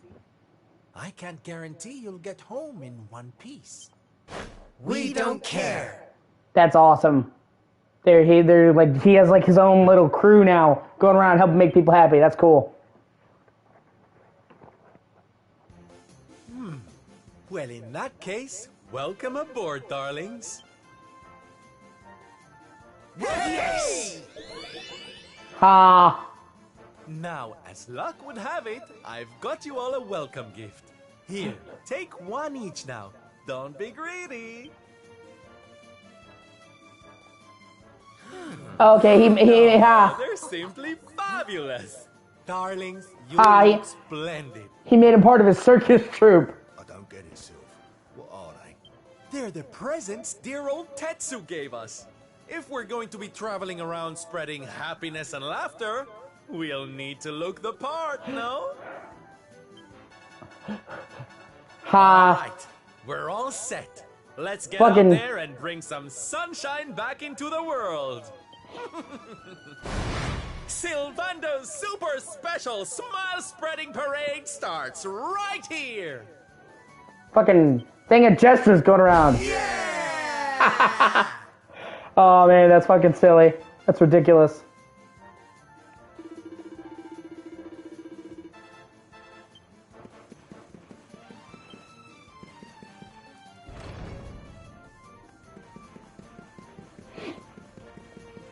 So now we're just like a group of jesters running around. Like, I don't even know what's going on, but that's cool.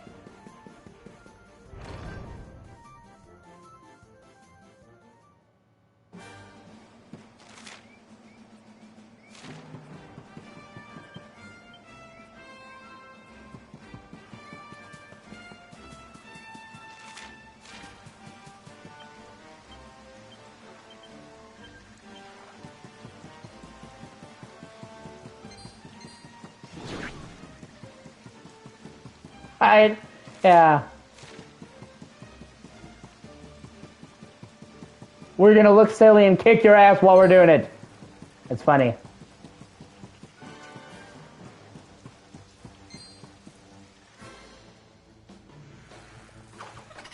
Oh shit. Okay. Come on, boys.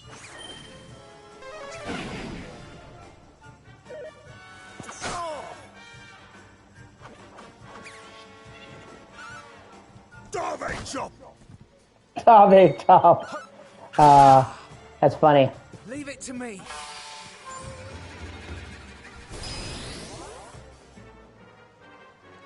Take this. Hey, look at that.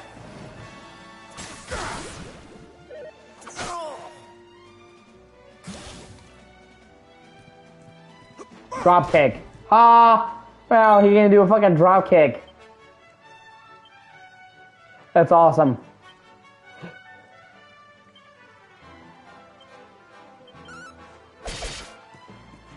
Leave it to me.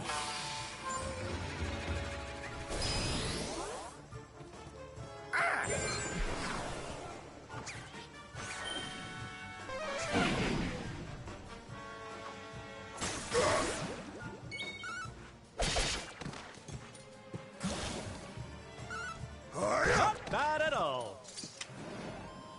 Woo! Well, that was easy.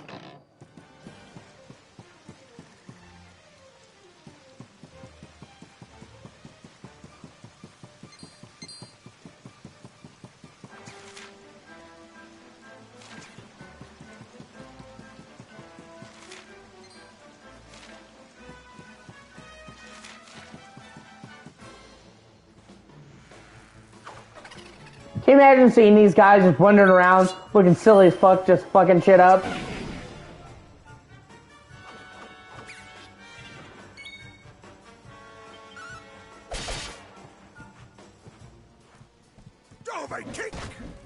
I fucking love the fact that he literally just does a drop kick. So you make fun of the fact that he's wearing a pink outfit and he just drop kicks your ass, goes WWE, hits you with a fucking chair.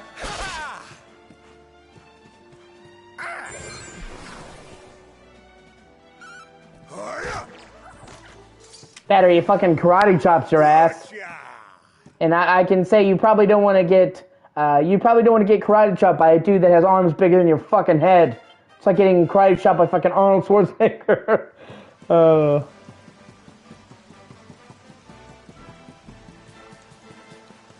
that's another thing I like about this game. In a lot of RPGs like this, you walk slowly, but in this game, you fucking book it.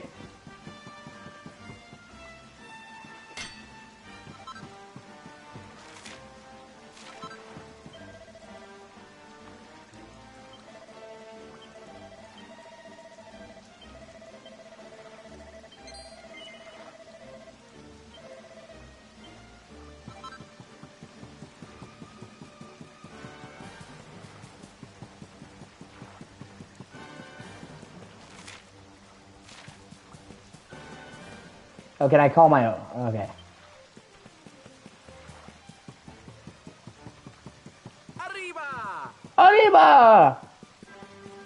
Andale, andale, arriba!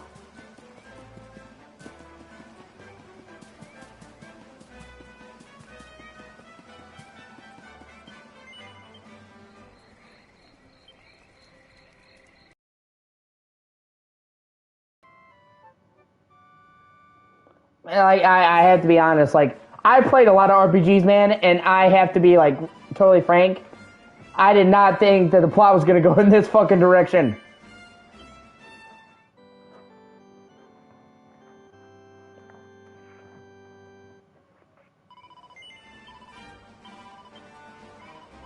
Like, like, the story changed up fucking completely.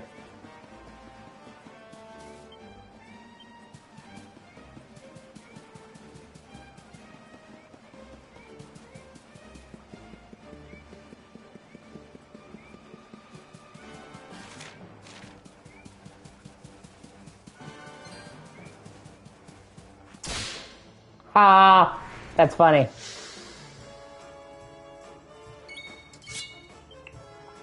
I'm on fire! Oh my kick! Woohoo!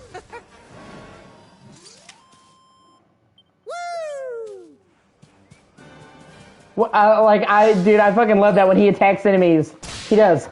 It's funny.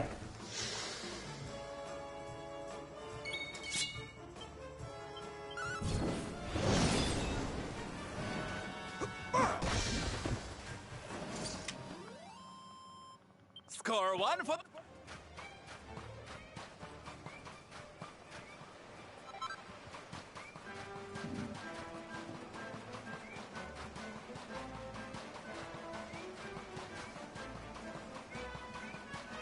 I'm kind of interested to see how all these areas have changed now that everything's all fucked up.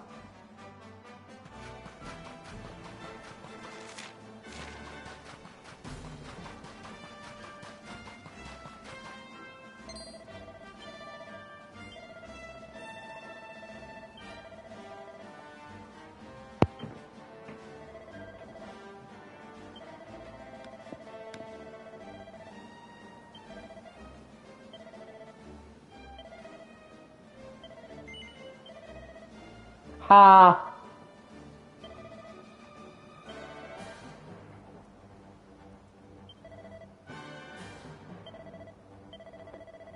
They closed down the circus at Gallipolis, and they're like, hey, can you help us? So I'm gonna fucking round up the people and perform a big show. I mean, that's what he does. Holy shit. Look at that thing. What the fuck?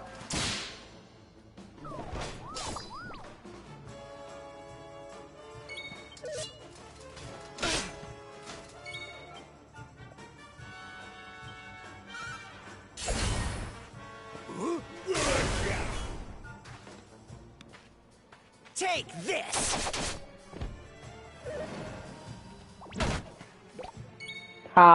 Pretty much.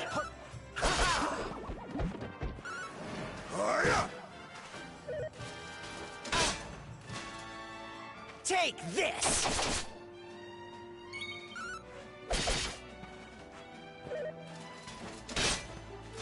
You all right? Leave it to me.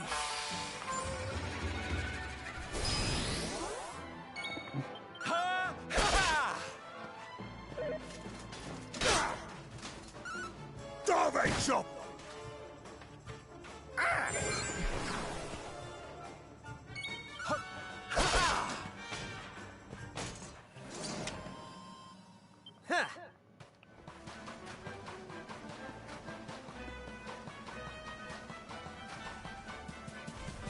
Okay.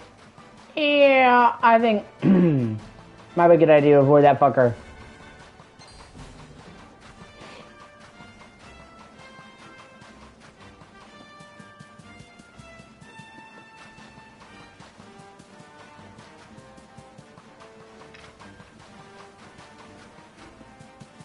He's gonna acid take this like 2 minutes again, it's just acid take this like this.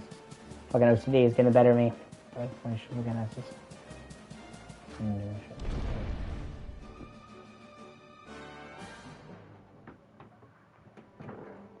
Okay, well, it looks like this town's all fucked up too.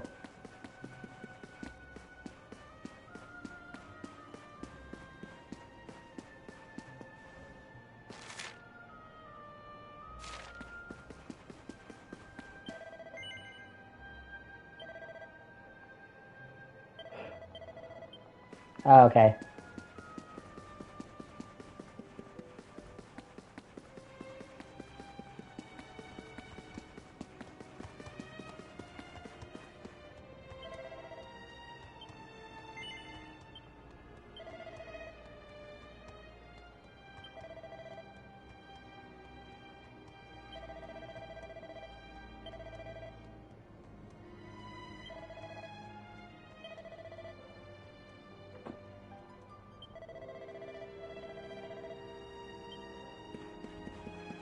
Okay, he's got a friend he wants me to join up. He's got a friend he wants me to cheer before he joins the band.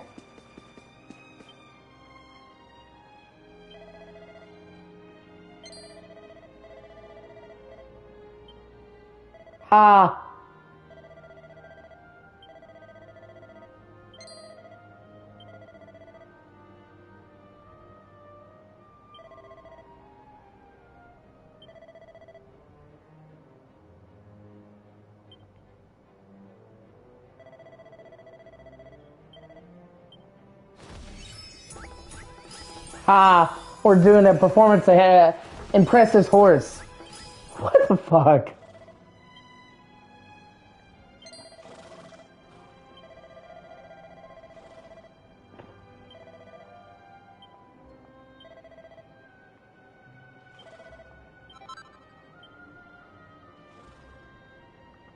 That's...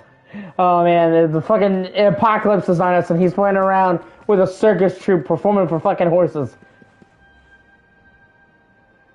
Gotta love Savannah, man.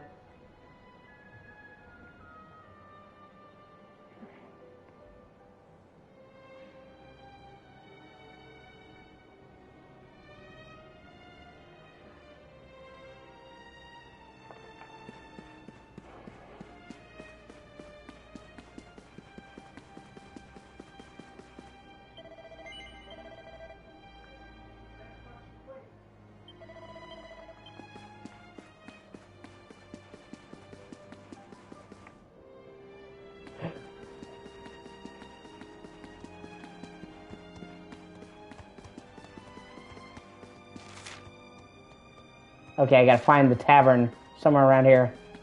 Apparently that's where the next guy I need to get to join us is.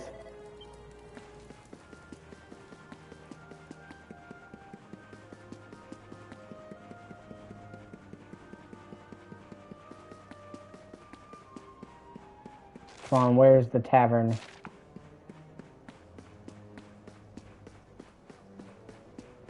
I was seeing Dave sitting there fucking walking behind him, man. I don't think there's a tavern, there's the inn. I'll find it.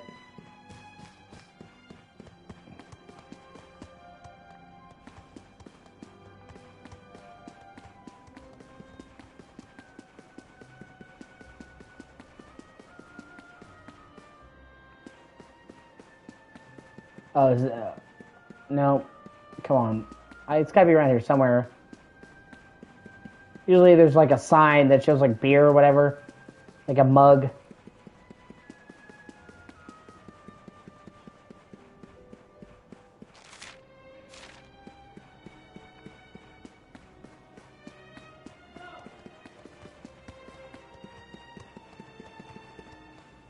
No, already been here.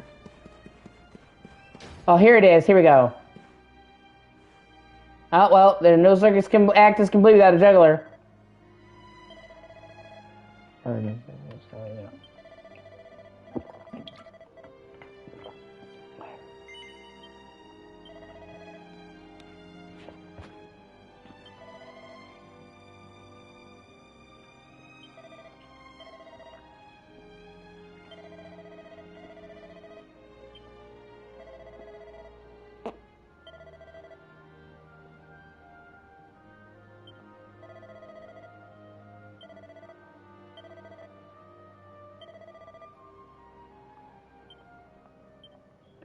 He agreed.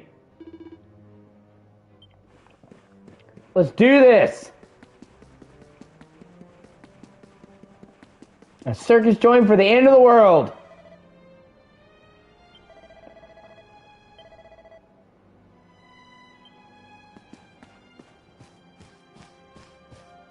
Actually, it's kind of fucked up seeing this circus be all messed up and empty.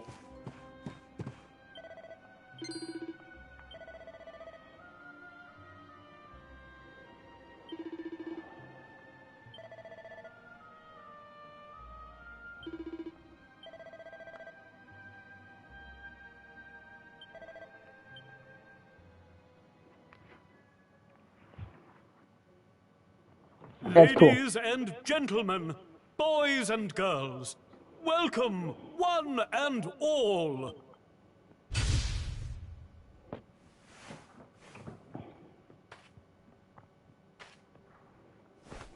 I know it's a difficult time for all of us, but what better way to show off our indefatigable spirit than to fill the big top with joyful laughter and defiant exuberance. And believe me, that's what's going to happen. Because tonight, for one night only, for the first time, since the glory days of the Gallipolitan Circus. The Wandering Wonder returns!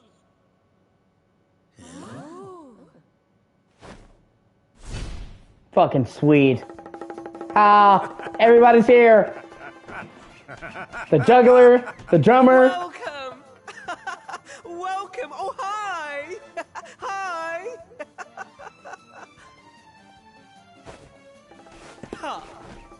Clap your hands, stamp your feet, and get ready to smile like you've forgotten how to. I give you the Great Sylvando!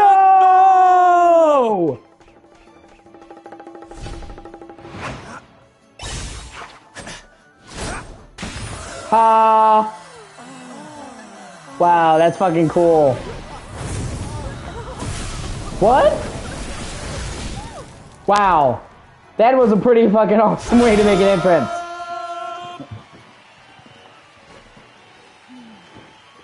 All right, everybody. It's time to turn those frowns upside down. Prepare to be amazed.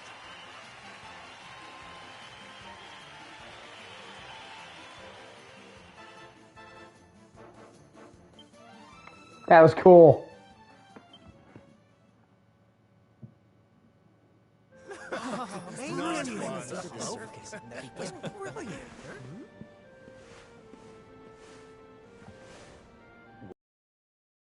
I've got to hand it to you. That was like nothing else this circus has ever seen. Thank you, from the bottom of my heart. Darling, please. I just did a few party tricks, that's all. You're the real hero here. Keeping the show going in these dark times? No one else could have done that. Well, you know me. I've always been a firm believer in the healing power of laughter. And heaven knows, these people need it now more than ever. I don't think I ever told you who taught me about that power, did I? I saw her when I was just a child. She was simply the most incredible performer. She led a parade of people out of a kingdom destroyed by monsters and onto a new home and a brighter future. And she kept them smiling from start to finish. You can't imagine how inspirational it was for those of us who were lucky enough to wave them on their way. And then, when she'd taken them to safety, she disappeared, just as suddenly as she'd arrived. We never saw her again. The rumors were that Is that Sylvando's mom? she was still young. Such a tragedy. Still, they say she fell in love with a famous knight, and they got married. Yeah, that's the. This is his parents are talking about. Happiness before her untimely end. You remind me of her, you know. That look on her face as she proudly led those people out of danger, spreading joy and laughter wherever she went. Well, if I needed inspiration to keep the circus going, you've provided it in spades. The show must go on. These people need some light in their lives. Did you hear that, darlings? It seems we've got a rival in the smile-spreading business. Well, we'll just have to work twice as hard. So, okay, that explains a lot. That explains why he took up the jester business. It explains how he's trained in swordsmanship, because apparently his dad was a knight. Mr. Sylvando? We're learning a lot about him. That's cool. Would you mind if we came with you? If this circus is going to stand any Ha. chance of keeping people laughing, it's going to need some performers who've learned from the best. Oh, well, the more the merrier, of course. But I think we should see what the ringmaster has to say, don't you? Ha, that's awesome. Oh, you boys go with Syl. Learn all you can from him, eh? I'll be expecting big things from you when you get back. take good care of them, won't you? They're good lads, I promise. That's cool. His trope just keeps getting bigger and bigger. I dig Life that. in the happiness-restoring trade isn't all fun and games, you know? I'm going to be training you hard, and I expect you to become nothing less than the very best in the business. Sir, yes, sir. Yes! Wow. Just keep adding people to the group.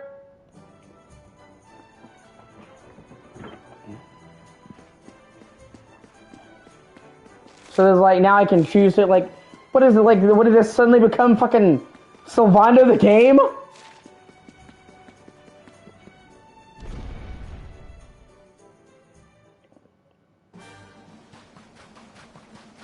Oh, that's pretty.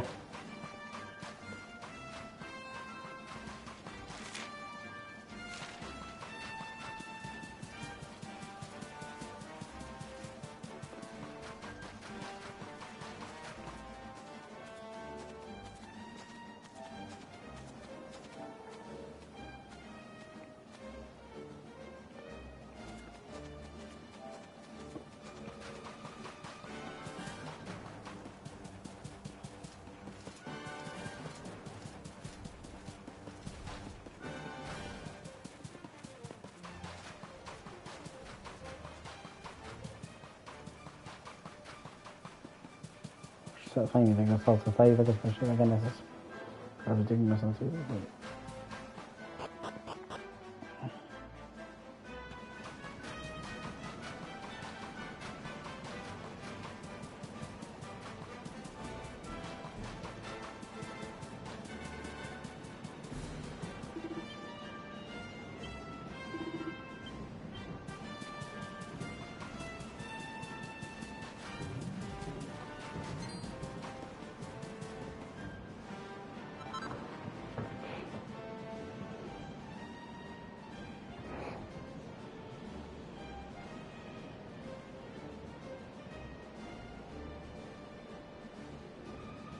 Yeah, right.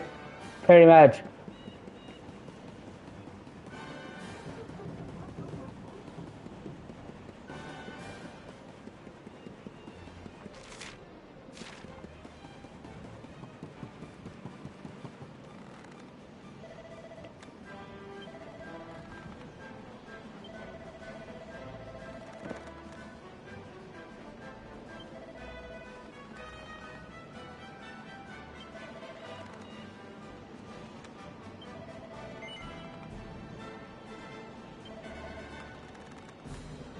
Huh.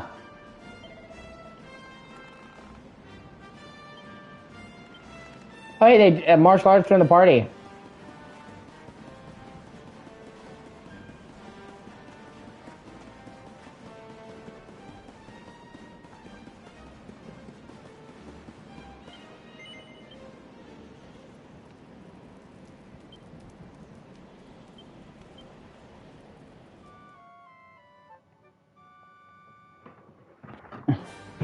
Like, yeah, it's like, it's amazing, like, the fucking detour this took.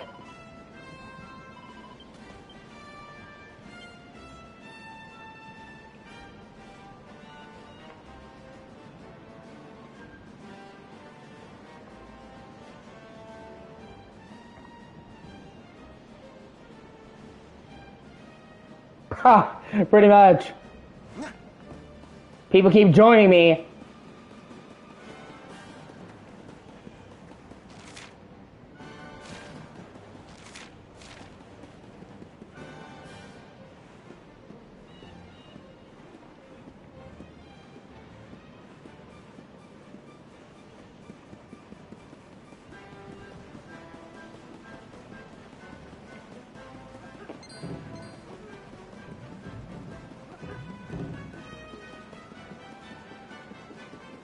Oh, okay. That's the guy who took their food. All right, motherfucker.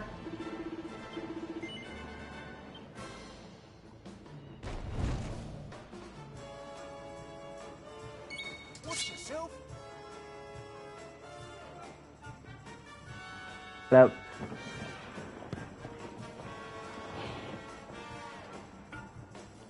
And actually, it's kind of crazy. I think there's like, this is like an episode with Sylvando. I think there's one of these for each of the main characters. This isn't even the second act. I'm pretty sure this is what one of the story they added with S.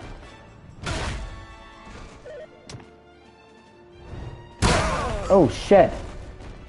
2, 4, 6, 8. Going to get you feeling great. Thank you.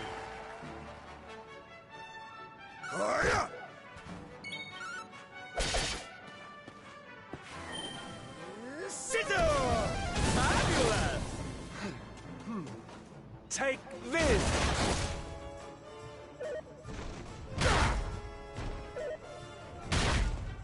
Starvation!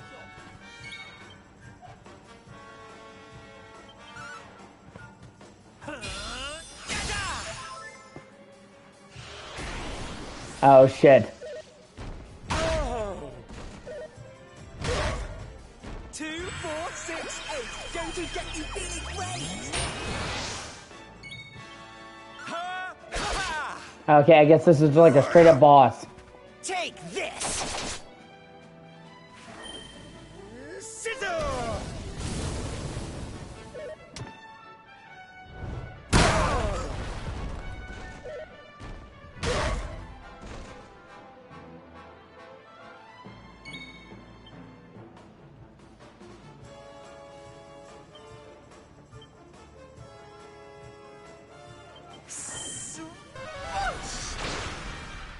Here, Sylph! Thank you, Dave.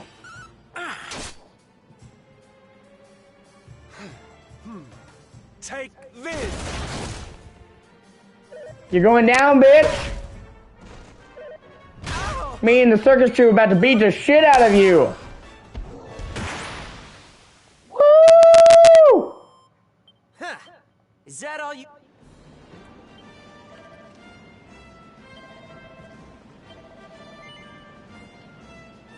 Okay, shit, he's joining.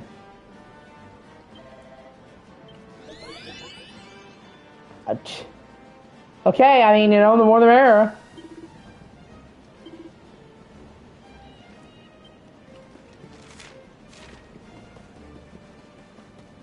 Oh shit, looks like they have volcanoes active now.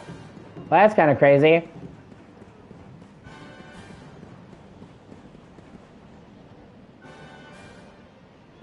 Oh, can I take a photo? That's cool.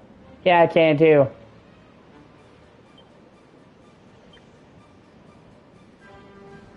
Ha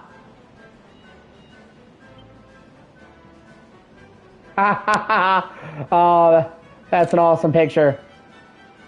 Look at Dave. Good douche. That's awesome. Gotta love Dave.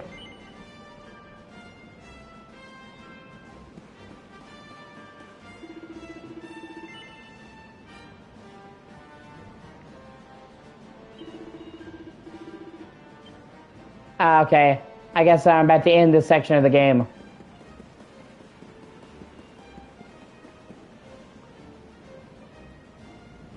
Right? Like I said, I honestly would not want to fuck around with Dave. I mean, like I said, his fucking arms are bigger than most people's heads. Man is like a fucking silly Arnold Schwarzenegger.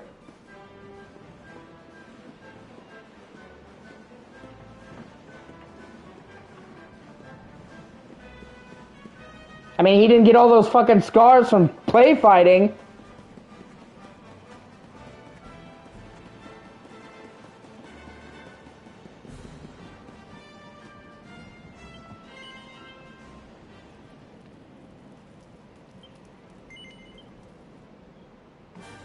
Shit.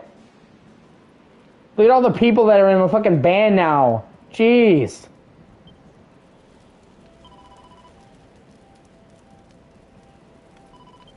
Here, let me rest.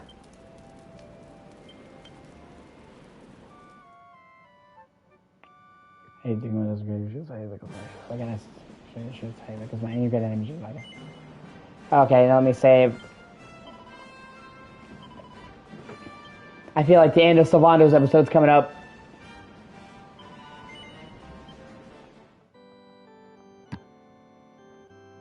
want to keep a save from this for later.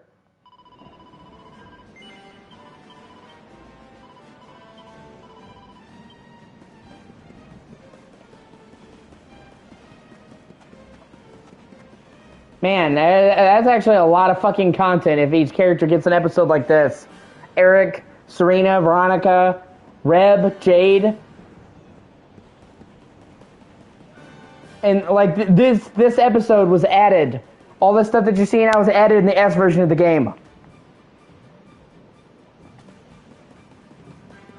So it's cool because like they basically show what the rest of the cast is doing while you're dead.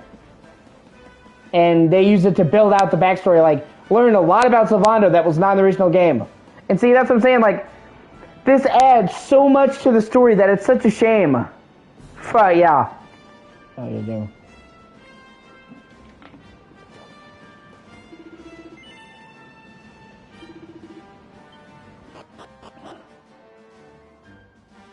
Like, I just wish they had not fucked up the graphics.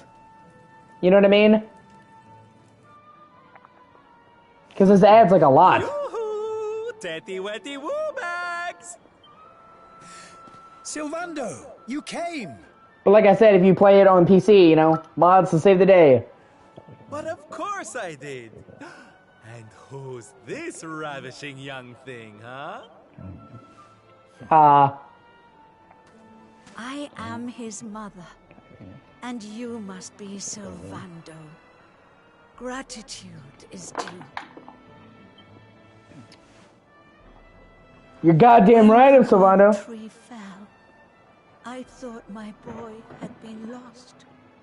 I drowned in despair. So see, like, the S version of the game adds a lot of shit. It adds fucking the horse tamer, the fun-size forge, the extra costumes, the improvements, and all these character side stories. Like, so it's not like it's a bad thing. Like, they added a lot to this. It's just such a shame that they didn't fix the graphics when they brought it from Switch. But now he is home. My worries clear like the clouds, and all thanks to you.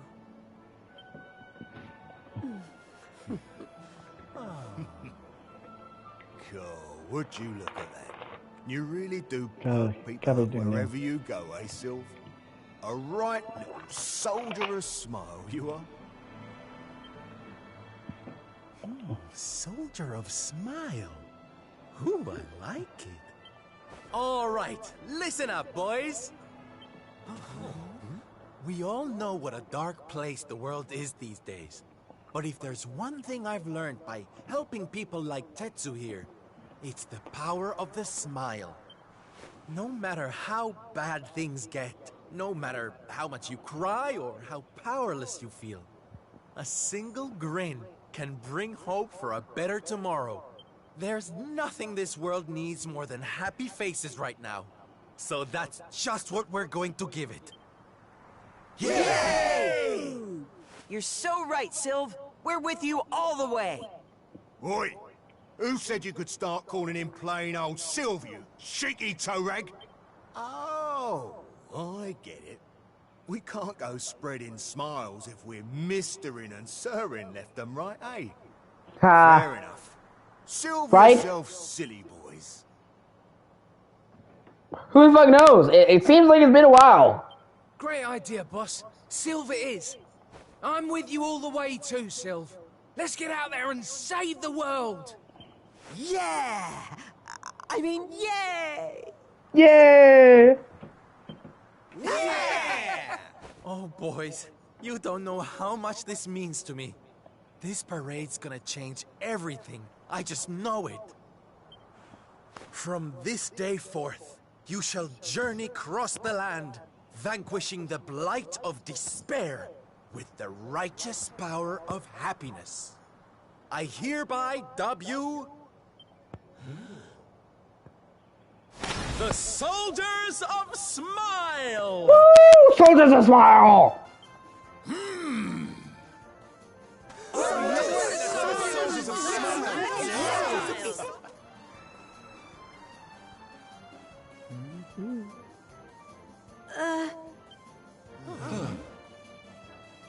If it please you, sir, my son would like to join Fuck you yeah. in spreading sunlight. All right, boys. Me and my mum have made a little something that's going to knock your socks off. Oh shit. What? I told you I'd thank. Now you can travel the world Wow. in style. It's like a fucking parade stand? Wow. We've made something for you too, Sylv. To say thanks, you know. Close your eyes. Oh shit. What? Oh my, I love it. Thank you so much, my special little soldiers. What the fuck? Yeah, less of that sniveling, you. There's people out there need our help, in case you've forgotten.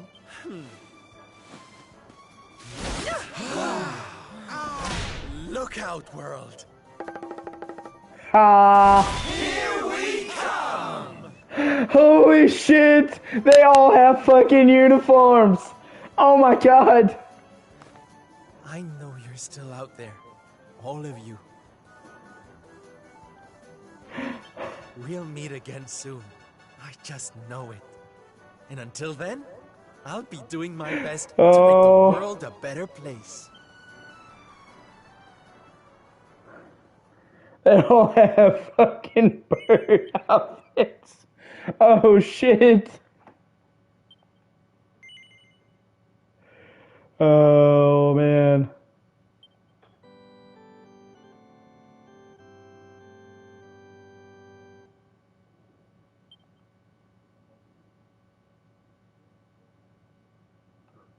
Alright, I'm gonna take a slight break and I'll be right back, man. If you want to keep watching, you can. If not, I totally get it.